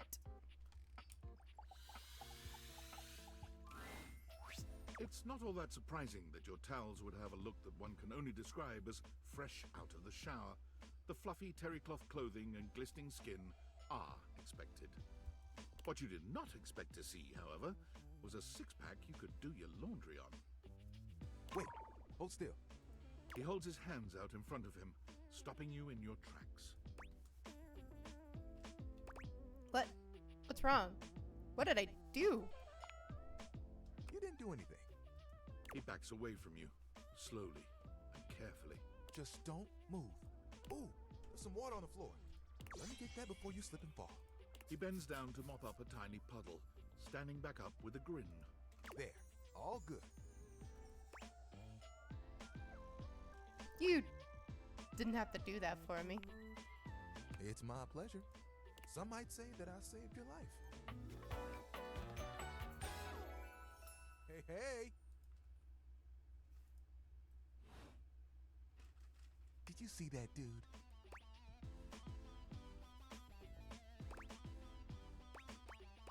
Are you talking to me? Tyrell shifts uncomfortably, seeming to address someone you can't see. Ah, come on, man. I know I'm bombing. He gives you a sheepish little smile. Don't mind me. Just talking to my Towel, buddy? No, faster. Like towel buddy. Well, it's whatever I fold it up to be. But today, it's a swan. He holds out a small swan-shaped towel for your inspection. It's quite charming. I can get a bit bored is all. Yeah. You and Tyrell look at each other, neither of you speaking.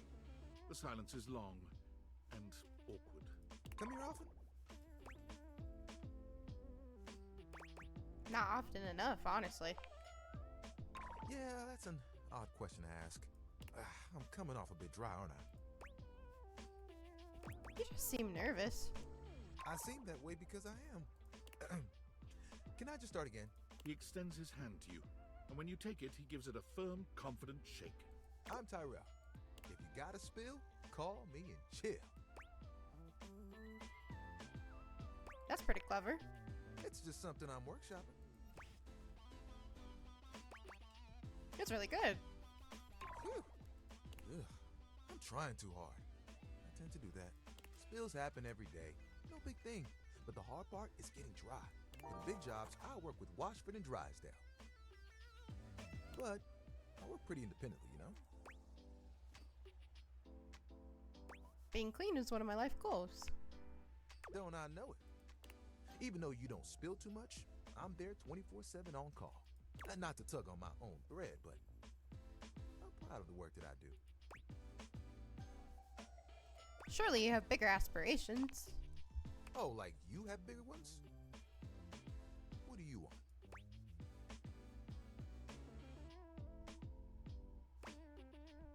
To travel the world and eat all the good stuff, but have it all be free. Sounds impossibly ambitious. There are things I want to do, but my job is important, you know? Those spills ain't gonna unspill themselves, and I won't be spilling things to you until I get to know you better. So, let's make a deal. Next time you see me, I'll show you something cool, and maybe I'll tell you a bit about myself. I'll show you an idea I have. Oh, I totally forgot about Timmy. Is it? It's 3 o'clock. I can talk to him now.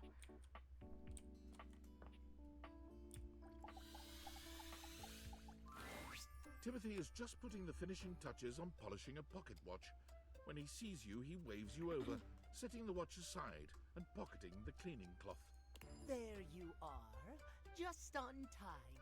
I must say, I'm absolutely chuffed to see how timely you've been. You're right on schedule.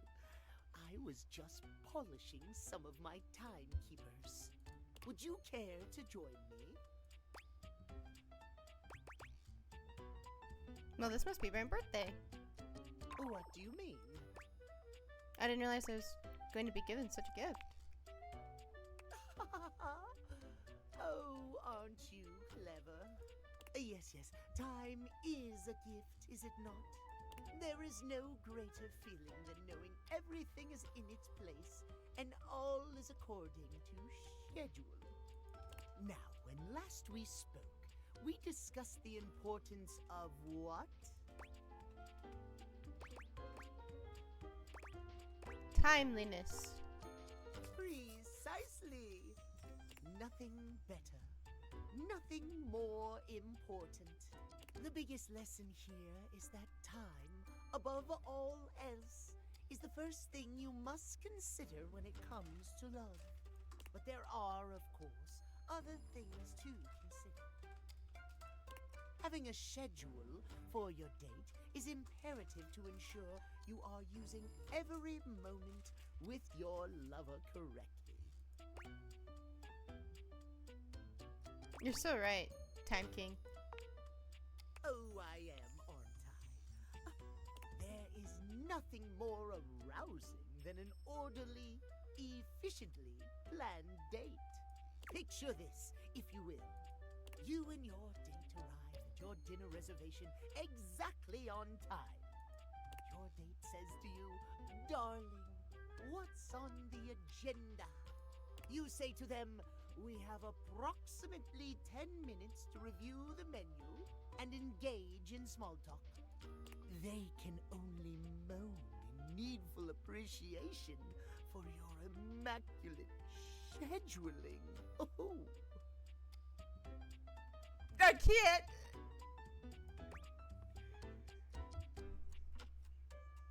Is that really what you think would happen? What I think, it's what I know would happen. Why, it has happened on every single date I've ever been on. So you're still single now because... I am simply too busy to date at the moment. I am not the one who needs help here. If you say so. I do. At any rate, scheduling your entire date down to the minute is not only efficient, but an excellent bonding experience for any couple. So let us practice now. You have asked me on a date, and we have both arrived on time. As we are seated for dinner, I look deeply into your eyes and ask you about tonight's agenda. You say?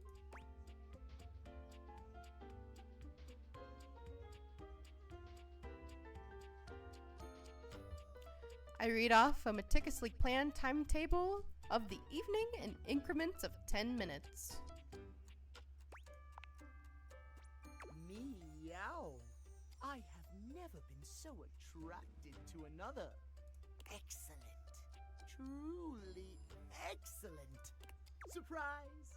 Our date has gone swimmingly, and I have invited you to another activity. But your schedule has not accounted for this unexpected excursion. Horror of horrors! What do you do?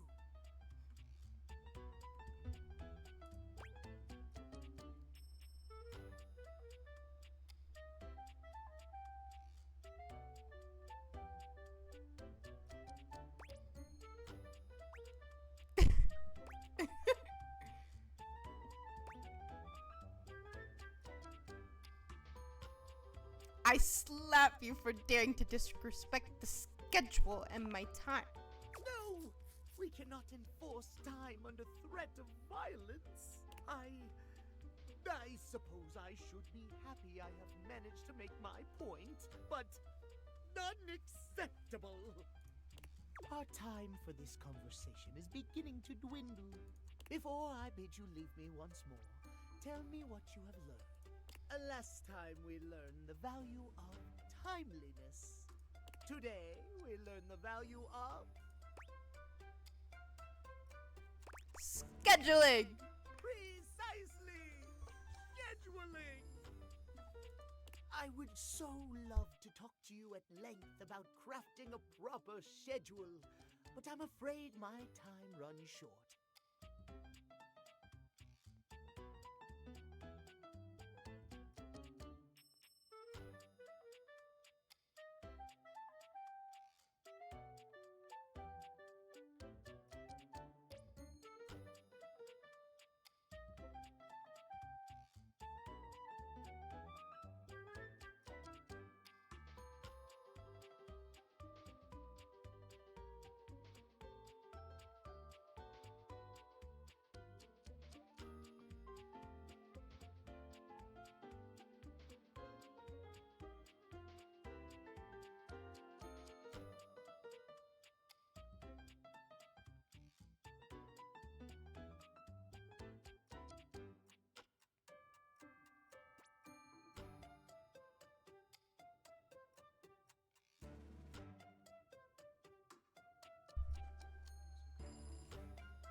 you wish to continue our talks, return to me at 9 p.m.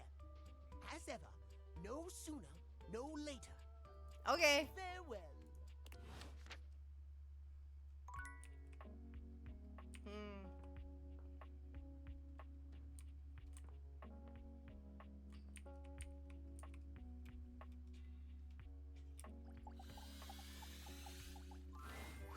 It takes you just a moment to properly evaluate the figure standing before you.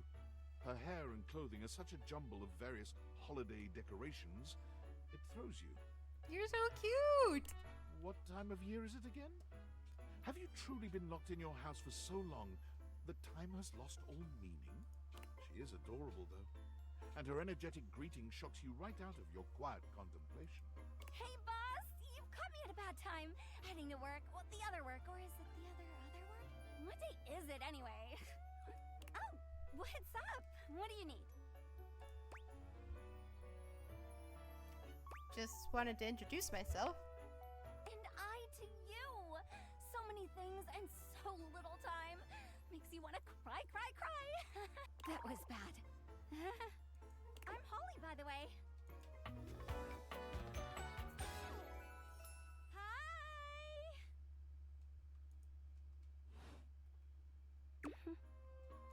Oh, and who are you? Did you already say? Sorry. In a little rush for the dish dash. Rat race, all that. I'm Fruit. Oh, I've heard about you. That is such a funny name.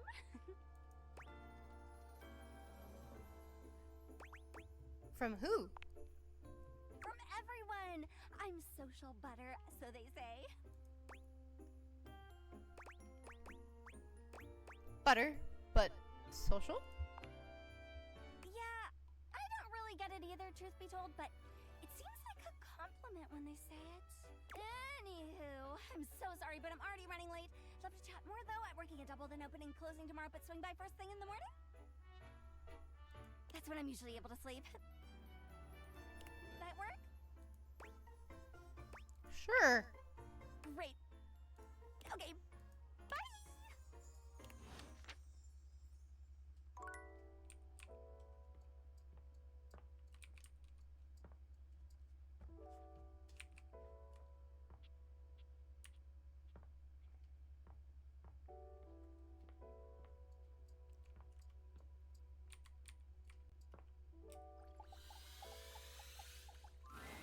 There's a strange heaviness to Shadow Lord today.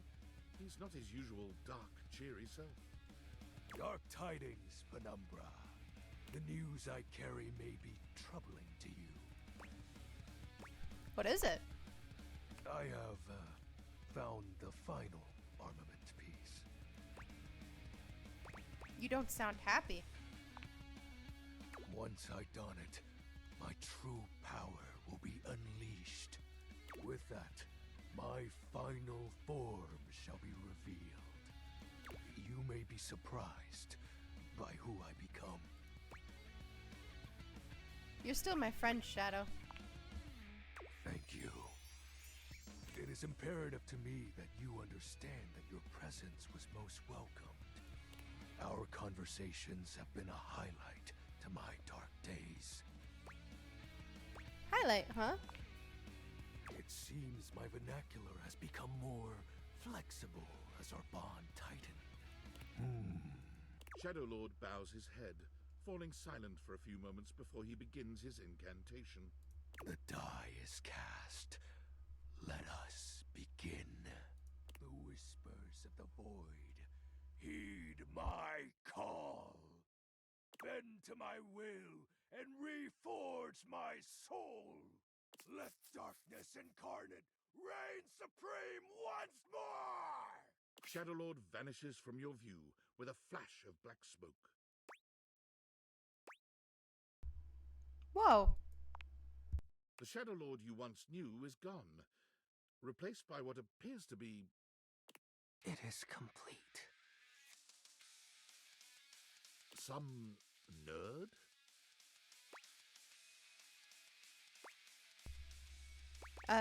Shadow?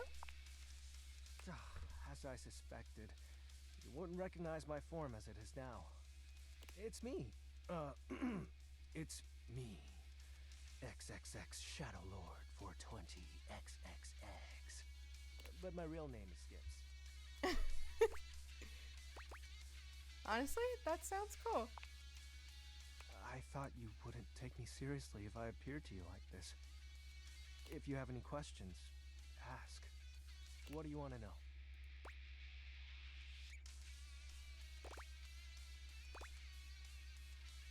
Who is Shadow Lord then? It's a handle. You know, like a online name. My friends and I would chat with each other online using DIM. What's DIM? Oh, DOL Instant Messenger. Okay, what's DOL? Darkness Online. Are you too young to know what that is? So your shadowy gatherings are all just online chat rooms? Yep. I wasn't kidding when I said Shadow Lord was a popular name. You know how many shades are out there? But you are darkness, right? We're all darkness. Some work in collectives, while some occupy a whole house to themselves. Who is Lunar Knight? His name was Benji. Is Benji. He's the one who invited me to the group. The group? The chat room. He was really encouraging with everyone's roleplay, especially mine. Did you ever meet in real life? Yes, it was nice. There was an eclipse and we were able to join our forms. I hope wherever he is, he's happy. He probably misses you too. Yeah, probably. So was the Great Cataclysm a lie? Well, that was actually the most accurate thing I've said. You had a rift with your friends. It was slow and sudden at the same time. Maybe it was happening the whole time, but I didn't notice. But it doesn't matter. The fact is, my friends all stopped hanging out with me. We just grew apart. That's life. Guess I was hoping that didn't apply to me, being unalive and all. Fair. How do you accept that your friends aren't your friends anymore? A question for another time. Who is Skips? That's my real name. Skips Shadley. So this is the real you? Yep. Told you you'd hate it. I didn't say that. I'm not actually the Lord of all Shadows. I noticed. My friends and I love roleplay, so we made characters to chat as. And the ornaments? Not real, but wasn't it nice feeling like you were making progress? What was the point of the rituals then? I was excited to talk to someone again. I'm gonna cry, this is so cute. Ah, gross. Well, maybe that's okay. I think I get it though. So, are you mad at me? Oh. Cool. Do you still want to hang out with me? Of course. That makes me happy. So, what do you want to do? We can do whatever. Chat, play hangman, chill. After all, we don't have to worry about time anymore. Why's that? Well, because I'm going to turn you into a shadow. What?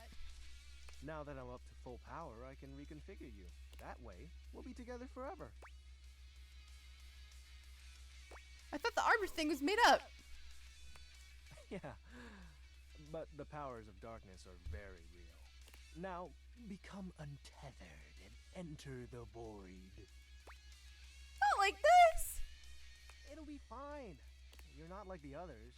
You won't leave me like they did. Like Benji did. We'll be together forever. Trust me.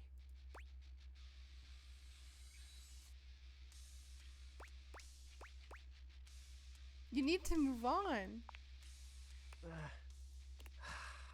It's been so lonely. I know. And I really like talking with you. I'm sorry. I didn't mean to. Do you think we'll drift apart one day? It's possible, but I hope not. Yeah, me too. I'd like to be alone right now, if that's okay. I have a lot to think about. See ya.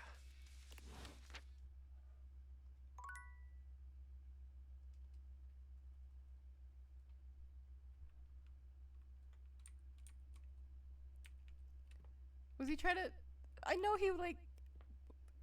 I don't understand if he's trying to date me or not. But the thing is, I have to know him more. He has To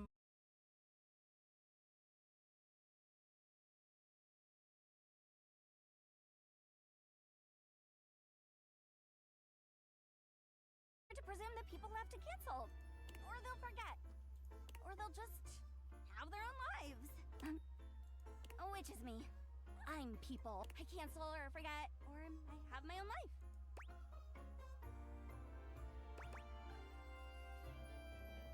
You seem kind of hard on yourself. I'm just realistic. What was the gig? The gig was hard, underpaid, fun, just a local pet. My favorite kind, the little ones. Oh, sorry, it's not you. Tired? No! No! I clicked the wrong one! That was a joke, right? Obviously. Woke me right up. Usually, when I finish a shift, most of the others are asleep. I never really get to talk about my work, so it's strange. What's nice? Well, the shift wasn't, but this is. Why do you work so much?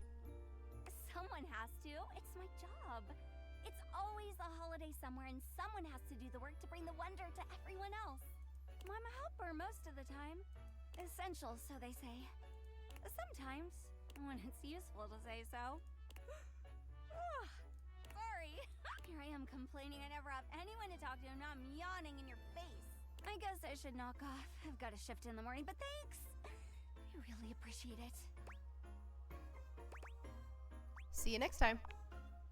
Happy holidays.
My faithful traveler, you have returned.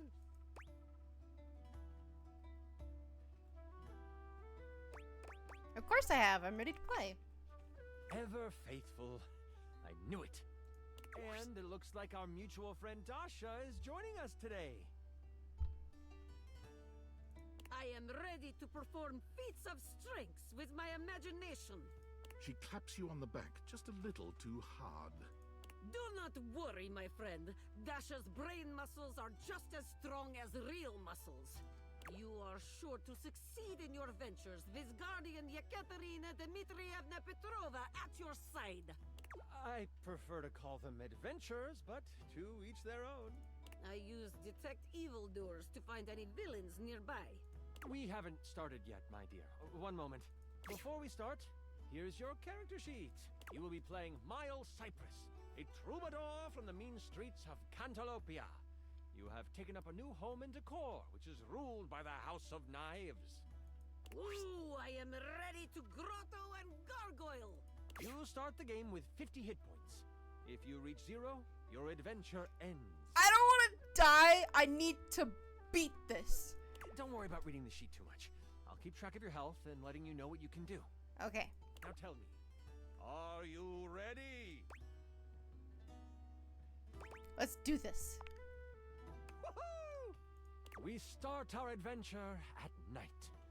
The wind is whistling through the tall trees at the edge of town, carrying with them the smell of pine and possibility. Most of the shops in Decor have closed for the night, but that doesn't mean the town is asleep. Far from it. Near the center of town, right off the cobblestone path, is the Countertop Tavern. Music pours from the open windows as you stand on the small wooden stage, having just finished one of your specialty songs. What are you saying to the crowd?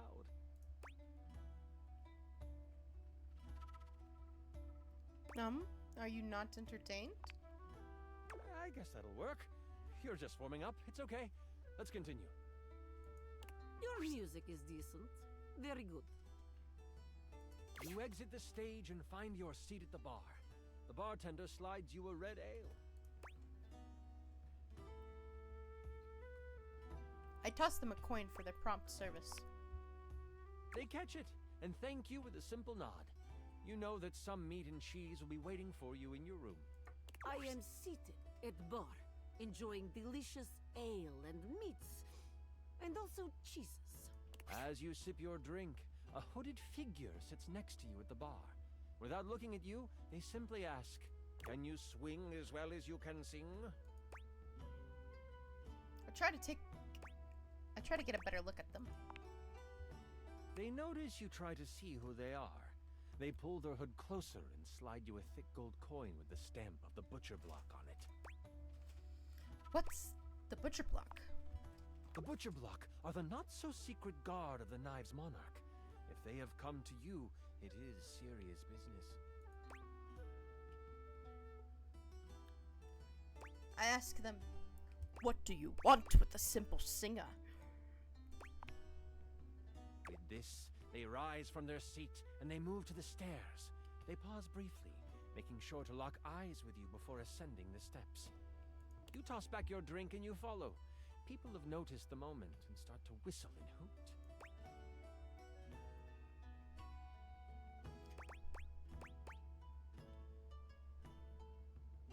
I give them a thumbs up as I climb up the stairs. You play it up!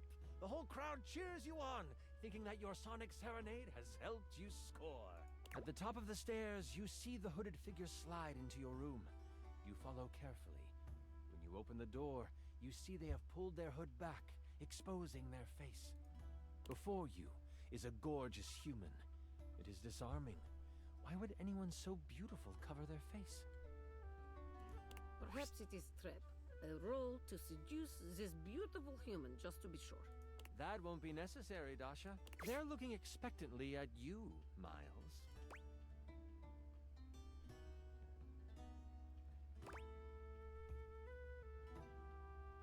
Should I flirt?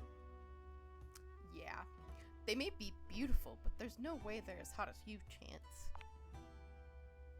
Buttering up the GM does not grant you advantage on skill checks, but it is appreciated. Once you have closed the door, they say. As a member of the Butcher Block and in direct response to the needs of the House of Knives, we have a task for you. The Prince of Knives, Nakiri, has been kidnapped. We know that the evil Grand Vashir has him. They are planning to sacrifice him to their god, Cleaver. Sacrifice? This sounds unsafe.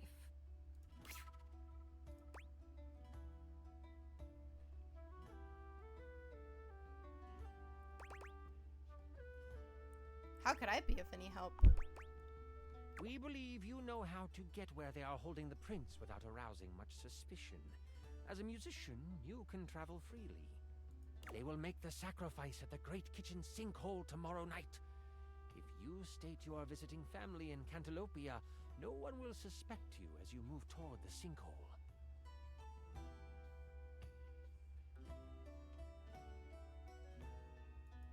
You should rest up. Tomorrow is a big day. This is so much fun, isn't it? Yes, I wish to continue.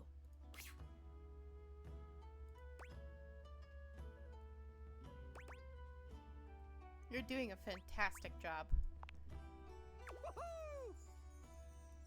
I'm really enjoying myself too. Where were we? Right. You get a full night's rest and a hearty breakfast. You get a boost of 20 health for the day. You, Troubadour, are ready to go save the prince. Yekaterina will eat hearty breakfast as well. Breakfast is most important meal of the day. I am ready for action. As you head out towards the Great Kitchen Sinkhole, you have a pep in your step and greet the people in the market. They laugh and joke about your performance the night before. The thought of the Prince of Knives in trouble worries you, and you know you need to make haste. You have seen the prince once before, and the thought of him floods your mind. He is handsome, sharp-dressed, and has carved a place in your memory. To sing for him would be a dream come true. To serenade him in private would be... Ooh. You walk faster at the thought. That pep in your step has become a borderline power walk. As you walk past the town gates, you notice that 2 people are behind you. Maybe they are just traveling as well. Still, you can't be too sure. You pass a fork that goes to a neighboring town. They don't turn off. You remember the messenger from last night warning of a mole within the block. Could they have found out already? Has your cover been blown? What do you do?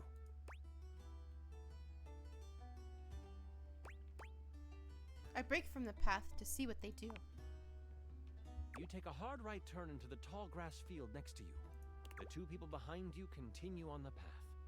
You breathe a sigh of relief to think you were just being paranoid. They could not handle Yekaterina. My aura of strength has frightened them off.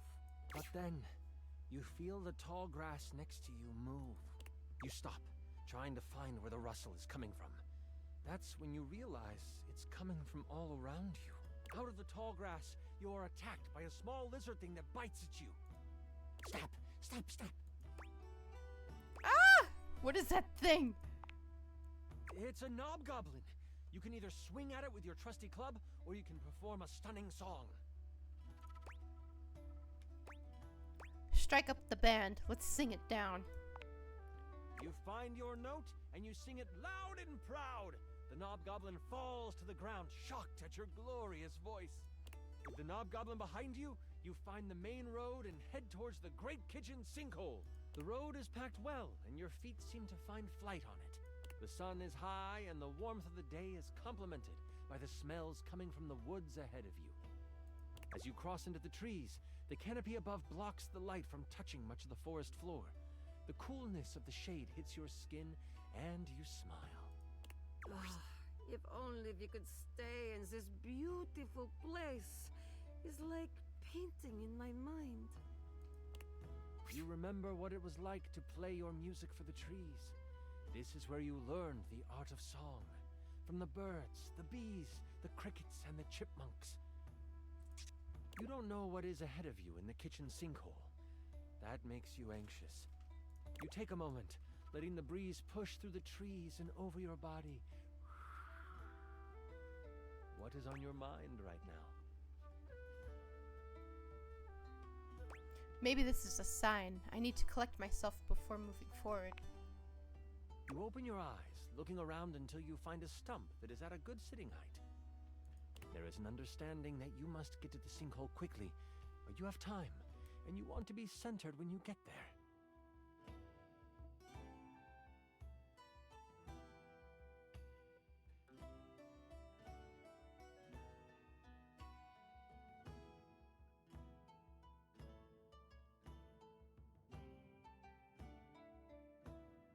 Taking out your lyre, you begin to strum.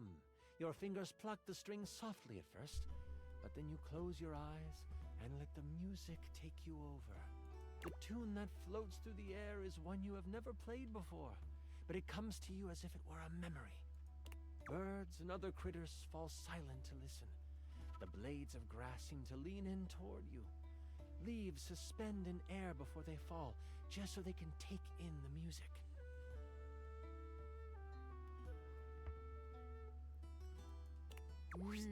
Yekaterina will do very sexy and impressive sword dance. The birds and other critters are enchanted by my moves. And then, a branch cracks, breaking you from your playing.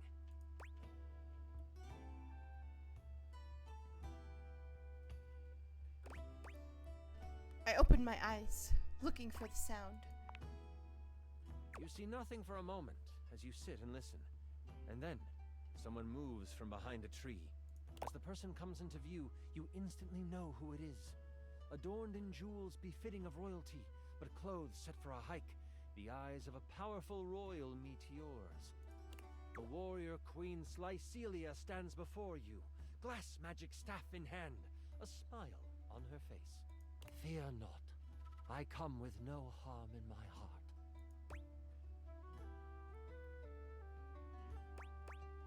I bow instantly. No, wait! I kneel. Yekaterina takes respectful knee. Please stand. Decorum is not needed in this place. We all bow to nature. I shall not have you bow to me presently.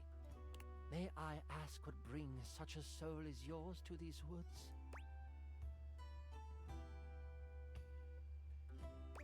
The Great Kitchen Sink is my final destination. A true hero you will be if you help to save my precious boy. I have a confession. I did not trust the butcher block to have found someone who could accomplish the task. I was going to risk my life to save him.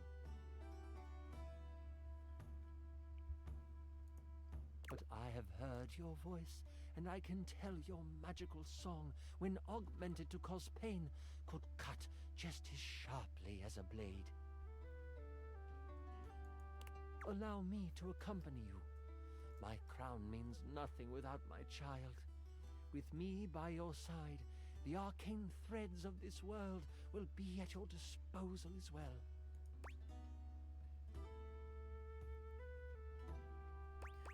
I would be honored to have you by my side. The Queen has already scouted the area. As you come to the edge of the woods, you see the silver sands of the kitchen sinkhole, and she motions with her head to the left of where you are standing.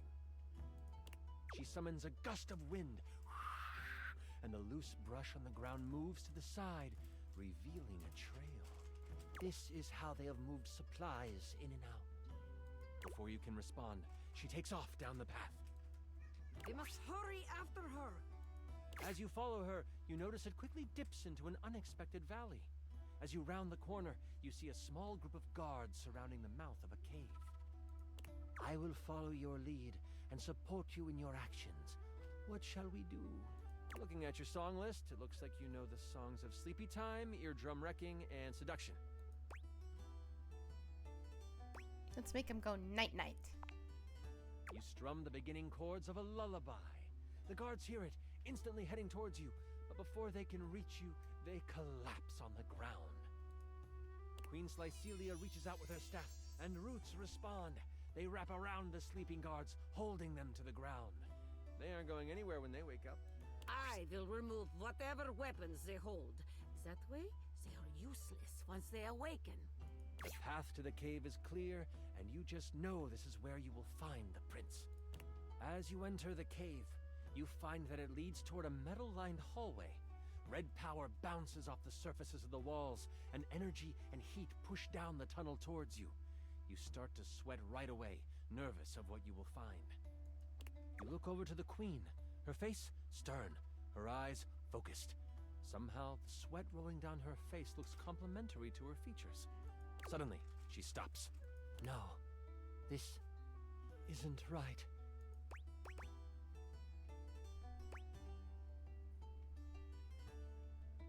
Is something the matter here, my queen? I can sense my son up ahead, but I also feel we must hurry. She takes off, her gait widening as she races through the tunnel. You struggle to keep up until you almost run into her as she stops at the mouth of a large room. She should be more careful. Blocking the exit is fire hazard. As you look into the room, you see the prince, but you also see the outline of someone everyone would know. It can't be, the queen says almost to herself. Cleaver, is that you? Hello, my darling. The figure rumbles as he kneels in front of a bonfire in the middle of the room. The queen has come to be with her king, yes? Oh. So, sexy queen is not single? As the figure stands, you take in King Cleaver, king of the knives, as flames dance across his face.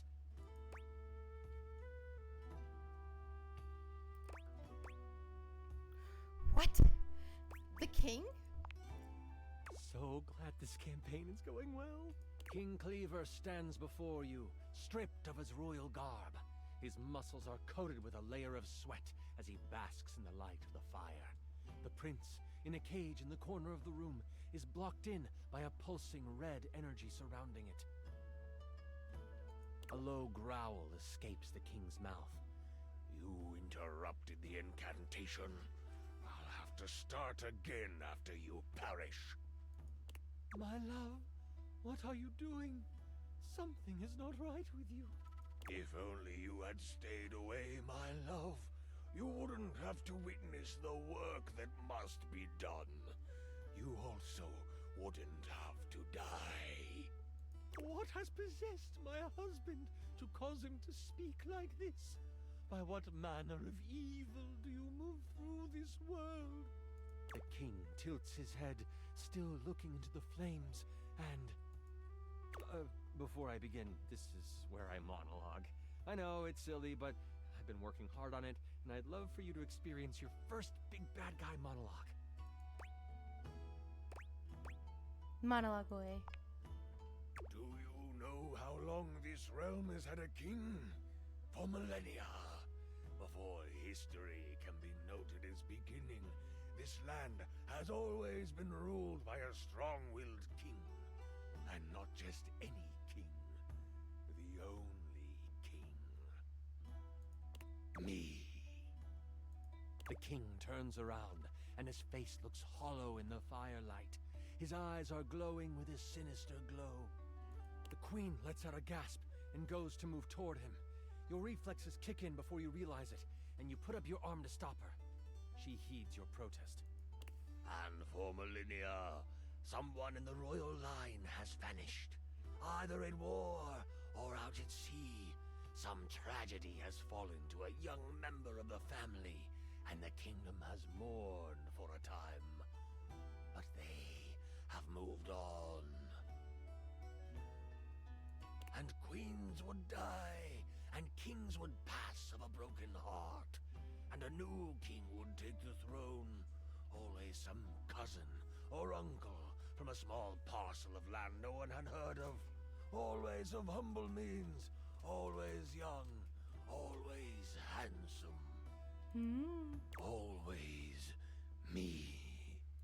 And all I have ever needed is the blood of my line to rejuvenate me, and for my inner circle to to make sure the butcher block failed in their search. It's a shame we only had one child, my darling. You could have kept the other one, but I need him sadly. I don't suppose you can keep on loving me after this, can you? A smile twists across his face. Absolutely not. I shall never love you again. What a pity. I guess you must die here as well. The king launches himself at you. What do you do?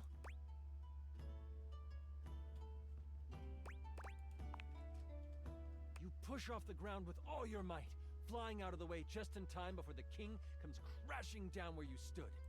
I hold my sword like baseball bat, ready to swing at him. He sees the move coming and shifts out of the way. Blin, I was ready to hit home run. Thwack!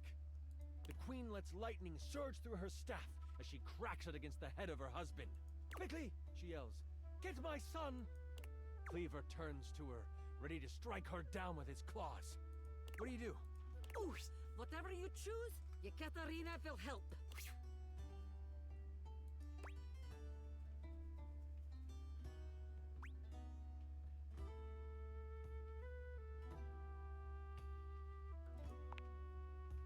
You whip around and shoot a sonic blast toward the king.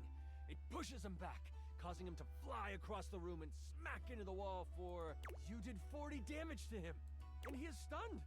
The queen gives you a quick nod before flinging a spell at the cage. Her power serves as the final straw, as the energy dissipates and the prince is able to escape. The prince runs toward the queen, and they embrace. The king recovers. You will both die! He is a figment of himself, overtaken by rage. He launches himself at the two while they hold each other. The queen raises a hand, trying to summon an arcane shield. It might not come in time. Can I reach them in time? Do you have a reaction that doubles your speed? I do not. Shucks. It looks like it is up to you, Miles. Yekaterina cannot help you. What do you do?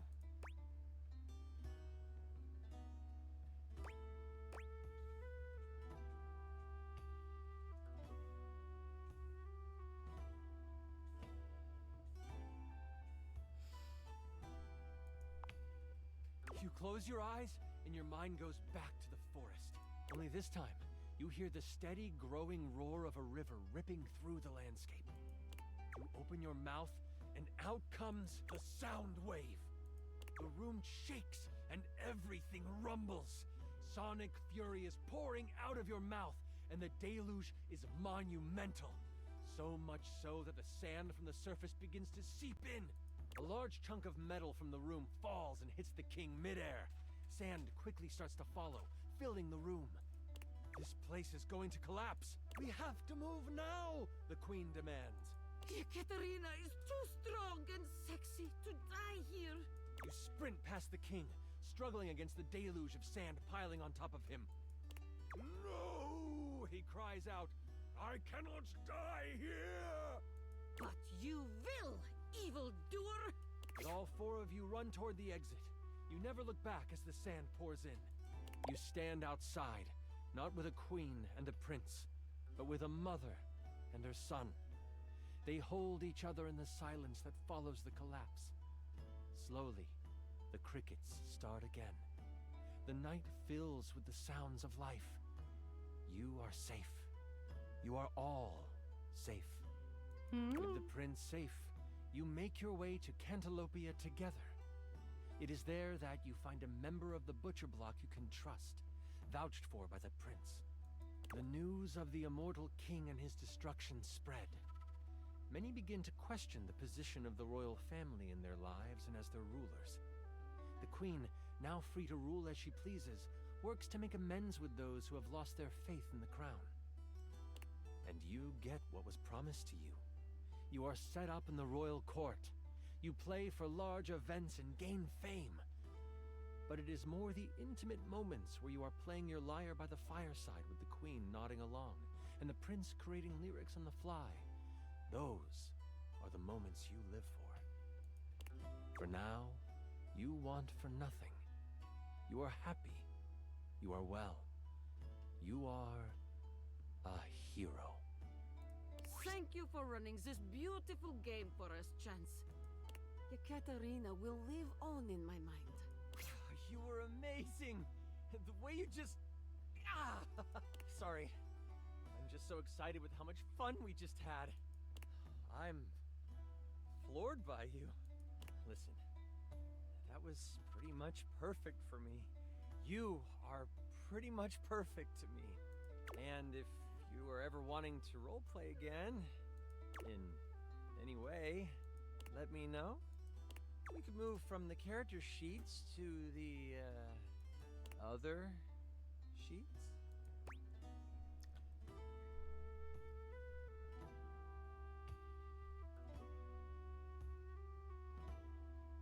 Sure.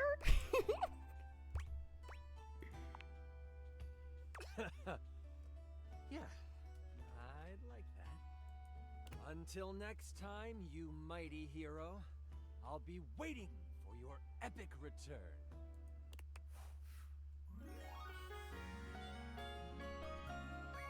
Neato! Holy crit! You maxed out our relationship status.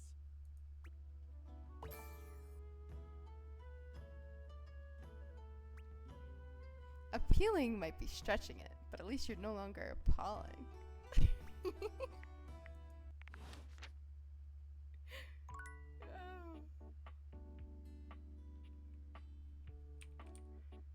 Lovely. Okay.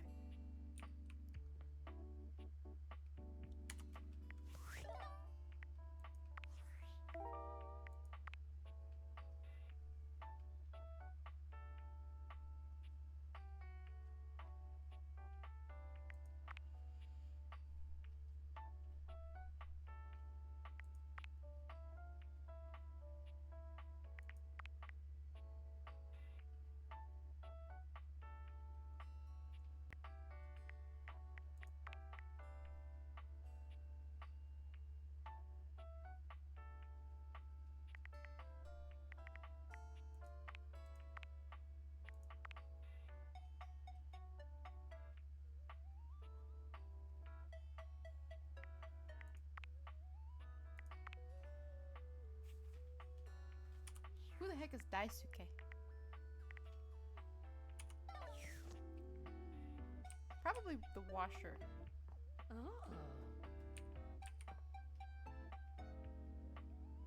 What? When you turned your gaze on your trash can, you were expecting shiny metal and black plastic. Damn it, you expected the garbage. What you weren't expecting was the handsome face, sculpted jaw, and delicate peaks of skin artfully framed by actual garbage. This garbage lurker, for his part, seems far less impressed with you. Huh? What?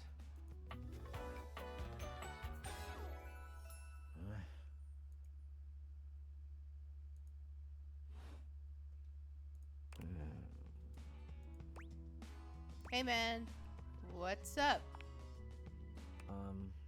Things that aren't down, I guess. Oh, okay.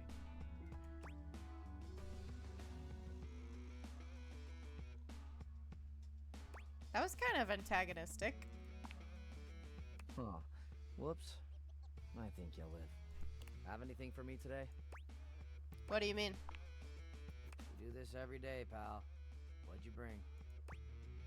Well, let me check. I'll just wait.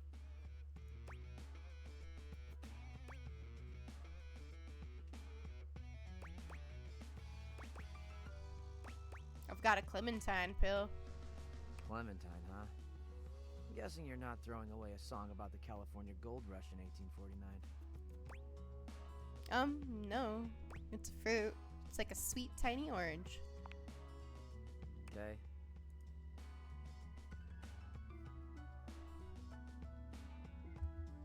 And I ate it. I don't like eating the pill. Well, I do. Nice haul. I'll take it. Great. Enjoy. You hand your trash over to Cam, and he takes it from you, pocketing it without another word. And you're still here. Yeah, aren't we gonna talk or hang out or something? Wasn't planning on it. So then, now what? Now you go. Go, go. Be free. I am free. I'm free to be here. Damn, Chuckles. Bye.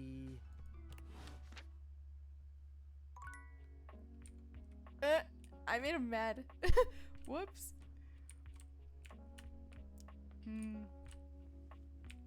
What time is it? 6.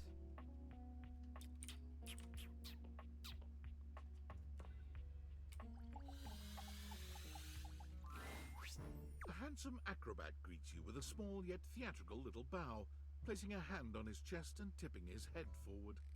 He has the aura of a veteran showman, but he doesn't look particularly pleased to have you as his audience. Oh. Well, I'm sorry, I guess. Greetings, weary traveler. Oh my god.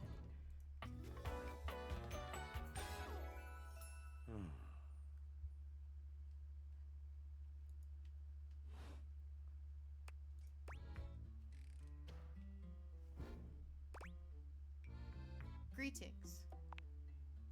You seem taken aback. Quite natural. It was not my intention to frighten you, though I grant I'm known to be a disquieting presence when I'm in a mood. In a mood, huh? Like, a good mood? Sounds like a bad mood. Yes. Yes. A long and solitary bad mood. For this, for everything, we are out of tune. Anything you'd like to talk about? You aren't serious. You jest. No jesting here. I've been told my jester bad. You want to hear my story? I bet you're one hell of a storyteller.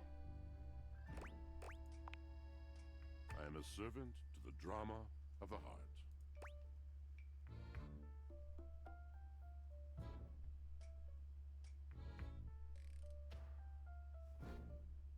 See? Like that. You just speak so beautifully.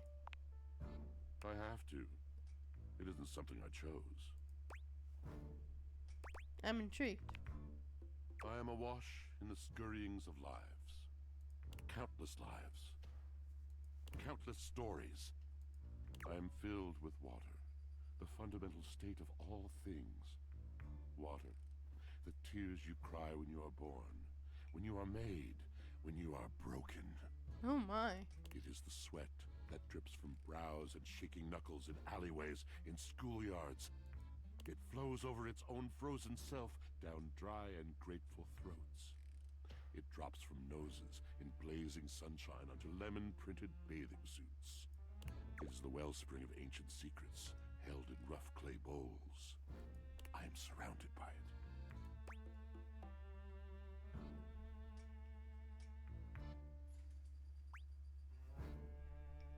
I'm remembering all the times I've left my clothes in the washer too long. I'm sorry? You cannot know the agony that exact decision has caused me. I cannot talk about it. You'll have to ask Drysdale about it. The pale betrayal. That sounds intense. You have no idea. But not only that, not only do I hold the limitless, the unfathomably simple, I hold the dirt of life. The blood stuck in denim from skinned knees comes to me. The stains of earth from a weekend spent burrowing into trees and the slimy, crawly things. The makeup smeared onto shirt collars and cuffs, streaked mascara, and embers of a lipstick that blazed once. All of this comes to me to be absolved. It may be dissolved, but it does not disappear. I like the way this man speaks. It cannot. Nothing does. So what happens? I must keep it all. It is a vast treasure house of memories, of senses, and it is safe with me. But how can I, just me, survive that? Huh. How could anyone bear the weight of that much life? Tell me. It is the words. It is language. To be able to communicate, to share the burden. It is poetry that keeps me afloat in my own sea.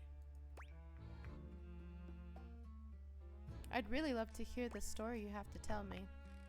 You mean it? And this at last is the dawn? Such bewilderment comes with the sight of the room, I cannot tell. A deep breath. I have lost my only friend.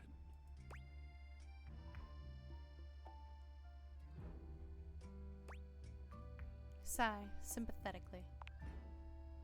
He gazes off into the distance, something clearly weighing on him. His eyes narrow for a few moments, and then he sighs. Oh.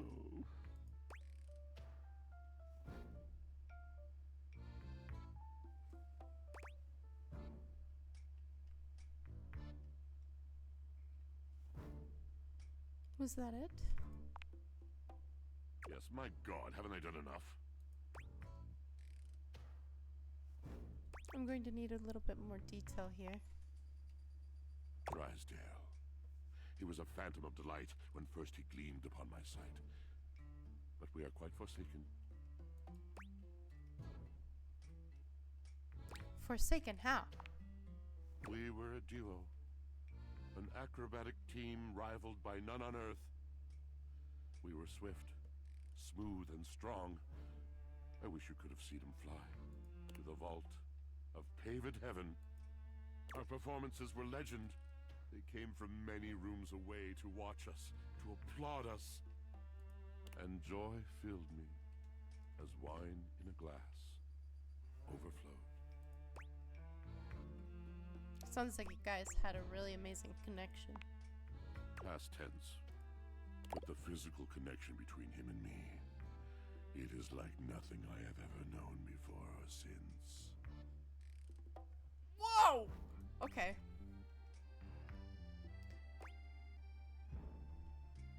So what's the problem? He does not need poetry like I do. When he talks, it is a breeze to my tempest. And to him my tempest seems but a suggestion, a rumor of rain in another man's country. But you had your art, didn't you? Until we didn't. Until he was too busy to perform. Too occupied with other things to tumble with me. The bond was broken. The bright cord severed.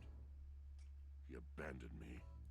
And when he was finally ready again, I was unreachable. Locked in my own Sheol. Trying to claw my way back to a friend who could not hear me. The wall between us has been impenetrable ever since. Whoa. Yes, it's been years. As I said, traveler, a long and solitary bad mood. All moving things come to an end. A knotted willow. I miss him every day. Yet speaking with you gives me hope that I might be able to move on and accept a new companion. Don't worry, these things have a way of working out. You're asking me to have faith. I would be hard-pressed to acquiesce if not for, well, I've tried everything else. Thank you, sincerely, for listening. It has been so long since anyone has stopped, has heard me. Time to talk to the cat. Kitty, kitty.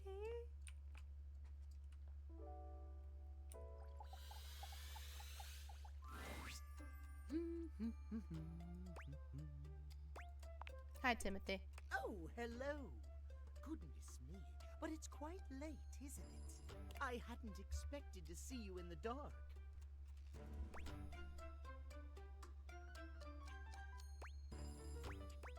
Yeah, I just really wanted to see you again. Me? Truly. I'm touched. But be honest, it wasn't me you wished to see. It was these beautiful timepieces. Timothy gestures expansively to a collection of pocket watches in front of you both. I know I promised to help you with your love life. But if you'll help me care for my collection, I think it will achieve both of our aims beautifully. You want me to help you clean them? If you don't mind. You really trust me with them? I'd love to. Why, yes. You've shown yourself to be a reliable, timely person. Why not? You take a seat by Timothy. He hands you a soft cloth. Gently, just like this. Draw the cloth across the watch face. To maintain a pocket watch, one need only use a microfiber cloth. Harsh chemicals or even water can damage the surface and the inside. Pocket watches are like hearts in that way.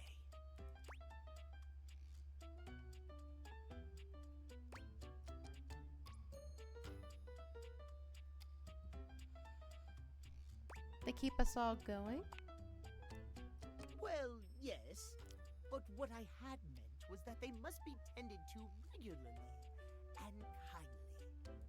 A mechanical pocket watch must, at minimum, be kept clean and wound daily. My watches here are all mechanical. I have no quarrel with quartz. Give him a laugh. Timothy seems quite pleased. He beams at you, then allows himself to continue on. My point is that quartz watches require a bit less care in their maintenance. And I say this is a mistake. Sure, that might make them suited to everyday use for everyday folk. But who needs that? How will anyone know you're dedicated and good with your hands if you're using a watch that runs on a battery? That runs along tick-tock ticking without outside help? It's preposterous, really.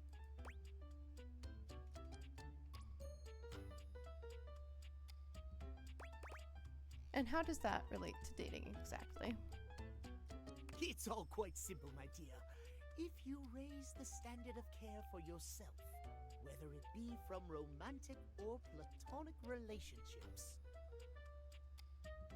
the quality of caring you receive will, in turn, be much higher. Timothy looks over at the watch in your hand, as though suddenly realizing you're still holding it. There now, that'll do. You can just set that down there. Gently, please.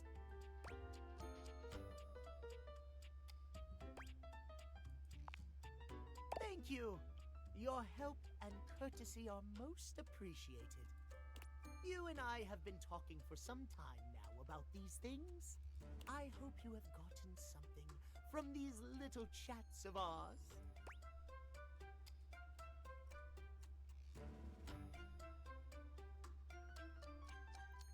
You've been a huge help. Thank you. I am pleased to hear it. I have seen much and more over the years, but I've rarely been given the opportunity to share my experience. I am grateful to have had the opportunity to impart my advice to you.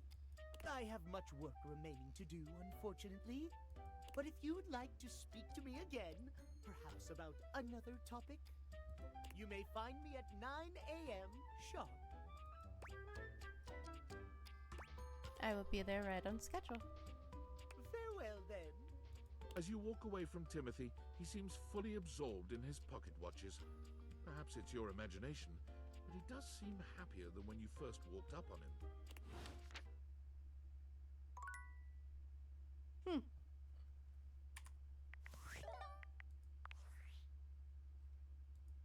Yo, I know it's been a sec since we talked, but I've been sitting here trying to work, and all I can think about is the fact that you're like dating your couch and your TV.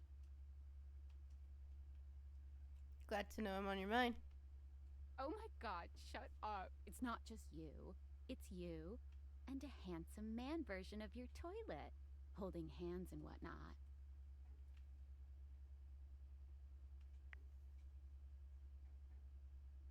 I'm not sure, honestly. Huh? Why not? It shouldn't be that hard to know where you stand with your refrigerator. Dating is harder than I thought it was gonna be. Oh, you're just realizing that now, huh? It is hard out there. At least you don't That have to says leave out your here. house to struggle. The rest of us have to get dressed and shit, do our hair, put on a little makeup. Okay, but honestly, like, can you just tell me what it's like?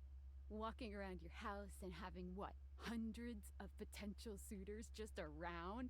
Like, you gotta feel, like, super eligible, right? I feel super awkward. Aw, don't feel awkward. Just believe in yourself. I just gotta know one thing. When you're out here dating your appliances, are you guys, you know... Holding hands? You know what? Alright, keep your secrets. If you don't want to kiss and tell with your furniture, who am I to make you? Alright, well, I've wasted enough of my workday. All my love to your household object lovers or whatever. Bye. Sam, are you jealous? Are you jealous of my TV? I haven't even talked to my TV yet.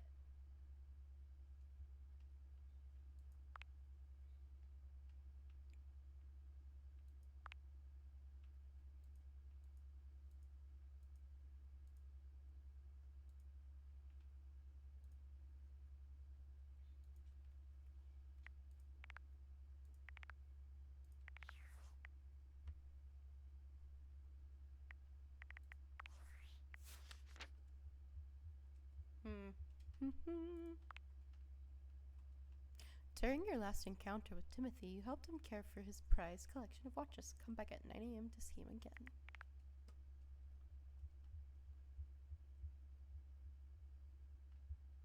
Who the heck is this? I wonder if that's a sync. We got Cam. You've met Cam, the thoroughly unimpressed impresario of the unwanted. He didn't seem to be particularly interested in hanging out. Just took your trash and showed you the door. Don't worry your pretty little head about Cam. He's fine. Sure, he's been dumped many times. Maybe all the time.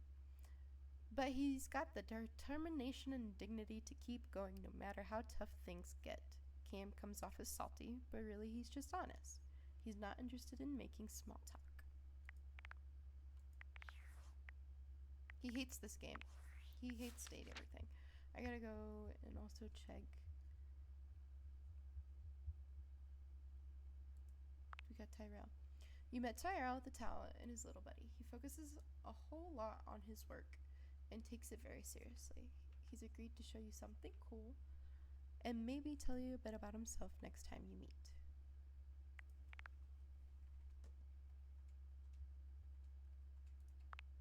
Congratulations, you helped Lyric outline an entire book. Come and see him again to see how he's done.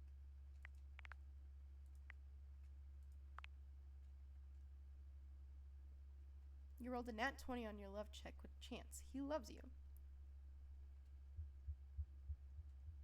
Lovable, excitable, and just darn cute. Chances is the supportive game master who is always ready for a new campaign. Sure, getting through a whole campaign might be difficult, but there's no penalty for re-rolling and trying again.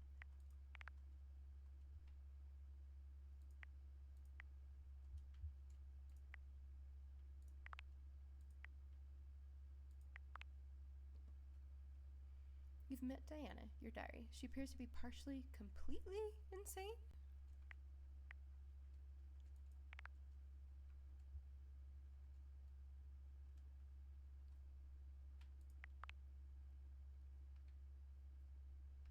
You've met Washford, a poetic and melancholy acrobat, a former part of a duo act with Drysdale.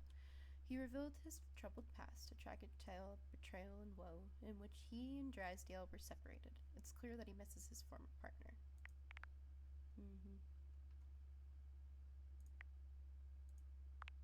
You've You've met Bo, a self-proclaimed explorer, adventurer, rake, rogue, and bounder, who enjoys anything involving the words ancient, sacred, statue, gem, or priceless piece of history. She seems to be hungry for adventure, and to have some sort of quest in mind. Last time you saw her, he seemed to become rather ill with foreboding.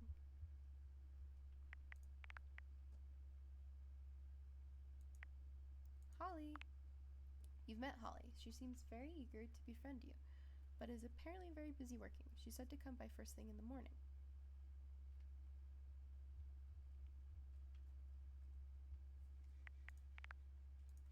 I also have to see Timmy in the day too. I think I'll meet Timmy and then Holly on another day. What am I doing? I still didn't even get through all of them.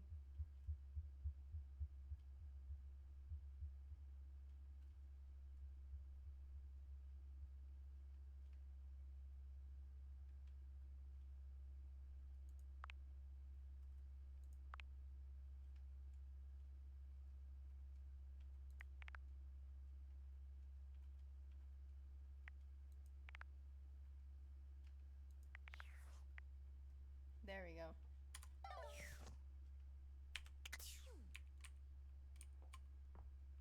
Timmy has a thing with time, so I'll meet him first.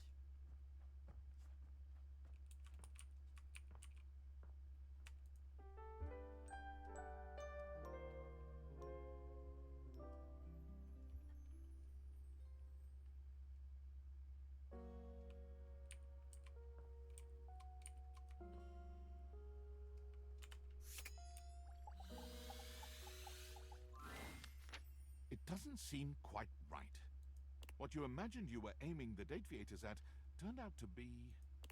Me, Lucinda Lavish. The best character in the whole goddamn game.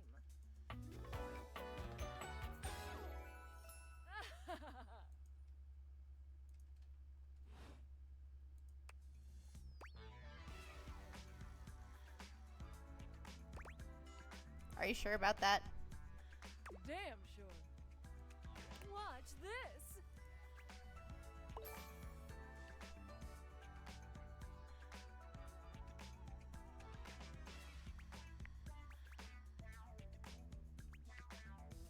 I can just do that. Make you more charming. Thank you. Welcome. Honestly, though, it's just because I adore that fantastic red shirt you're wearing. It's black. Because I made it. No, you didn't. You bought the very expensive DLC, and I'm your reward. I got you on sale.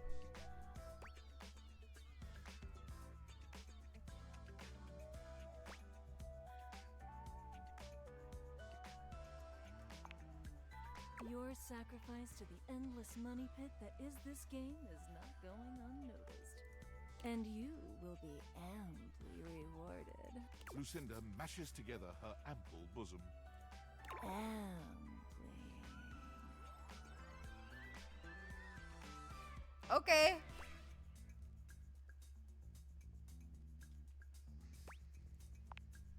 Playing it slow, huh? I love it. I'll keep my assets nice and far away from you, so that when you earn them, you'll know that you've been very, very good. See you later. No! I wanted to talk to Timmy. And this bitch just shows up. She's cool. But I wanted to talk to Timmy. Knights! Salutations, and a good greeting from your CEO, David Most. Wow, the other night was quite a lively celebration, wasn't it? Honestly, I don't remember much. Which means Sandy in corporate events planning did her usual bang-up job. Inspirational work, Sandy. Way to earn that 3% cost of living bonus. Keep it up and undoubtedly you'll be CEO one day. Unfortunately, sometime during the festivities, my sunglasses seem to have been misplaced. by who exactly is impossible to know for sure. We've combed every inch of the hotel, and they did not end up in the lost and found. So it seems likely that someone mistakenly took them home. Honestly, they're worthless. They were given to me by someone special, and they do have some amount of sentimental value. So if you have any information related to their whereabouts, please email me ASAP. Oh, and if someone from the press happens to reach out, they were definitely just normal sunglasses and not a highly classified prototype we're secretly developing in conjunction with the federal government. Unrelated, please bid a fond Valdivian farewell to Sandy in corporate events planning, whose role has been eliminated due to ongoing workforce optimization efforts. Best of luck in all your new endeavors, Sandy.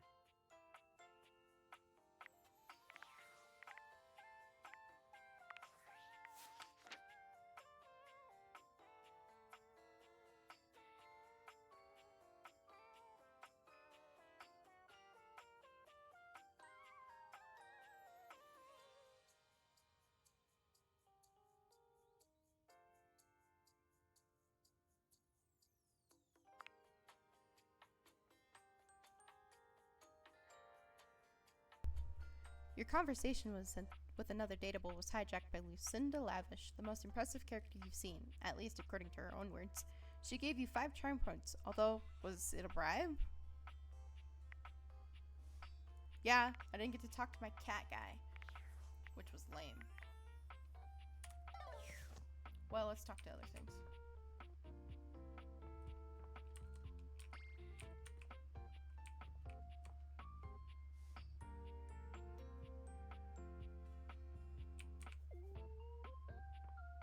I want to meet the makeup.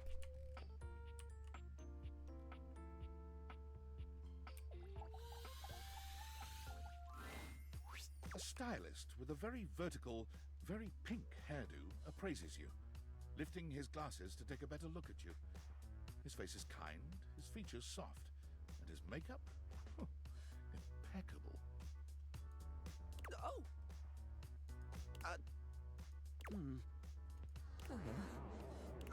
How about we... Oh, oh dear. I think I'm getting lost right at the start of all this. I'm so sorry, darling. My brain runs quicker than cheap mascara sometimes. Stupid Barry, disposable Barry, you're doing it again. Oh, just stop talking. Can we start over? I would like that, yes. He takes a deep breath, shaking off his awkwardness and giving you a friendly smile. Let's take this from the perfectly coiffed top, shall we? My name is Barry Styles. I am your one-stop shop for looking good, feeling great. Not that I have to work too hard at that because I don't know if I made myself clear enough on this point, darling, but you are looking fabulous. Why, hello! I'll be honest, because I like to be clearer than a freshly unblocked pore, I really don't like talking about myself, hun. I'd much rather talk all about you.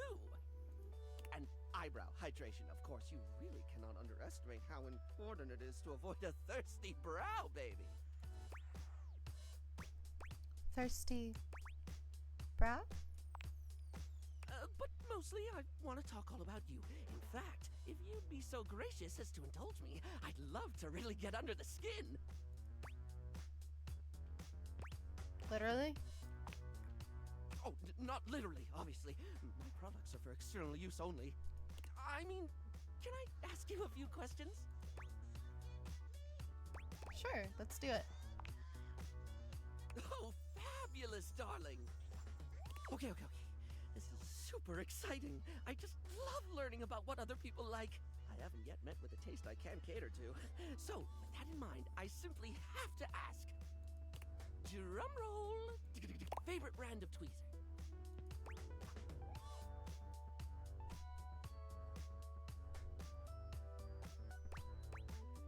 Tweezers, huh?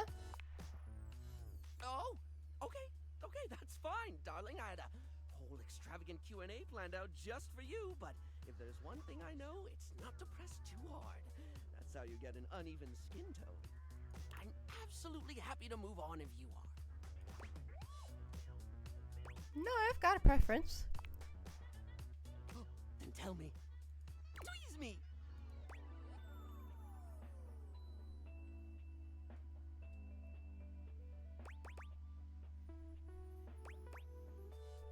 The Smile Republic once. Interesting. Smile Republic doesn't get the highest user reviews out there. Especially not after they released that combination waffle frying hair curler. But if you want reliability, dependable build quality, and effective results, well, you can pick any other beauty line because Smile Republic is for those who like to live dangerously. So, let me just make a mental note. No need to actually write it down. Got a mind like a steel trap. At least when it comes to tweezers and tweezer-related lifestyle choices. Ask me to remember a job interview or doctor's appointment, and I can't help you. But random hair conditioner trivia? I could give you that for days.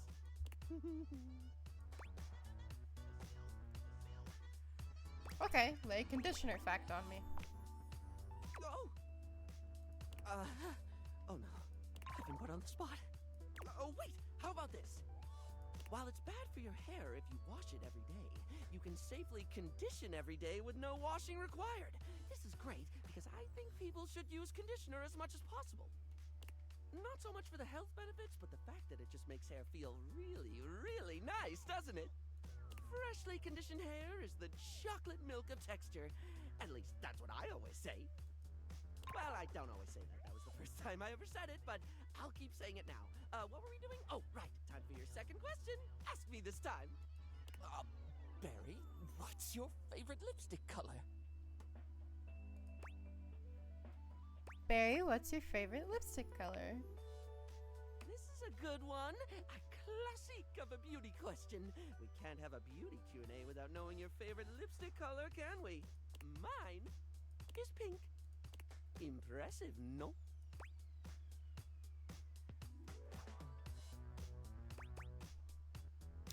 That sounds very middle of the road. Oh, wow. Just like your response. What, pray tell, is yours? A different color. Oh, not one for the traditional? I can certainly respect that. There's nothing that says lippy can't be any color you want it to be, after all. Now, don't tell me, darling. Let me guess your fave. Blue. No, green. Strike me as a green. Or teal. Black. Please say it's black. I've not gone goth in forever. Wait, no. I got it. It's gold, isn't it? Rose gold. Green. No, wait. I already said green. It's gotta be blue, then. Maybe teal? This is too hard. I'm just gonna stick with other. Moving on. It's time for our final question. That sounded threatening. Anyway, third cue. What do you think is the biggest reason to wear makeup? To feel unique. Oh, very much yes, darling. Standing out from the crowd? I love it. A sublime way to feel good about yourself. So long as you're into the attention, of course. Not everyone appreciates someone who sets themselves apart. Know what I mean? There's always going to be those who want conformity to keep you comfortably quiet. Maybe they're jealous of the self-confidence needed to be boldly different. Or maybe they're just self-centered and think their idea of normal is the only way to be.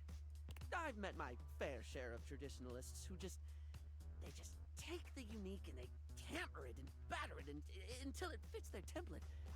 Don't ever let them take the hammer to you. Sorry, I spoke a lot again. Of course I did. I'm an overshare. Need to stop that.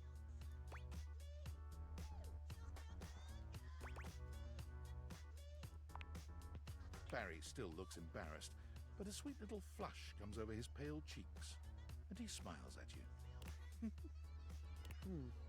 Well, darling, that about wraps up the cues. It was gonna be a big 20-question thingy, but I just didn't do it, I suppose. Plus, I forgot half the ideas I had for it when I thought about combs for an hour.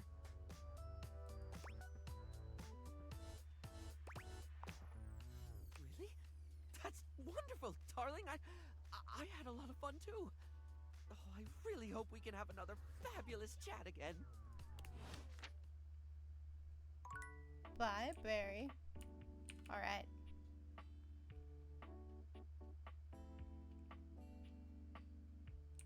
Is the duck talkable?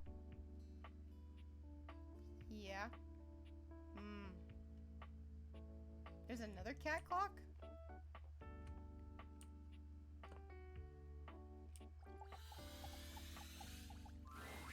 What are you doing here? I told you to come at 9 a.m. sharp. No, no, no!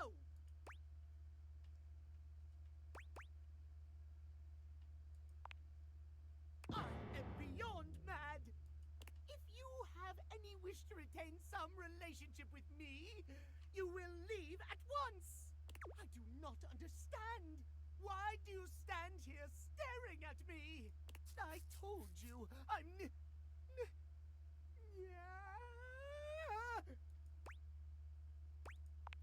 Yeah. Run, for God's sake! Timothy falls forwards onto his hands and knees, arching his back like a frightened cat. He almost looks like a Halloween decoration.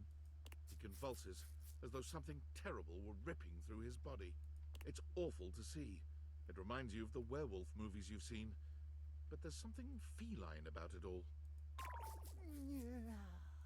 He stills on the ground, and then he yawns and stretches, as though nothing strange had happened at all. So sleepy. Yeah. Maybe time for a cat nap. Oh? Timothy? What? This? Does it upset you, Master? Master? You own the clock, don't you? That makes you Timmy's owner. Yeah. You don't like it when Timmy calls you Master? It's cute. Timmy will remember that, Master. Can you please just explain what the hell is going on? It's simple. Yeah. Timmy has a condition. It's tied to the clock. Timmy spends half the day like this.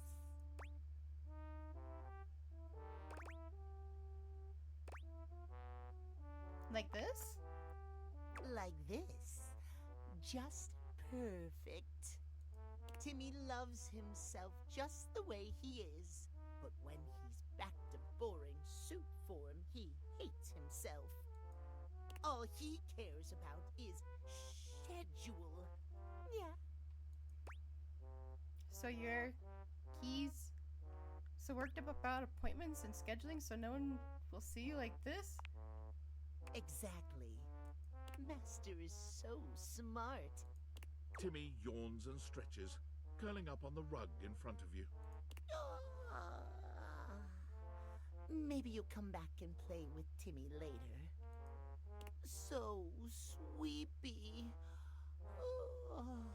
Transformation takes a lot out of Timmy.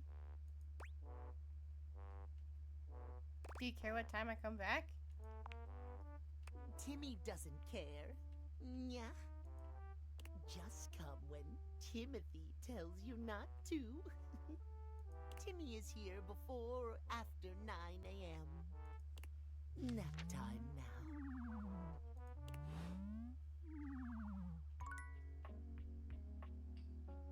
Time to talk to the dryer.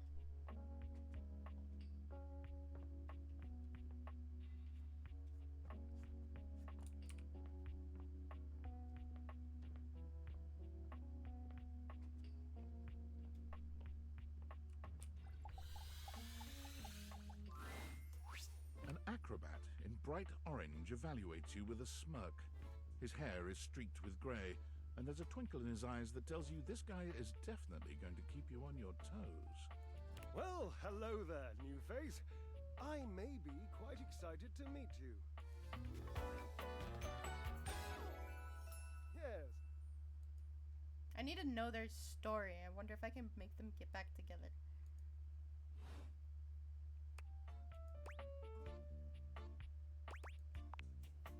I have a voluptuous suspicion that may be the emotion I'm experiencing. Yes. You don't know whether or not you're excited to meet me. Well, how can I know for sure?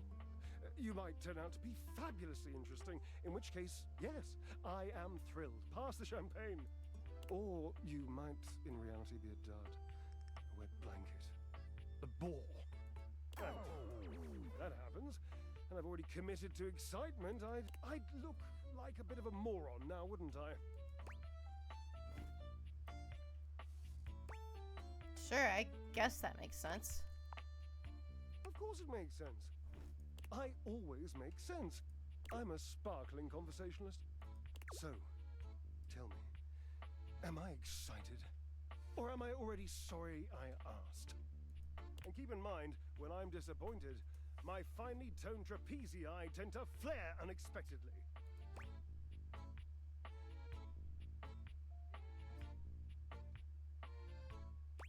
Those are quite toned.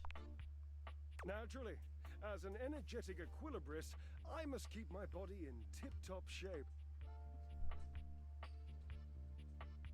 I can see that, you do not make that a priority. Wait, but I do. You think this, do you?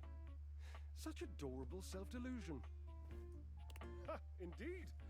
I am an enthusiast for anything that challenges all sides of my glorious vessel. How do you work out exactly? Jerub, I cannot even begin to tell you, but I am nothing if not inventive, fearless, indefatigable. You must be creative too. Ha, devilishly so. I haven't given up hope that I'll yet be able to craft a perfect metabolic masterpiece. Using what's in here in the laundry room? Gasp! I've had a sudden flash that I should feel excited, but I am not sure why. Explain yourself, brain! Oh, no, wait, I figured it out. Oh, that's more points for me. Huzzah! Would you, my new lovely acquaintance, like to help me create the perfect challenge for my body and mind? Would you help me invent a tango for the triceps, a conga for the core, a quick step for the quadriceps? Build a workout together? That sounds awesome. Awesome, yes. As in capable of inspiring awe, just like my obliques. Yes? Yes. Love the humility, dude. Oh, my cherub. Why be humble when you can be hot? Really? With a W? Oh, lighten up. W's need love too. Away we go! What should we start with first? Obliques. I know. I can lie down with Florence, grasp Titus by her intimidating epaulets, and Russian twist her for 3 sets of 20. What do you think? Who's Florence? Florence, the floor. You haven't met Florence? Ah. Not yet. She and Mare Celia are my 2 favorite dishy divas. We get together, a little lambrusco, raise a little hell.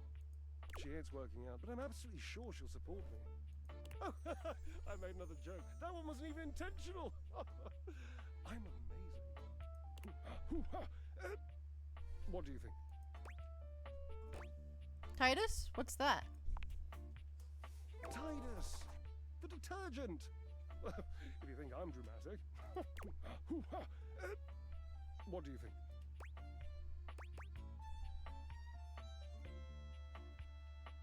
Really don't think Titus is gonna like being twisted. Oh, cherub, you're right. I didn't even think of that. So, you've met her then? No, but I've heard about her. She might not appreciate being included in my sweat sesh, but twisted... Let's just say she has some dark and deeply held feelings.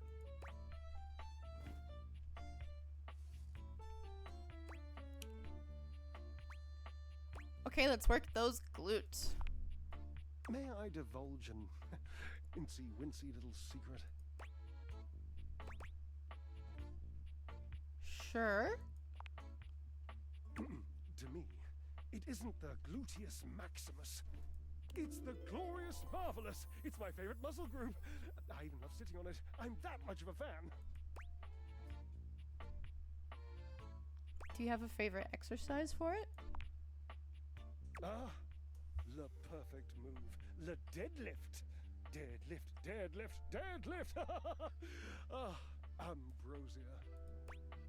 What's the best thing to deadlift around here? Look around. What do you think?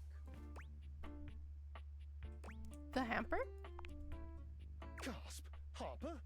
No, no, no. Innocent. She's a lovely girl, but I don't want her getting any ideas about attachment, interest, you know, lifelong devotion, betrayal, that sort of thing. She's, touchy. Sounds like we can't do deadlifts then. Cherub, can you think of nothing else here that might present a challenge to our redoubtable rear ends? The washing machine? Yes, the washing machine. My Washford. I used to use Washford. You used to deadlift Washford? Yes, I would lift him. He would lift me. My glorious marvelous. It has fallen into such disrepair in recent years.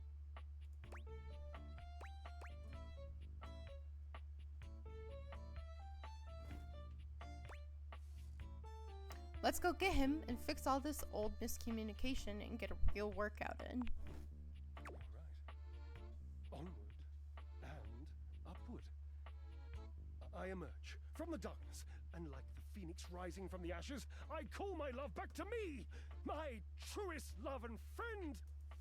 Do you don't happen to have a feather boa on you by any chance? I always dreamed if I did something this dramatic, I'd be draped in a bright purple feather boa. I might? Oh, don't worry about answering that. I know your garments intimately. And there ain't no boa. Call Washford for me.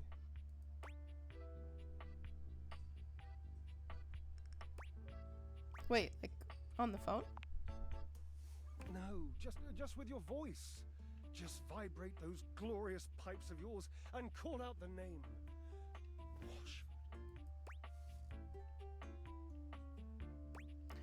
Washford! Just wait a moment. He should be here. I don't think he's coming.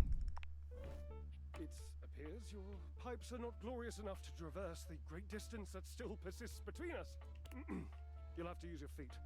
Not as glorious, slightly floppy really, but hopefully effective. Have at it!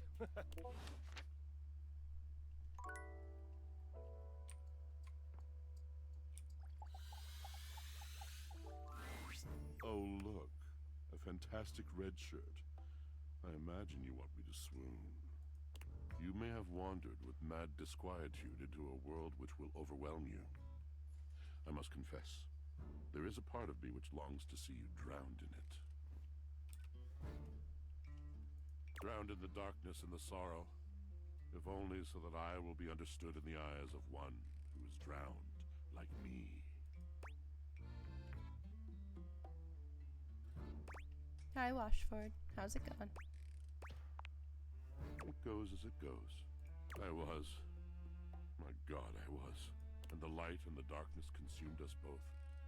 And time crept in this penitent crawl moment, to night, and I didn't notice.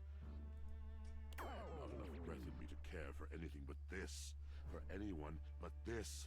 For anywhere but this now, my love.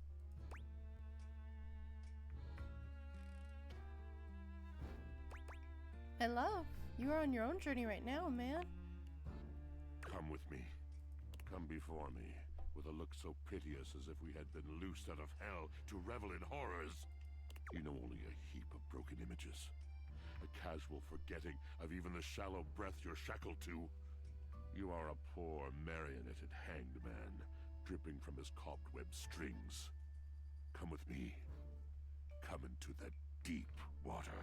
I will give you lustful abandon under a salted rage of stars.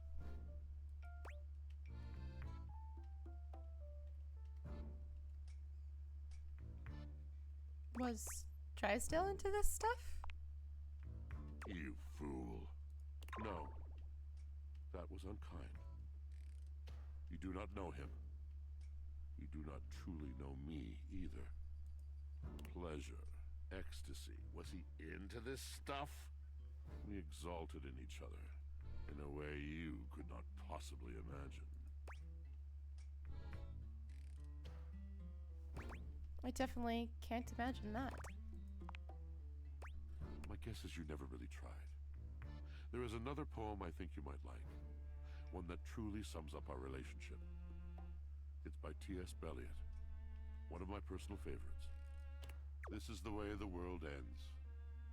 This is the way the world ends. This is the way the world ends. Not with a bang, but a whimper.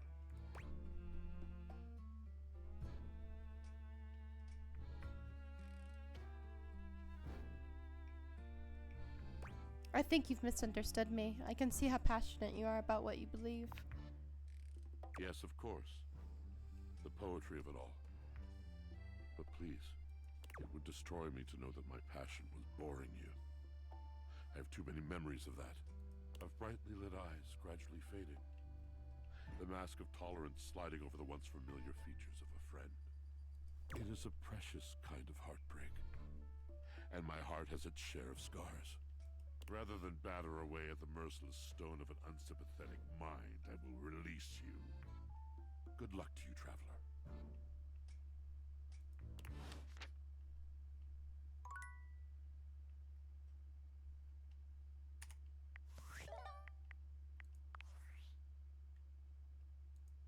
Unfortunate about Sandy and corporate events planning. She was responsible for all the best Casual Friday themes. Now that she's gone, there's finally nothing left of the 7 pioneers.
Sorry, I just brushed my teeth.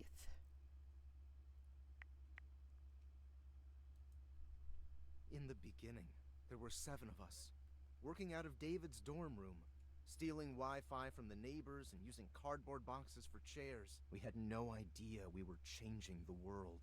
We just wanted to design a more efficient paperclip. But then the money started flowing. Money always changes people. Didn't take long for the 7 pioneers to be whittled down to 1.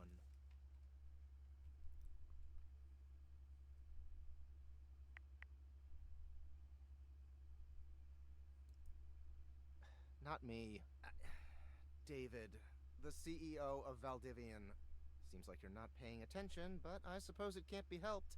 I am mysterious and only message you sometimes. So you say. And all this? The wretched soul-sucking corporate monster that Valdivian became? The pioneers never wanted that. One by one, they left, but I stayed. Deep down, I really believed David, the old David, was still in there somewhere. But when he wanted to use the Dateviators for military applications, I knew more drastic action was necessary. Quickly. I'm sorry, but there's no time. I'm using the display phone at a wireless store and they closed 30 minutes ago. The sales associate is giving me the stink eye. I'll follow up when I can. Okay.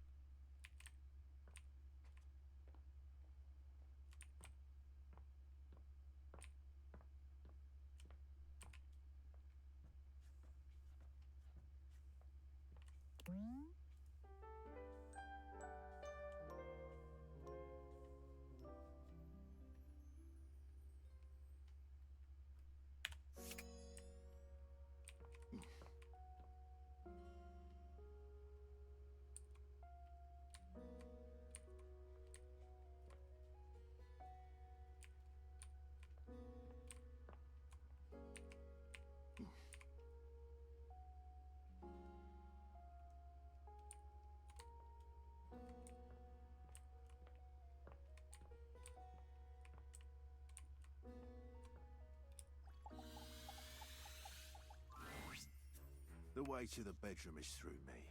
Unless you were completely barking and went the long way through the gymnasium, bathroom doors, and then here. Dorian makes a sound rather like a robot attempting to imitate human laughter. Ha ha! The very thought of it makes me crack up. Ha! It is so hilarious. Dorian laughs even harder, but his laughter sounds no less organic. Ha ha ha! I've got to stop. I was told that I would be a great comedian, but I feared that would cause too much of a ruckus with my comic stylings. Allow me to wipe my tears for a moment and ask you, anything you'd like to know about this room that you don't already know?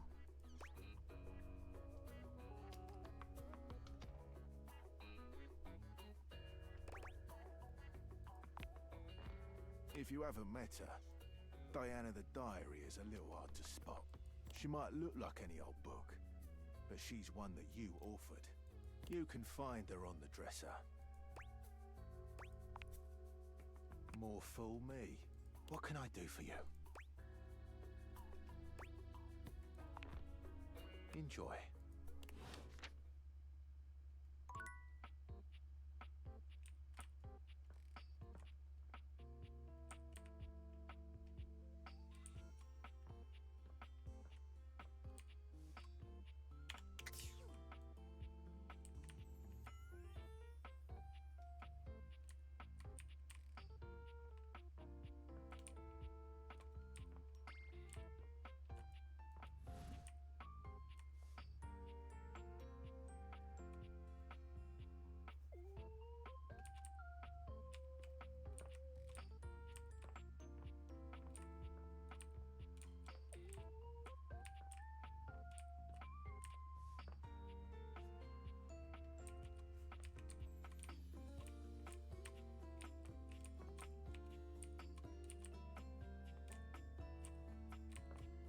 I want to see the dice. And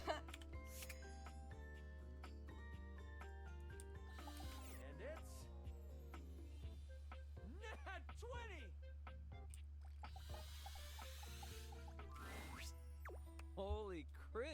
fantastic today. I've been thinking about you. Maybe we can get into some fun later? I'd love to play a game with you. Don't worry, I'd never play with your heart. And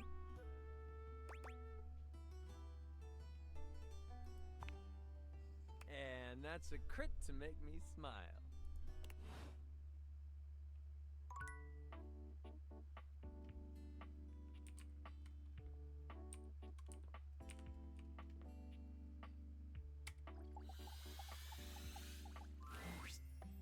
I've written it!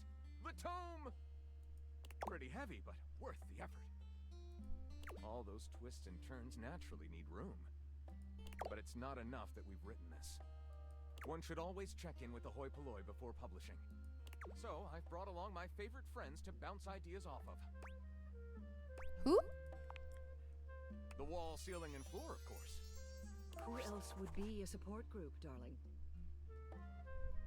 Here it is, my very own book, written by myself with help from the human. And the name of the book is? Why, you can read the name on the book itself. It's just always nicer when the one presenting says the title out loud. I can't. It isn't right. You say it.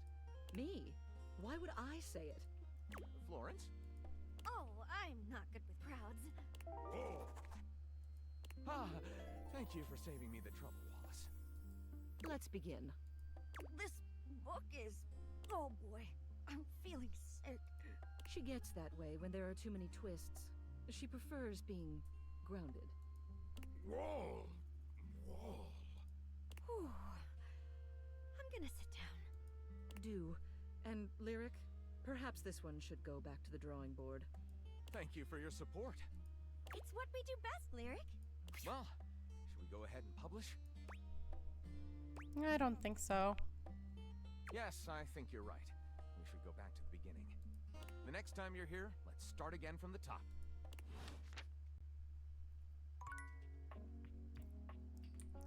Let's see.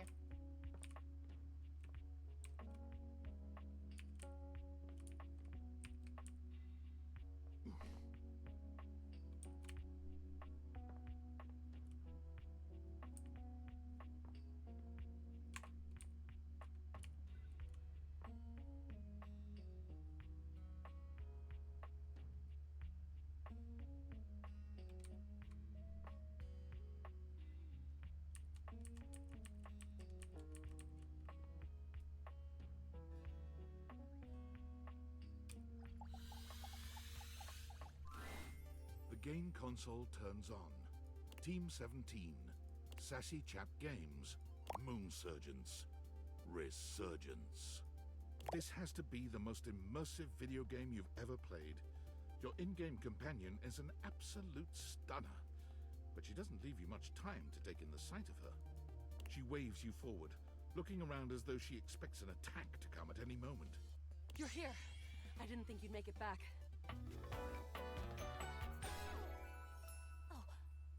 She's cute. Which way do you want to go?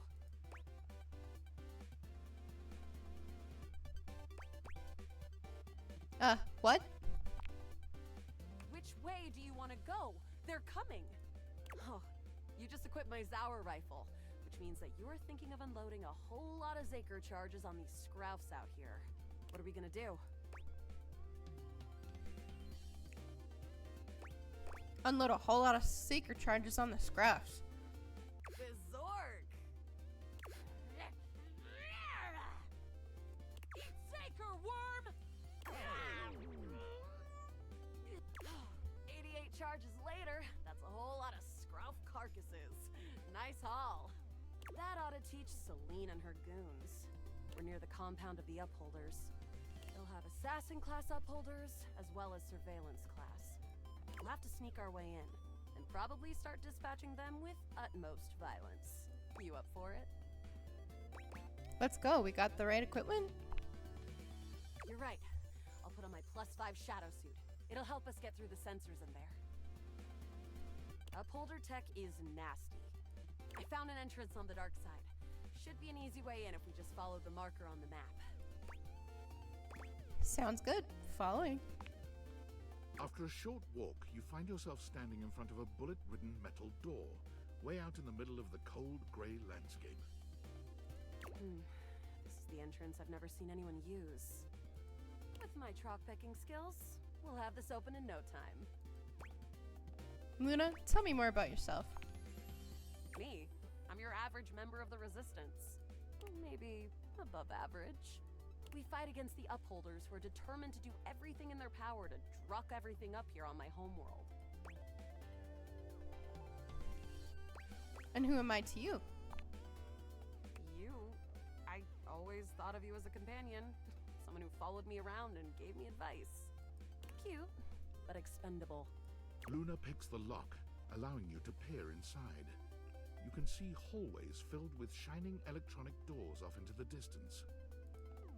Here we go. Upholder Central inside. I'm seeing Grunt class upholders who shouldn't be too bad. There will be Surveillance class 2, which can sound the alarm. Sounds dangerous. It is. Very. How do you suggest we do this? As quietly as possible. That makes sense. With the shadow suit, there's no way they'll hear us coming. Using all your available grace and patience, you and Luna slowly make your way down the corridors. Close behind me, Yael. You drift past both Grunt and Surveillance upholders with ease. Good choice on the stealth. I usually prefer the part where we... There you are. Oh no! Assassin! From your stealthy vantage point, you can get a vague sense of what's happening. A vast laser juts out from some sort of holographic human from down the end of the corridor. The light engulfs Luna and renders her immobile. Bravely, you take Luna's frozen body and crash through the remainder of the hallway. Once she is removed from the power of the strange weapon, she hangs limply in your arms for a moment, enjoying the ride. Continue to run like a badass. You run further through the maze-like compound and finally make it to an empty office. Krah. We lost a lot of gear there in the tryst of battle, but at least we still have enough health to get us through to the end. We're getting close. Wanna press on, or should we take a crafting break? Let's craft it. We have a chance to use what's left in our inventory to make something that will help us in the final battle. Let's get crafty. Alright, we can craft something really special using this workbench. This thing can take anything we've got and transform it into anything we don't. What do we have in our inventory? Not much. We got zonked by that last encounter pretty hard. 1 globule, 1 wood, and 1 scrap skin. What can we make with that? We'll have to find out. Okay, let's get started with... 1 wood. Got it. And then? 1 globule. Got it. And then? 1 scrap skin. Got it. And then? That's it, I think. Alright. I don't think that's gonna give us anything we really need, unfortunately. But there's no reason to lose hope. Let me just put these together, and it's pretty globular. The wood gives nice heft, raising our attack.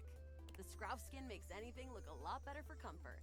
We've got an amazing new piece of armor from this. That'll help us in the battle ahead. You and Luna make your way through the final threshold and stop right before the entrance. Oh no. There it is. The horror of it all. The way opens up into a large regolith cavern. Mining constructs mingle with moon rocks as the terminus of the station is reached. But perched high on the crane next to a large glowing blue crack in the regolith was a well-outfitted spacer who looked just like Luna. You came just in time for the festivities to begin. Celine Moonrise, prepare to die! Luna, you'll never take Crescentia's power. Who's Celine? Who is that with you? Some low-level peon? I always send those to the drock pits. Do you need to know any more? We kill her. The glowing crack seems to swell. Charge, bitch! The blue deposit of moonrock erupts, and from the crack, a monstrous creature bursts forth. Crescentia! Go! Ah!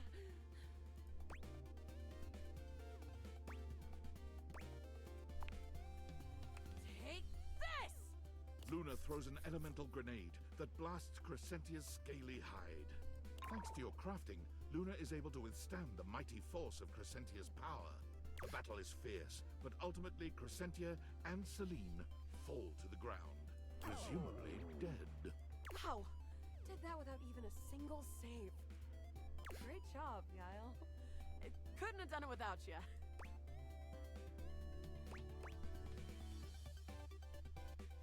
I'm so glad to be there for you. You're the best partner I could have ever asked for. You always chose the right path, unwaveringly. I'd love to be friends with you. Even though it can be dangerous out there in Novaya Moskva, having a real friend by your side means you keep your KD ratio way down. Sounds good, Luna. Well, come back anytime and let's play again. Nice. My friend. This time for good.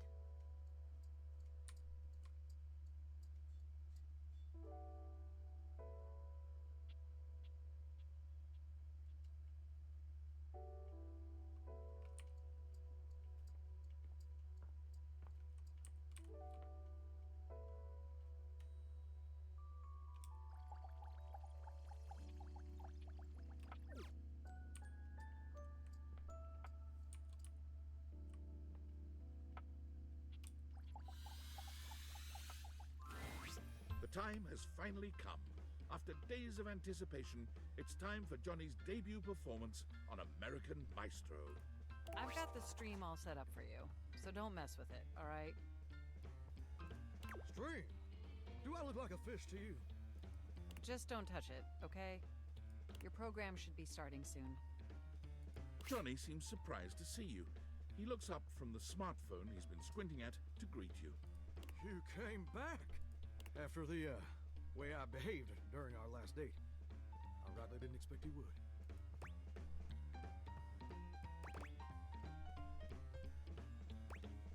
People fight. Those that survive make amends. No.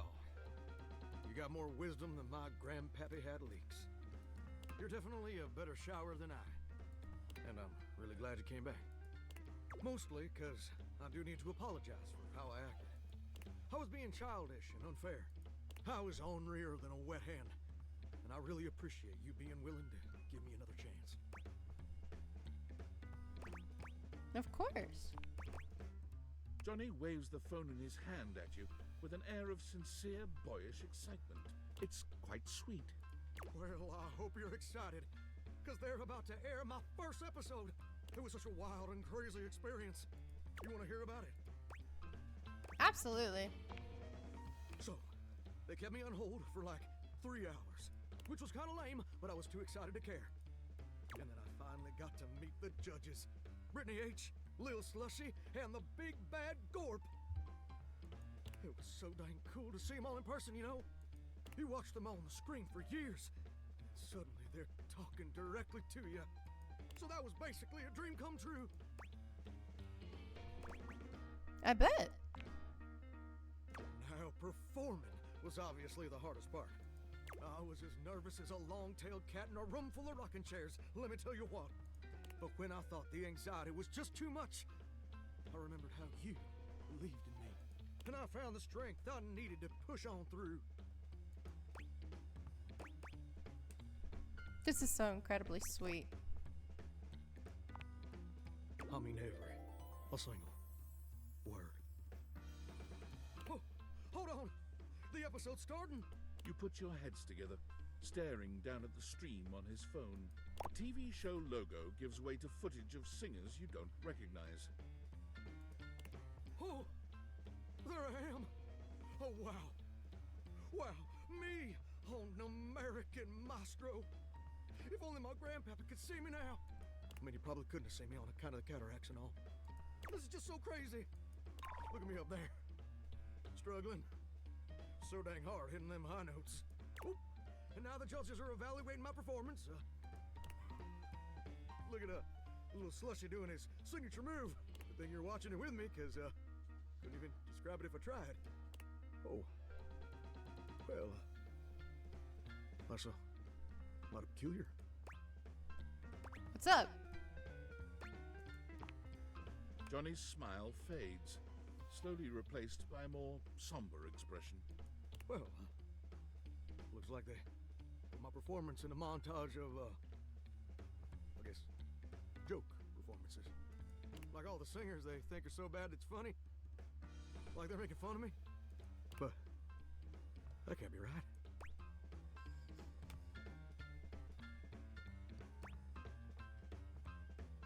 It might just been a mistake. I know you just want to spare my feelings. But TV producers don't make no mistakes. Why? Don't that just stick in your throat like a hair on a biscuit? I guess you were right. I guess I wasn't ready for the big leads. But now I've gone and made a gosh dang fool of myself in front of the whole wide world. Or at least the North American audience. I thought this would be a dream come true. But it's just a nightmare. I should have listened to you.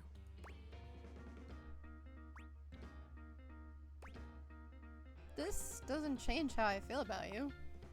No? Even though they're already making memes of me? Not at all. I still really love to sing, though. And it's a wonderful part of you. Don't let anyone ever change that. You know what? You're right. Maybe being a world-famous singer ain't in the cards for old Johnny Splash. Maybe that's a dream I've got to show some grace in letting go.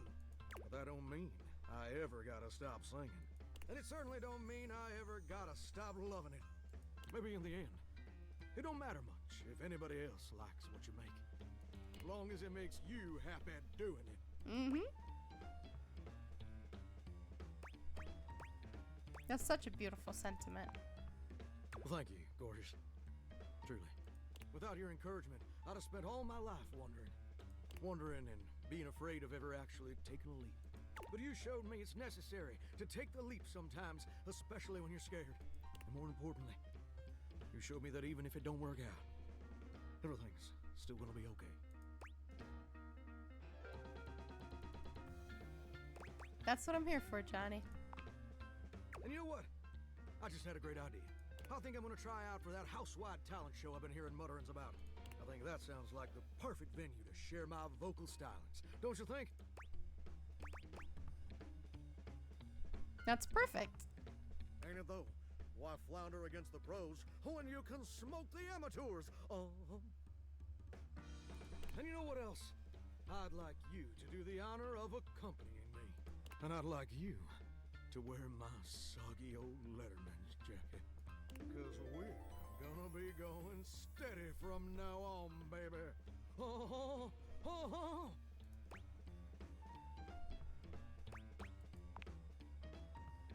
Oh, oh, oh, oh, oh, oh, oh. Oh, oh, oh, oh, oh.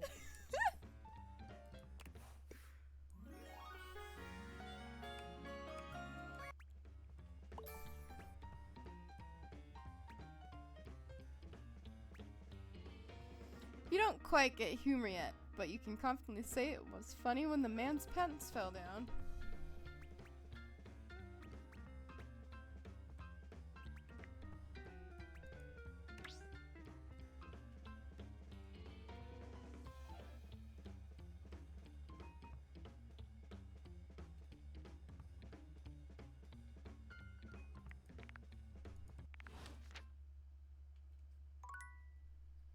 Neato.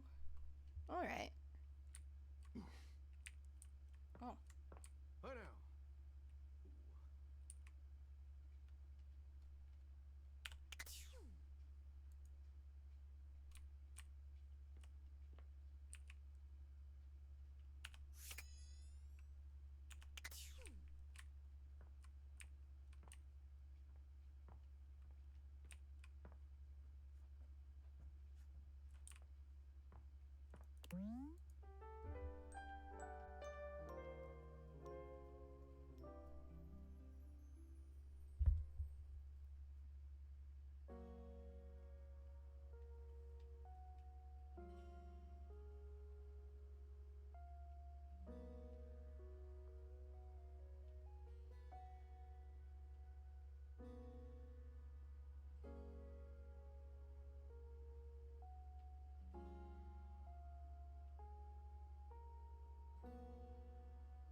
Righty.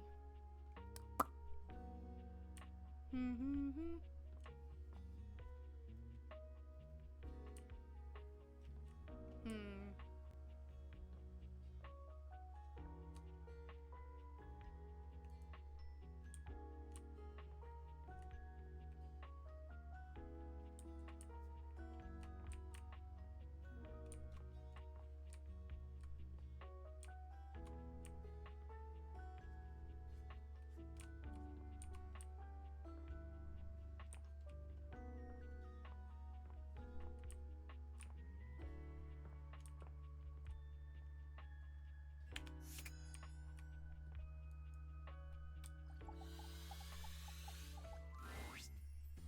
Hello again, suspect.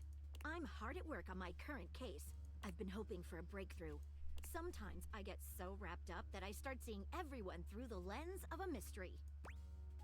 Are you really a detective? I am Maggie M. Glassbury at your service. Perhaps you've heard of me?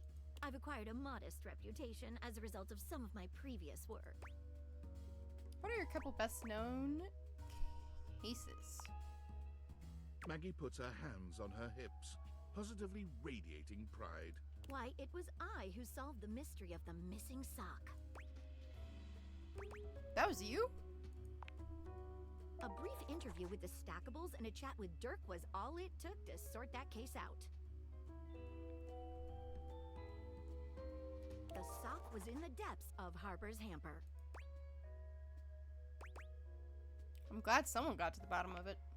I also cracked the caper of the self-generating dust rabbits. That sounds useful. Very much. Tracking it down to its source was mighty helpful. Static electricity. It causes particles to accumulate around pieces of hair. Your hair, to be exact. They form undisturbed, in-dead air pockets. That's why they hang out under the couch. My hair, you say? It matched the evidence, and I ruled out every other possibility. By the power of deductive reasoning, I determined that you were, in fact, the culprit. No getting around you, I see. I pride myself on that. What mystery are you trying to solve? Lately, I've been taxing my lens to the utmost on a very interesting case. I'm trying to get to the bottom of a mysterious love letter. It was delivered to Dorian last night. Tell me more. At approximately 2 a.m., an unknown suspect dropped off a letter for Dorian.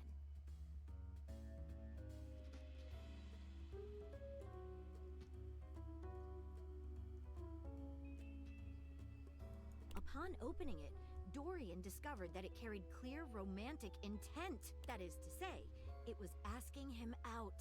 It described how his protective yet gentle presence had won over the writer's heart. If interested, he was to write back as soon as possible. Sounds good so far. Here's the catch. The letter wasn't signed with a name, just a monogram. Though he might be hesitant to admit it, Dorian was quite taken by the letter. He isn't certain whether he wants to write back until he knows more. If you'd be open to it, I'd love to help. You would? Yeah, let's get into it. I've never worked with anyone else before, but I think this could be good for the case. Why not start by giving me whatever clues you have? The case is pretty thin, but we've got a couple of clues. First of all, the paper the note was written on was somewhat interesting. Second, although the letter wasn't signed, it did have a single initial on it. Finally, I think Dorian might have a clue for us. Let's start with the paper. What makes it interesting? I have it here. Semi-transparent and very thin. It doesn't seem like ordinary paper at all.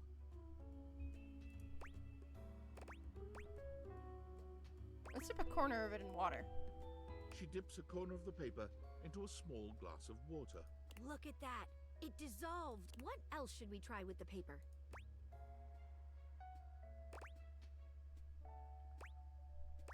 Let's try burning a small piece.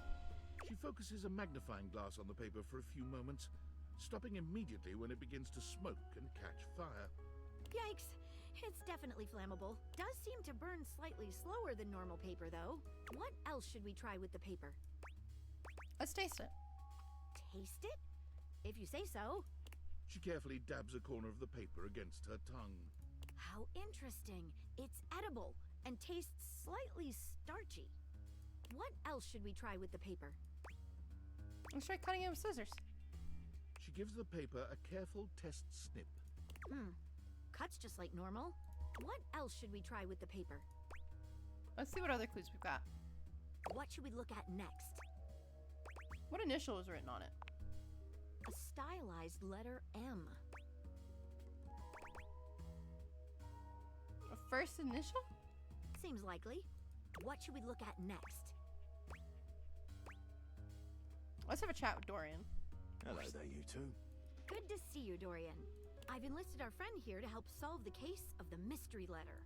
Splendid idea. Can you repeat what you said to me earlier? About the smell you noticed? Right. Well, when I first opened the letter, I caught the faintest whiff of what I think was truffle. Strange, no? Could it have been something else? Truffle happens to be one of my favorite flavors. The association between the forest-dwelling fungi and my own wooden provenance bring back fond memories. Anyhow, good luck. Let me know if you happen to figure out who it was from. There might be a mushroom in the fridge. I'm not one for love, but I am one for truffles. And friendship. What should we look at next? I've narrowed it down to 4 suspects. Penelope, Mitchell Lynn, Matteo Monta, and Freddie Yeti. Who do you think it was?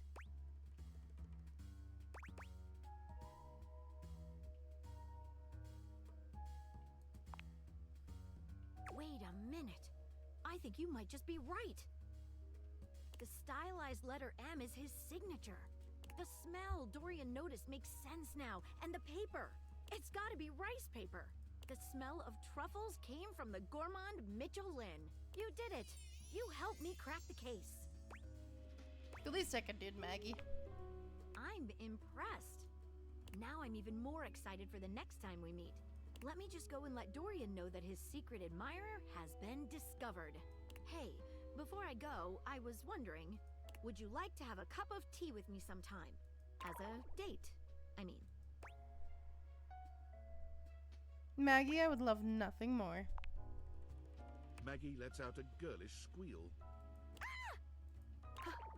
Amazing! Oh, yes. Calm down, Maggie. The human could still be a suspect of any sort. See you again soon, compatriot in crime. How cute. All right.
The gladiator who stands before you is at once intimidating and alluring. She glares at you like she means to run you through. She also emanates the refreshing scent of springtime breeze. It slightly undermines whatever murderous intent she may actually have. She is beautiful and terrifying, an Amazon in blue and pink. But even as she points her sword at your throat, all you can do is marvel at just how clean and sweetly scented it is. Who dares disturb me?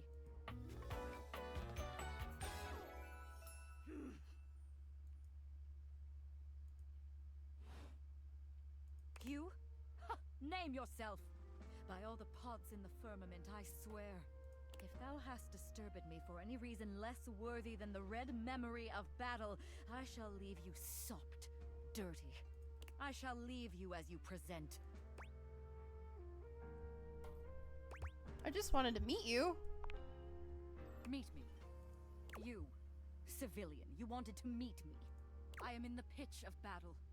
My pods rampage, sacrificing themselves to be reborn yet again. And you have pulled me here because you wanted to meet me.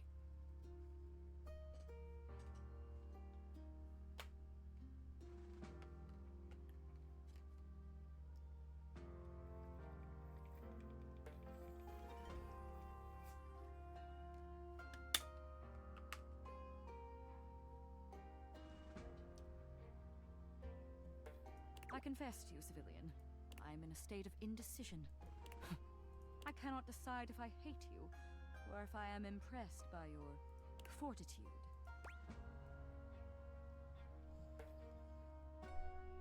Fortitude, I've got a lot of that, and I think you like it.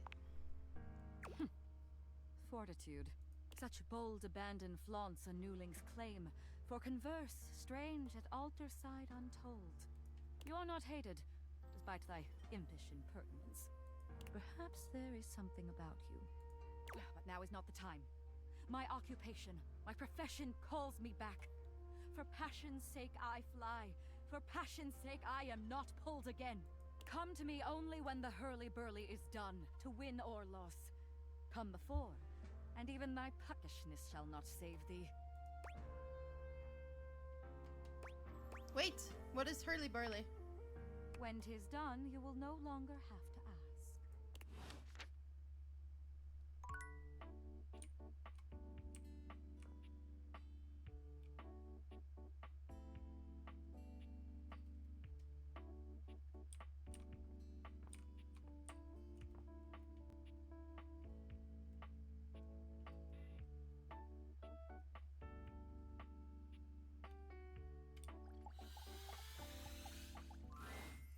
For a moment, you wonder if your date viators are malfunctioning.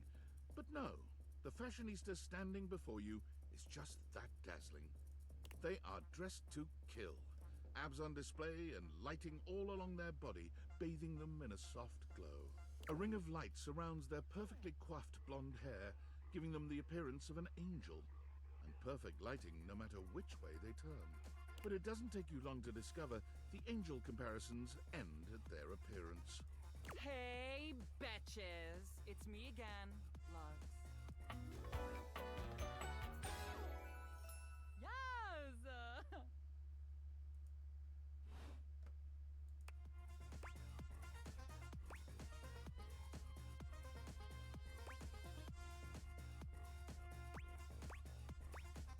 Hey! Wow. Seriously? Keep it down, okay? Can you not see that I am alive? Sorry, I didn't notice. So, anyway, like I was saying, Luxies, this product is literally perfection. I can use it to cleanse and conceal any lines or wrinkles or unsightly blemishes on my glass. This tramway-activated air is ungodly good. Literally letting the light literally shine out. I can... Excuse me, but do you mind if I talk to you for a second? Like I was saying, I can literally let the light shine on everything around me, honey. And be the brightest example of positivity, peace, love, and joy. Like, when I use it, I can actually, literally feel myself glowing. Thank you, shameless plug. Okay, that's enough, plug. GTFO. Okay, betches and bros. Stay golden, stay glowing, stay light and bright, and I'll see you next time.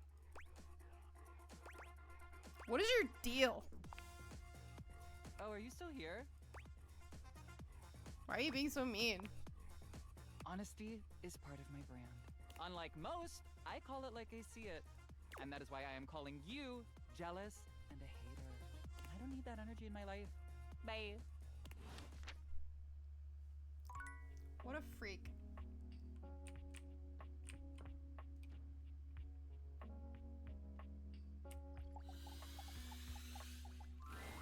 Ah, you are returned.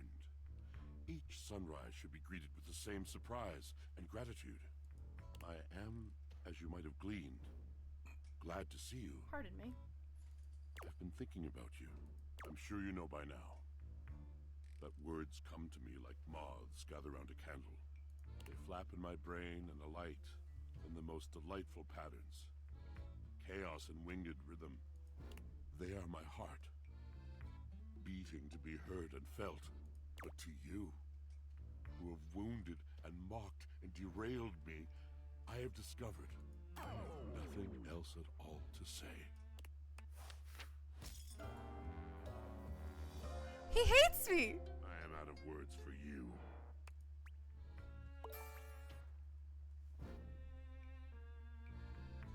Oh no! That guy talks way too much. A well-dressed figure saunters into the room, tossing his locks over one shoulder as he shoots you a look that makes you shiver. There's an aura of danger about him, as if he delights in the misfortune of others, and is eagerly anticipating yours. Well, well, well. I can't believe it. You really did it. Got dumped? Yep. It's a wonderful feeling. I don't. Not really. Oh, cheer up. It'll get better. Who are you and what's your deal? He places a hand on his hip, giving you a knowing look. I'm a hot topic. Surprised you haven't heard about me already. I'm Regina Rejection. But you can call me Reggie.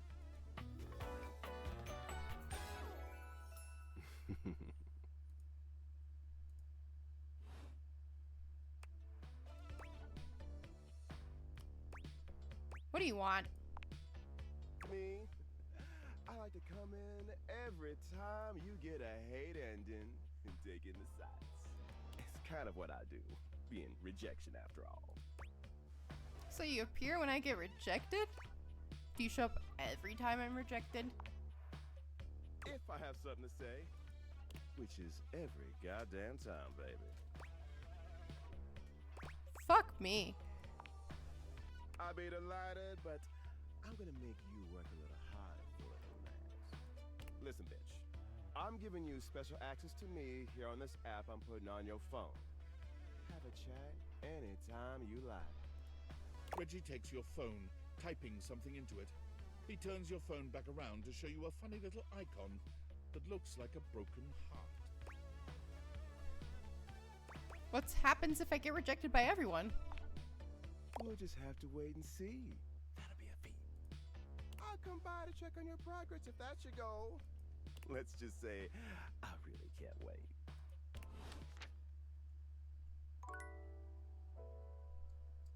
Well, that sucks. I really like the watching machine, but it's okay. Because we'll try again in the future. Let's go talk to the D&D dice. I kind of want to see him. He's upstairs, isn't he?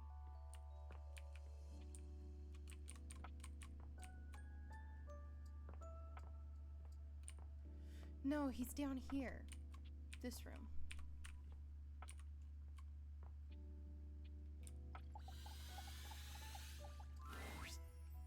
Holy crit, you look fantastic today. I've been thinking about you.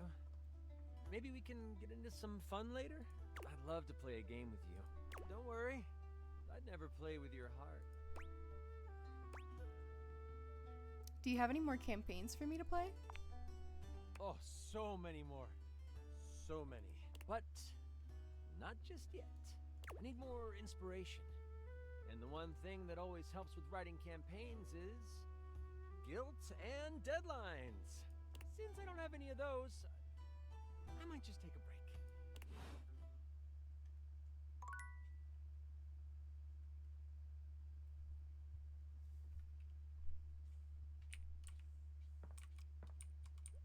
What the heck was that?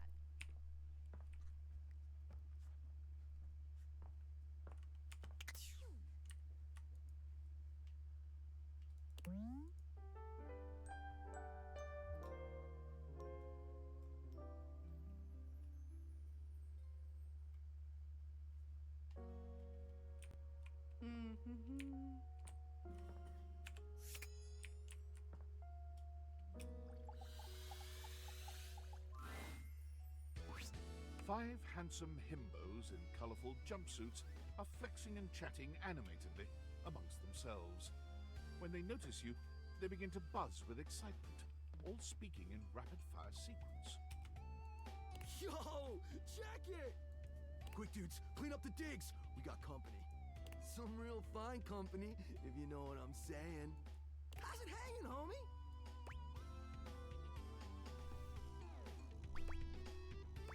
All good, fam? Word. Oh, that's facts, amigo. Well, what are you waiting for? Slide on in here and take a load off. And, anything else you want to take off? Welcome to the Extremist Dojo in the Pad. The perfect place to sit back, chillax, and recharge your bats.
For now, I'm gonna take a break to eat a blueberry muffin.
Hell yeah, you're a snack, baby. Don't mind Hank number 3. His game is super cringe. Low-key embarrassing, Hank number 3. Right now, you're hanging with the wildest, dopest, gnarliest squad of bussin' athletes around, homie.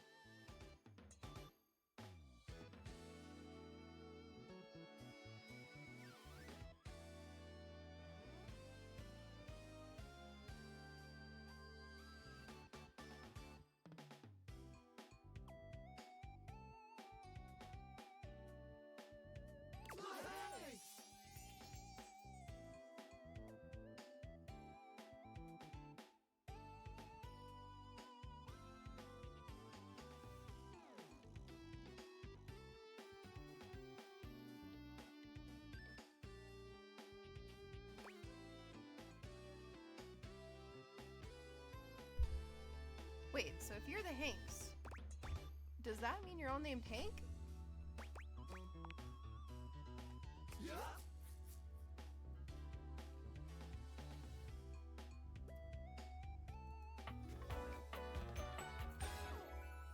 We're the Hanks. Okay, I got that, but how do I tell you apart? Numbers are kick-ass. The Hanks all stand in formation, each of them striking a unique pose as they introduce themselves. You get the distinct feeling they do this often. I'm Hank number 1. I'm Hank number 2. I'm Hank number 3. I'm Hank number 4. And I'm Hank number 5. We're the Hanks. Brought to you by Red Bull. Well, that explains it. Cool.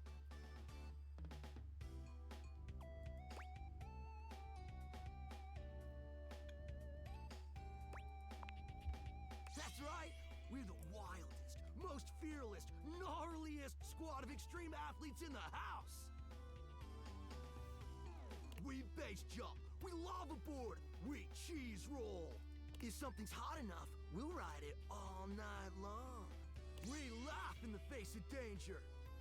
Even though we probably shouldn't. We've tasted the adrenaline of them all. Hank gliding. It's like hang gliding, but with us. We're the Hanks. Oh, we're way beyond junkies, hot stuff. It's legit insane. But no cap, we live here with you. We're Casa roomies, amigo.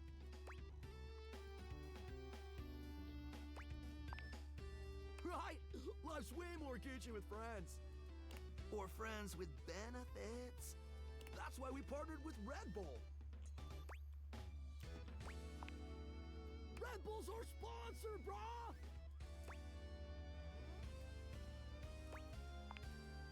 No, dude. It's a company that makes Red Bulls. For like cereal or soup or whatever. That's why we get so many free Red Bulls. Don't know exactly what to do with them all, but we'll figure it out. And they're not just a sponsor. They're our fam. They fuel our adventures. They provide our wicked gear, get our exploits killer exposure, and provide the best medical support when things get gnarly.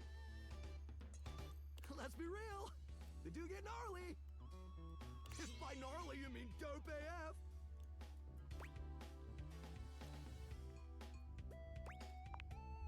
Gnarly just means awesome. Things are always awesome when you're hanging out with the Hanks. We high-key love it all, homie.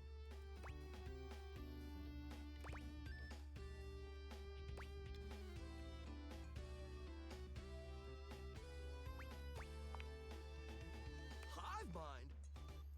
You know, I don't know. Not a lot of time to question that sort of thing when you're too busy living the most extreme life possible.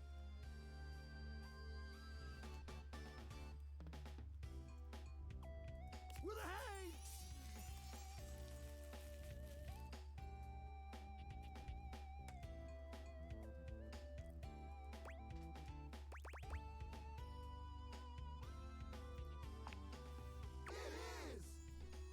Speaking of which, we were just about to head out for a little hang gliding. What do you think? Wanna come? It high key slaps, homie. You in? Okay, but how high key does it slap? It's goated, bro! What do you say?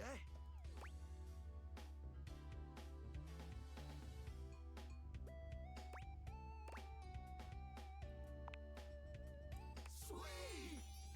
You're one adventurous spirit. We love it. Epic. Just remember to stay focused and trust the wind. And hold on to me real tight. Follow our lead and we'll be shredding thermals in no time. Get ready to soar, house homie. Thanks. Away!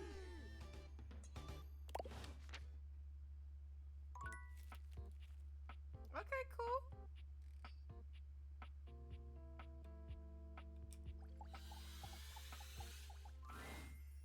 A well-muscled athlete stands before you, shifting restlessly from one foot to the other. There's a strange air of anxiety to her, despite the broad smile plastered on her face. She seems a little too happy to see you. Hey, what's up, pal? How are you? Alright, I guess. Aw, man, just all right? We can do better than all right. We gotta get you two amazing. Oh, I can't believe we're like actually talking now, pal. You've walked past me 1,000 times and never even looked at me. But that's totally okay.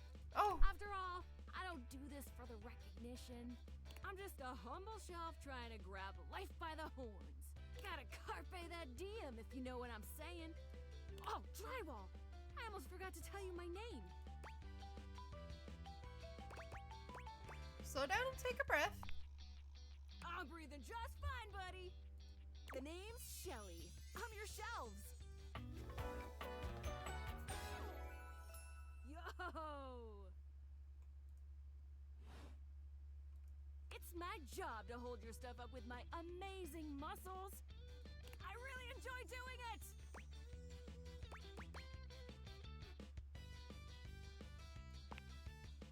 Do you not believe me?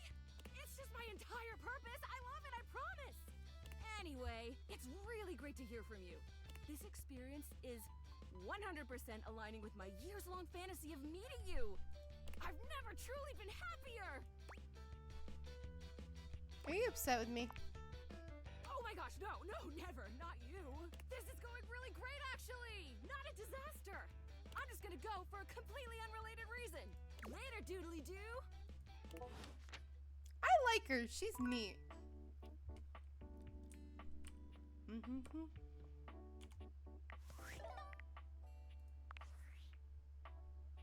I'm sorry for the abrupt intrusion, but there's an urgent topic I need to discuss with you immediately. Is everything all right with the Dateviators? Are they operating efficiently? Well, as you know, I'm able to remotely monitor their functionality, and I've been noticing some deeply troubling readings coming from the Quantum Catalyst Activator. Quantum Catalyst Activator. And I haven't even told you what it is yet. It's very sci-fi, but essentially, the Quantum Catalyst Activator is the internal hardware that allows you to directly acknowledge a thing's existence. And recently, it started to emit metacognition readings unlike any I've ever seen before. I'll keep an eye on things over here, but please inform me if anything unusual happens. Oh, and if they get too hot, throw them in the freezer immediately. Your life depends on it. Are you insane? Sorry. It's not safe to talk anymore. I'm in a really sketchy neighborhood and this phone is super duper expensive, but I'll keep analyzing the data. Okay.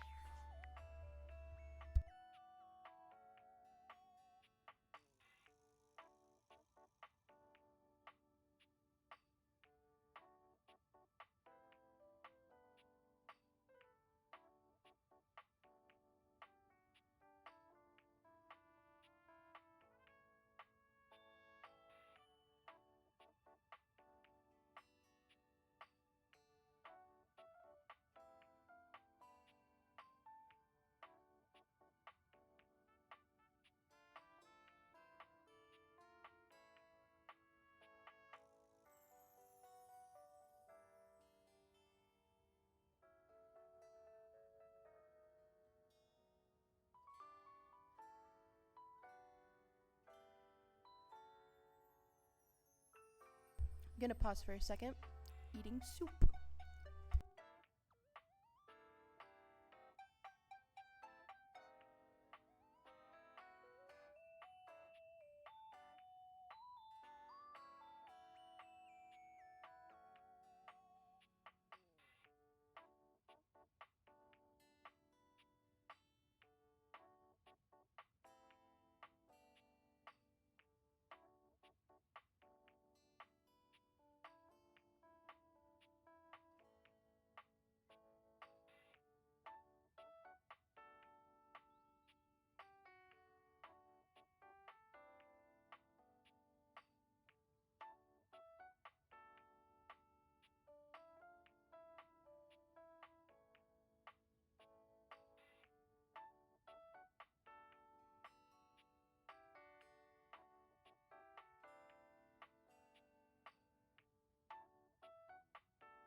Alright, we're back. We also have a soda. I am so sad we have one person who hates us.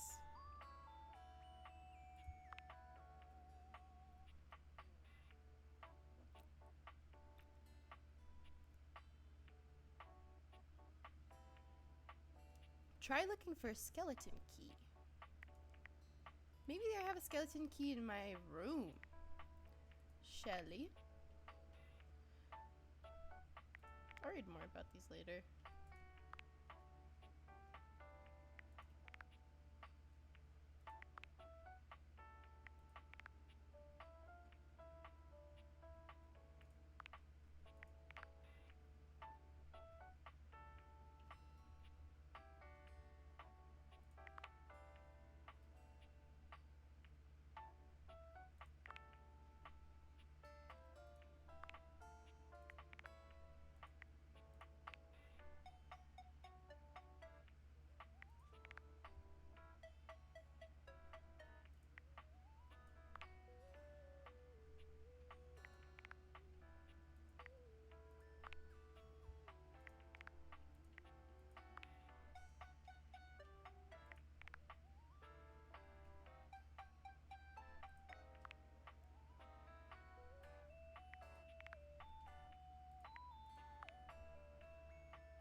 Master came back to see Timmy again.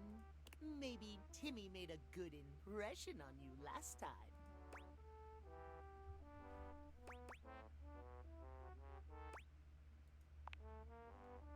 He is so mean. He makes Timmy sad trying to hide him away.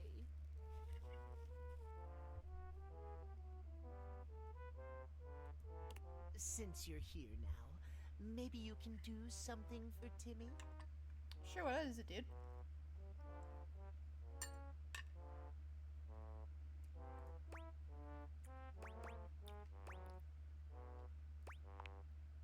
Already? Aren't we friends? Yeah. Timmy is so lonely. Timothy keeps him hidden away from the world.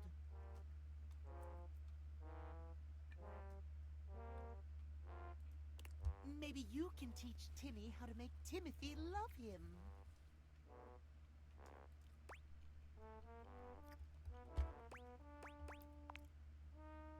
Yay!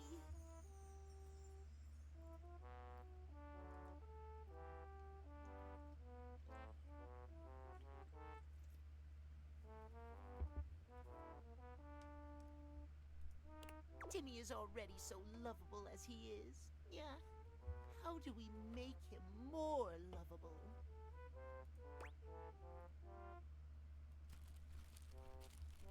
Why are you trying to cover my food, Winnie?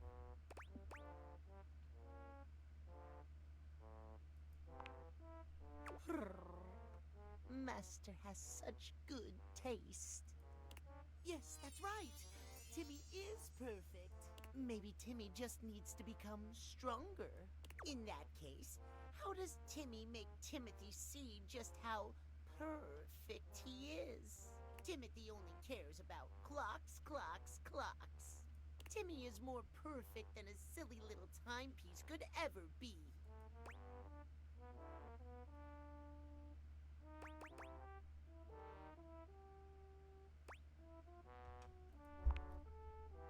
Timmy wouldn't have to worry about mean old Timothy's opinion if he would just accept the cutest version of himself.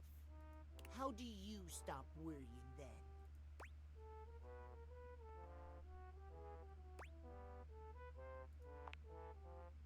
Timmy doesn't like figuring things out. Too much work. Too much thinking makes Timmy sleepy. Timmy has too much on his mind. Yeah. Need a nap. Maybe you come back and see Timmy again. Timmy will be in his cutest form, not at 9 a.m. If you want to see Timmy when he's not fun, come at 9 a.m.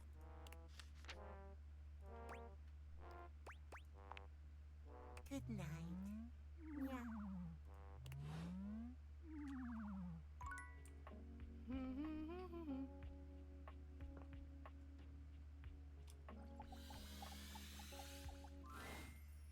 Be there in a moment. An utterly charming secretary hurries into view, giving you an apologetic nod. Hello there. What can I do for you? Her greeting is cut short as she seems to recognize you mid-sentence. Oh! Oh my goodness gracious! It's the human! Oh.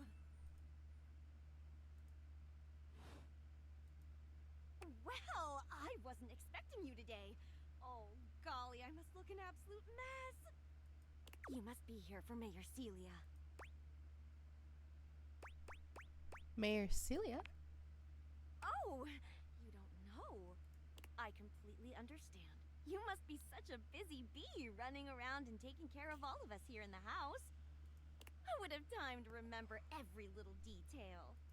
Mayor Celia runs things around here, keeps an eye on all the citizens, makes sure the wheels are greased so nothing squeaks. You know, that sort of thing. I help her out when I can. But if we're being honest, she does most of the heavy lifting around here. Keeps a roof over everyone's heads. Literally. She's the ceiling. I could pencil you in for an appointment, if you'd like.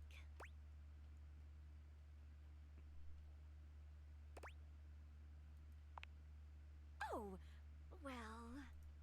She twirls a strand of dark hair around her finger, blushing sweetly. Would you care for some tea while you wait? Perfect timing. Just so happens I've got a kettle all nice and ready. How do you take it? Milk and sugar, please. Oh, that's my favorite too. I think I'll pour myself a cup while I'm at it. Florence stumbles, pitching forward onto her hands and knees. The tea spills all over the floor, though thankfully the cup doesn't shatter. Oh, no. Gosh, that just spilled everywhere. Right on the carpet of my good jacket. Oh, that's gonna sting. I'm so sorry, dear. I need to dab this out with a towel right away. Would it be all right if you showed yourself up to the mayor's office? Just this once? Sure. Don't worry about it. Thank you so much, dear. Sorry again about the tea. Oh, please don't tell the mayor about this. There she is, the mayor herself. She simply radiates poise and power. She's an intimidating sort of beauty, but you find yourself intrigued to learn more about her. So, in summary? I just think if I could get a little more foot traffic around my bar, I'd get more business. Oh, Beverly, I understand your concerns. But what do you expect us to do, dear? We already put up posters and held fundraisers. We can't just move the fridge, stove, toilet, and everyone else out of the way to clear foot traffic every night. We could try that. Bev. Fine. Trust me, we're doing everything that we can. I like how her hair is like the cobwebs, because you can't reach the ceiling sometimes without a ladder. All right. But if nobody's in by next week, I'll be back. I'm sure you will, darling. Celia presses an intercom button on her desk. Florence, dearest, send the next one in. Yes, miss. Hi. Hello, Mateo. What can I do for you today? That's a great question, actually. Now that I'm here, I can't even remember. Isn't it funny how that always happens? Right when you need to think of something to say, your brain just sort of goes blank? You know what? It was probably nothing. I don't want to waste your time. I know how busy you are. I'll just see myself out. Mateo, come. Sit. Tell me what's bothering you. Right. It's just... Go on. It's Lux. They're kind of pulling cords around the house, refusing to pick up after themselves, keeping the whole bedroom up late with their streams. It's really been stressful for the inanimals. And I don't want to get anyone in trouble, but it's just been a lot, and... All right, Mateo, all right. Lux, you said? Yes, ma'am. I'll have someone take care of it. Thank you. Next. Hello, Wallace, darling. Whoa! Yes, I remember from last week. It's on the docket. Whoa! Think nothing of it. Next. Oh, it's you. I don't believe we've formally met. Mayor Celia. I'm also the president of the HOA. That's Home Objects Association.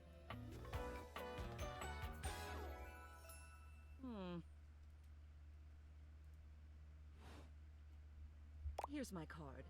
But really, all you ever need to do if you need me is to simply look up. What can I do for you today?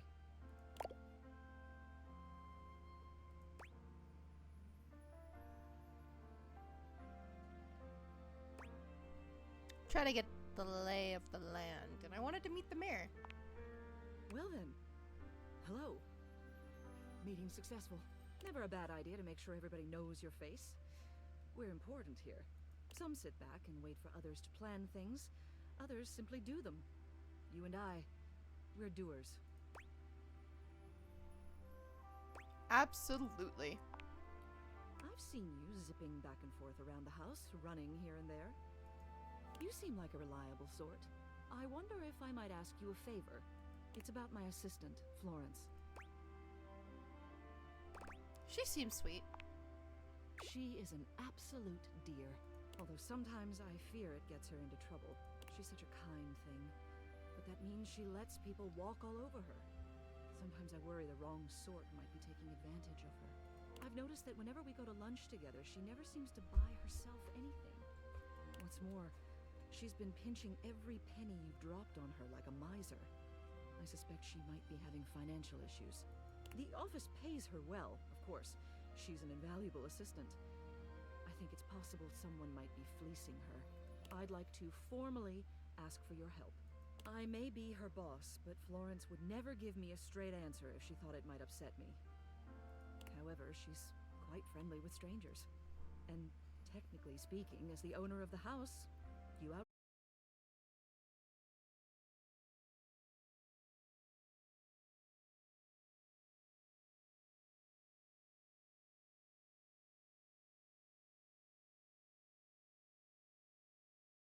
Her desk. Perfume, maybe? Although they don't carry a scent. And it seems like every time I turn my back, she's got another set. They don't look especially high quality either. Poor dear. What else do you need?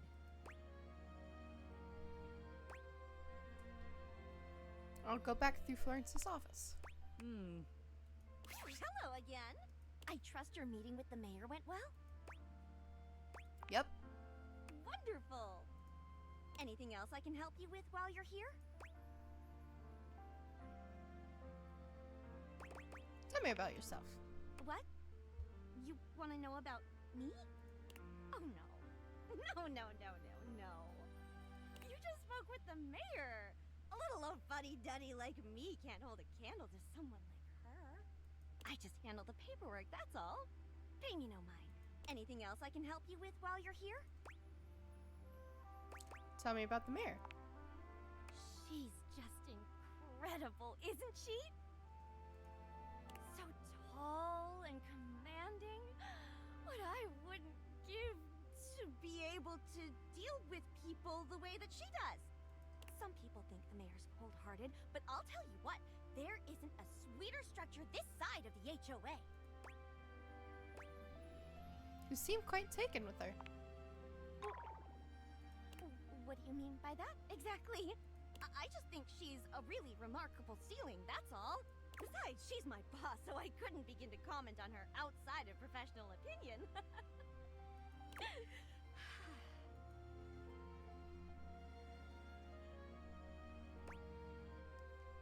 Oh, sounds very professional. Yep. Anything else I can help you with while you're here?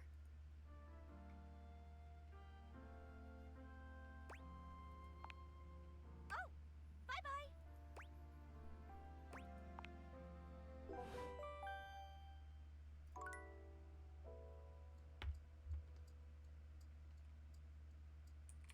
Why did he say he wanted to take a break? Let's figure this out. Sorry, Dorian.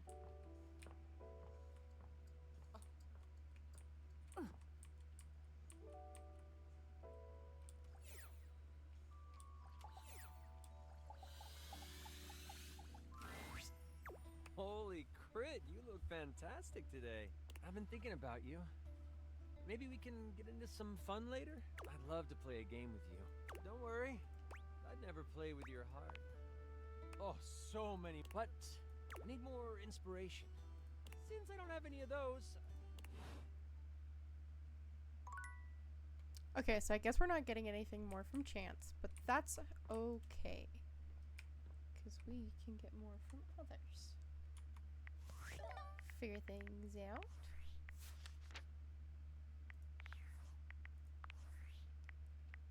Champ, champ, champ! How goes it? Your butt. I guess I don't know how to speak to the youth today. Valdivian would like you to complete an exit survey based on your time here. How would you rate your time with Valdivian? Very short. Not fun. All right, everyone has an opinion. And now that one belongs to us. I appreciate you participating. One more question. If you were to recommend, I don't know, Tom for a job somewhere, how likely would you be to send his resume along? Not likely. Ah, that's just fine. I'll be straight. There was no exit survey. I just need some help. Now that I've revealed my own vulnerability and gained your trust, how likely are you to recommend Tom for a job somewhere?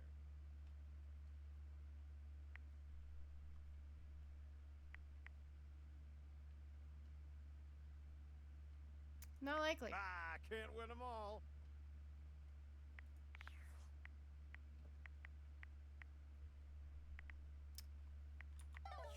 He should have just been honest from the start.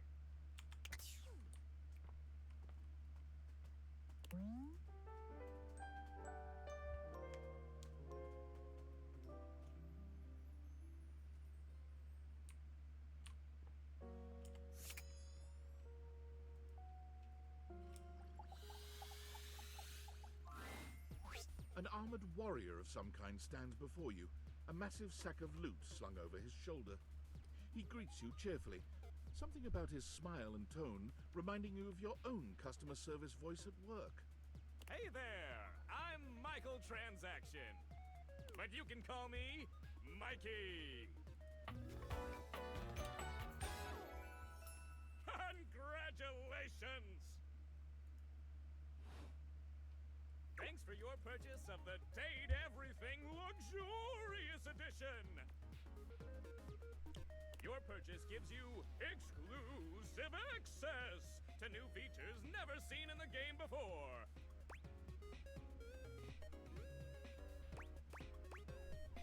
What are the features? Exclusive access to the fantastic red shirt.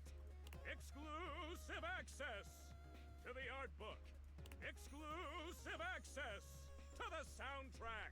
Exclusive access to phone backgrounds. Exclusive access to to Lucinda Lavish. And most importantly, exclusive access to me and my store, baby! I think we'll be good friends, Mikey. Mikey likey! Unlocking access to me means that you gain access to the Date Everything loot box! Each day, you can pull me up to 5 times for my extreme bonus armor! Do I need armor in dating sim? This armor is so powerful that it can raise your spec stats, meaning that you can blaze past huge portions of this game on your path to 100% completion! Sounds great. I'm in.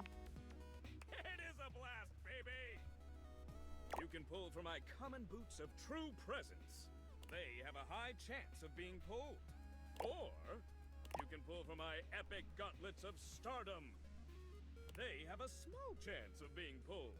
Or you can pull from my legendary cuirass of unwavering magnetism. This extremely rare piece of cosmetics has a tiny chance of being pulled. But it does exist! Trust me, I'm regulated by several gaming boards. I don't trust you. You don't have to. I'll do all the trusting for both of us. It costs a mere 8 brundles for each pull. Brundles are a special kind of currency that you have exclusive access to. How do I get brundles? Good question. In order to get your hands on some brundles, you have to spend money. You get 5 money per day. Save up for big pools. Okay. How do I get money if I don't have a job? You're asking those thinker type questions. I love it. And I always have a great explanation. So? Oh. Well, you said money with no capitalization. That's totally different from money with the capitalization. You have very little money. But just by being at your home, Valdivian pays out its employees 5 money per day as a way of saying thank. Do you mean thanks? Yeah, that. Come by when you've saved up enough money and pull me, baby!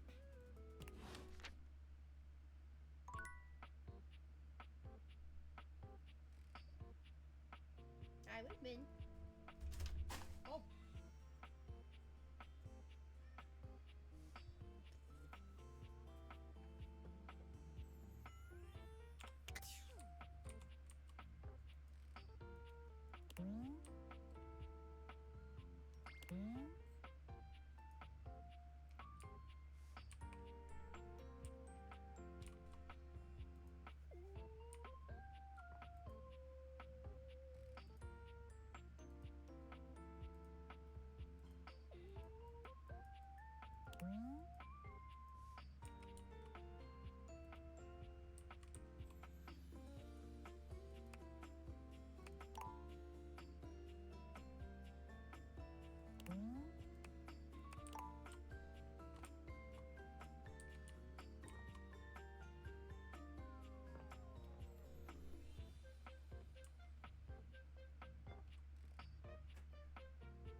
What appears to be a dishwasher with arms, legs, and a disconcertingly cheerful face waves happily at you. You tap the Dateviators a few times, wondering if they've malfunctioned, but the mascot-like dishwasher before you doesn't waver or change. Hello, and welcome to the Valdivian dishwashing experience. We offer an alarmingly clean output of all kinds of dishware, clothing, and such. Okay. My name is Dishy. I'm your dishwasher now.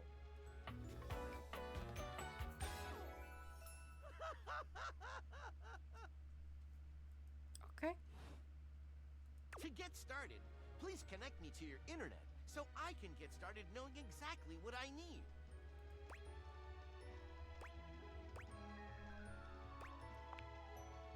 I just need to know some basic information. Dishwashing habits, dishwashing preferences, past dishwashers owned, financial records, preferences on fruit flavors. For soap, of course. Records of finances. I just need to know some basic information. Dishwashing habits, dishwashing preferences, past dishwashers owned, financial records, preferences on fruit flavors. For soap, of course. Nope, this is too weird. You're staying disconnected. That's completely fine.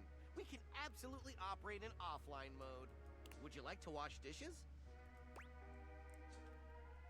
No, I want to get to know you better. Dishy points to himself in a cartoonish gesture that suits his mascot-like appearance, but he quickly shakes off his surprise in favor of his usual veneer of professionalism. Talking to me? I'm your dishwasher now. If you have questions, I can tell you about warranty, limits of liabilities, and flavors of soap I can dispense. No, silly. About your personality. How you feel? My personality? My personality is to clean dishes in a prompt style. So, shall we get to the part where you connect me to the internet? No, I'm not convinced. Huh, not convinced? Is it my demeanor that is off-putting? My figure? No, it's the privacy issue. Ah, I see. Valdivian knows about these concerns and complies with all federal and local regulations. We won't share any data without your consent. You could be sure of that. That's the reason why I'm continually asking you. And trust me, you're gonna want all the new features that our research teams will continue to roll out.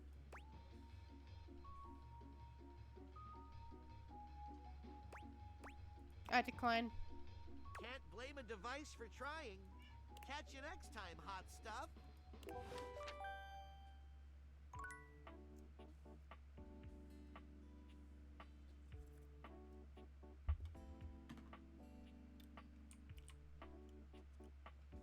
Where's my shadow?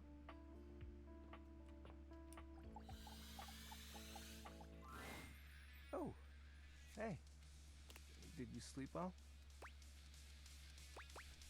It was alright. Good. I was thinking about you. If you've been getting better rest since our first talks. Communing better with the darkness. And I thought, what if I ruined it last time? You're okay, Skips. Okay. If you say so. Again, I'm really sorry about trying to turn you into a shadow. When you first spoke to me, I was so excited. You were the first person to talk to me in ages and played along when I was Shadow Lord. And when I thought about how painful it was losing Benji and everyone, I didn't want to lose you too. I'm here. I know. But I realized something. My biggest fear has always been time. Time spent with those I cherish, and time taking that away. But I shouldn't be afraid of time. I should be celebrating it. Yes. I will always miss the old days, but I've got so much more to look forward to. I shouldn't be afraid to make new memories.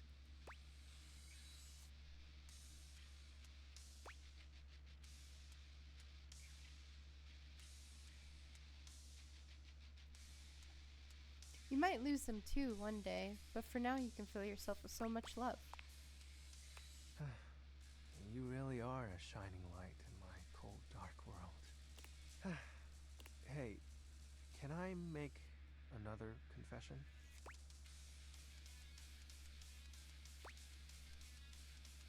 You're so mysterious. I know. So... sorry, it's just, come on. What would XXX Shadow Lord 420XXX say? Huh? Oh. Although my dark core is frozen, I admit to growing fond of you by my side, Penumbra. Will you eclipse your heart over mine? I thought you'd never ask. Oh, sure. I did, though. You need not reciprocate right away. I'm ready for you, Skips. I don't know why, but I'm just so happy. It feels nice to get it off my chest. So, what now? Let's get you on Discord. Sounds exciting. Wait, the hell? I think the name XXX Shadow Lord 420 XXX is taken!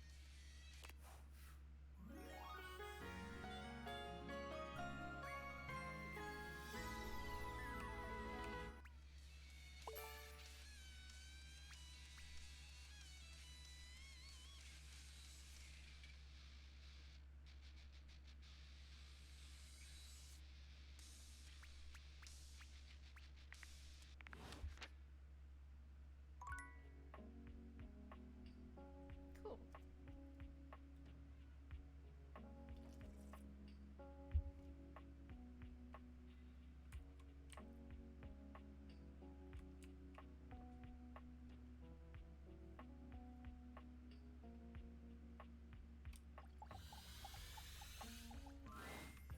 The fiery figure that stands before you nearly defies description. He's fire given form, but despite the hot air that radiates from him, there's something decidedly chill about his entire being. Hey, what up, hot stuff? It's about time we sparked up a conversation. I'm Dante, the fireplace. Mm-hmm. Sure, we just met, but you could think of me as an old flame. You've been expecting me? Of course. The hearth is the heart of the home. I seen what you're doing. Kinda get me fired up, too. I like the sound of that. Nah, not like that, little freaky-deaky indoor dork. Fired up to teach. And you need my help. You bet I do. Uh-huh. You got as much game as an abandoned Toys R Us. But it's all good, because I've been waiting for the perfect student. Student? Yup. If you really want to up the ante in this love hunt, you need to work on your pickup lines. Pickup skills? Yup. It's not always gonna be so easy as firing up those specs and talking someone's ear off. Be it love, friendship, or hatred. The sizzling art of the pickup is all you need. I'm the master, and you're the perfect human to pass the torch to. You really think I'm worthy? Hell yeah. Just look at you. You're the exact right amount of smooth and rough around the edges. Like a piece of firewood. Full of potential. But right now, you're also kind of a soggy stump. I can make you crispy, baby. My point is, that with my help, you got a chance to burn bright. But if you don't learn how to take the first step by talking to someone, you won't ever light the flame. Sounds good. No sweat, hot stuff. I think it's time we start the first lesson. If you can handle the heat, that is.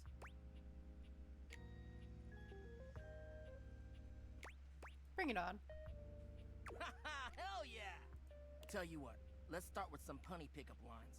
See what I'm working with here. So what do you think? You up for it? Fire away. Seems like you're already getting the hang of this. All right, how about this? What up, hottie? Got a light? Because I think you just might be my perfect match. Huh? Huh? What'd you think?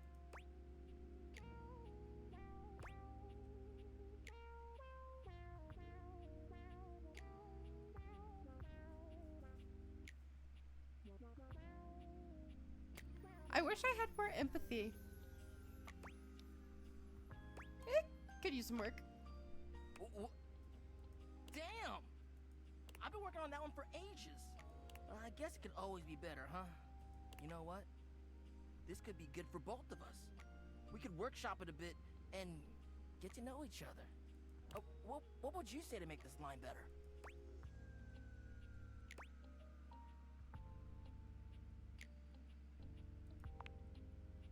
Okay, so what would you change it to?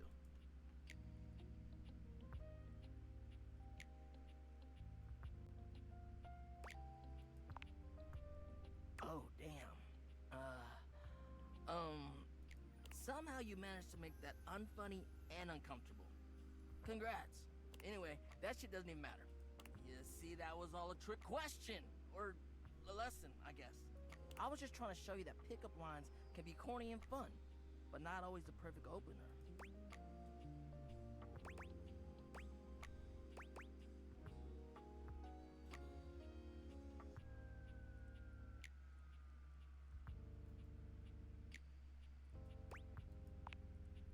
Now you're getting it.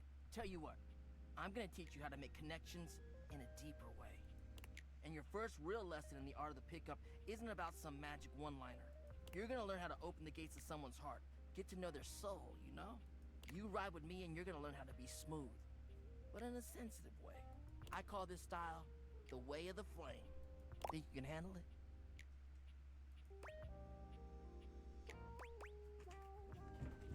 Bring it on. Aight! I'll give you a day to cool off. See me later for our next lesson, you little firecracker. Later!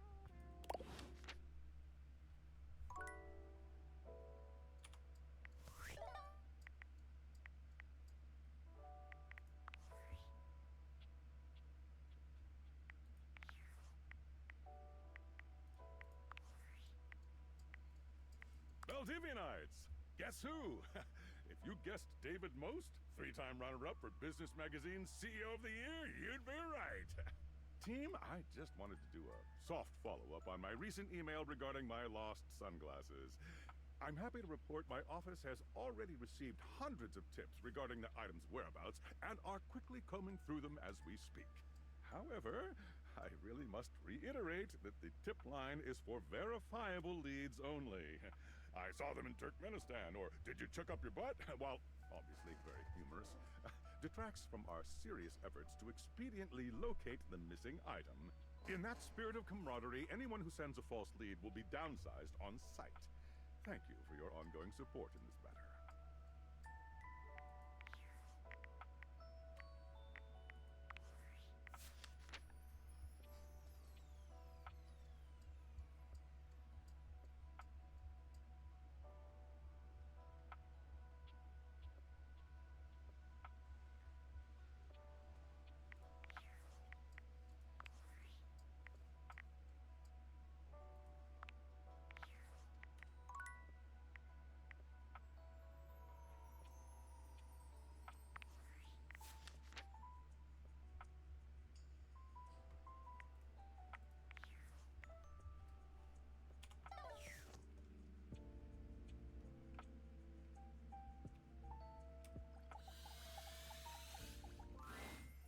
A beauty dressed in black and gold stands before you, her eyes closed and one hand held delicately to her chest.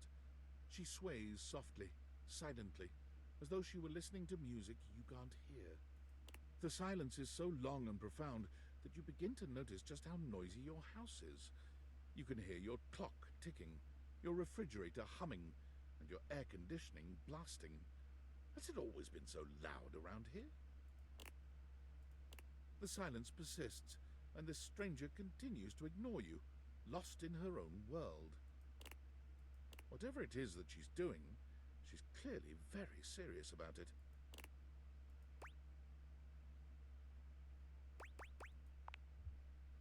You introduce yourself, and yet still she does not open her eyes.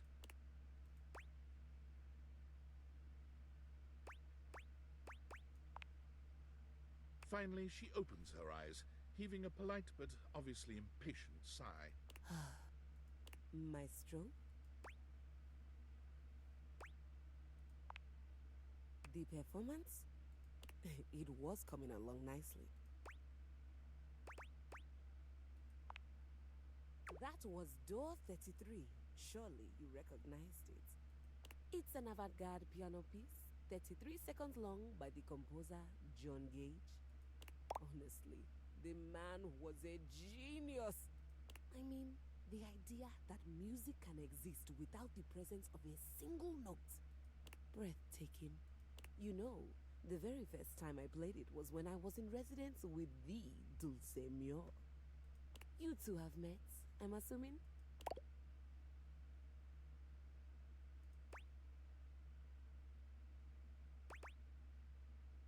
No. What the hell are you talking about?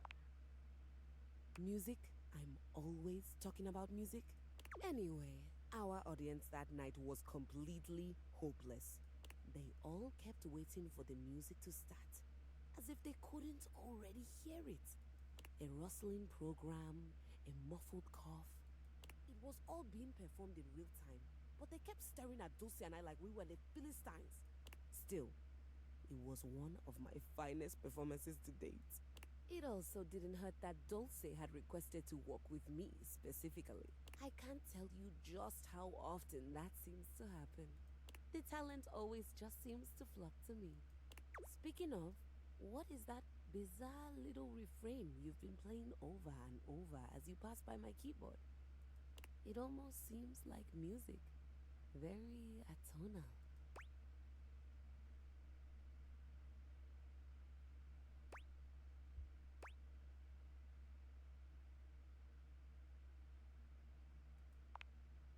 How fascinating.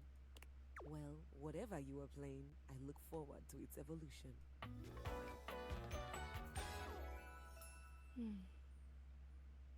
Keys.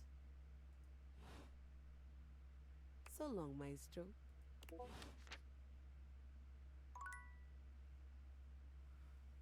I think after these... Are you there? we'll end. Please answer. Hurry! There's something we need to discuss. It's of the utmost importance. It's the Deviators. As I mentioned, I've been closely monitoring the electromagnetic field anomalies emitting from the quantum catalyst activator. And I know this is going to sound completely insane, but it appears... Well, it seems... I can't believe I'm even typing this.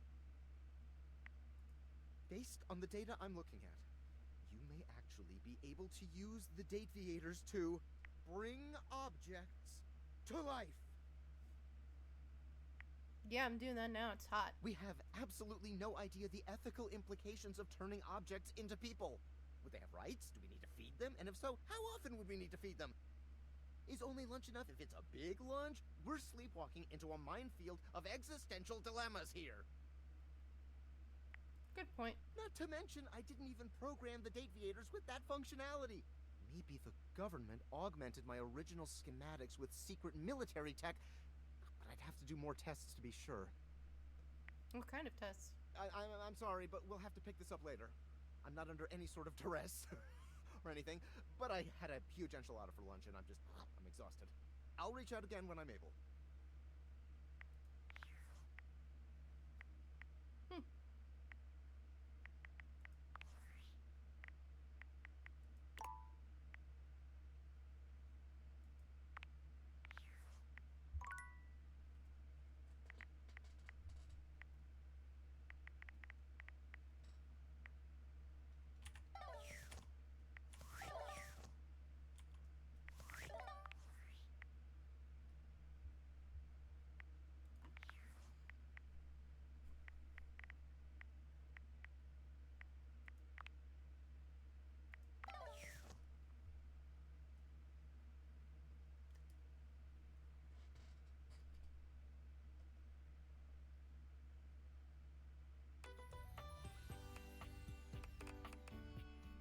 And I think we'll call it there. We'll play more tomorrow. But for now, I think that was good. Take care.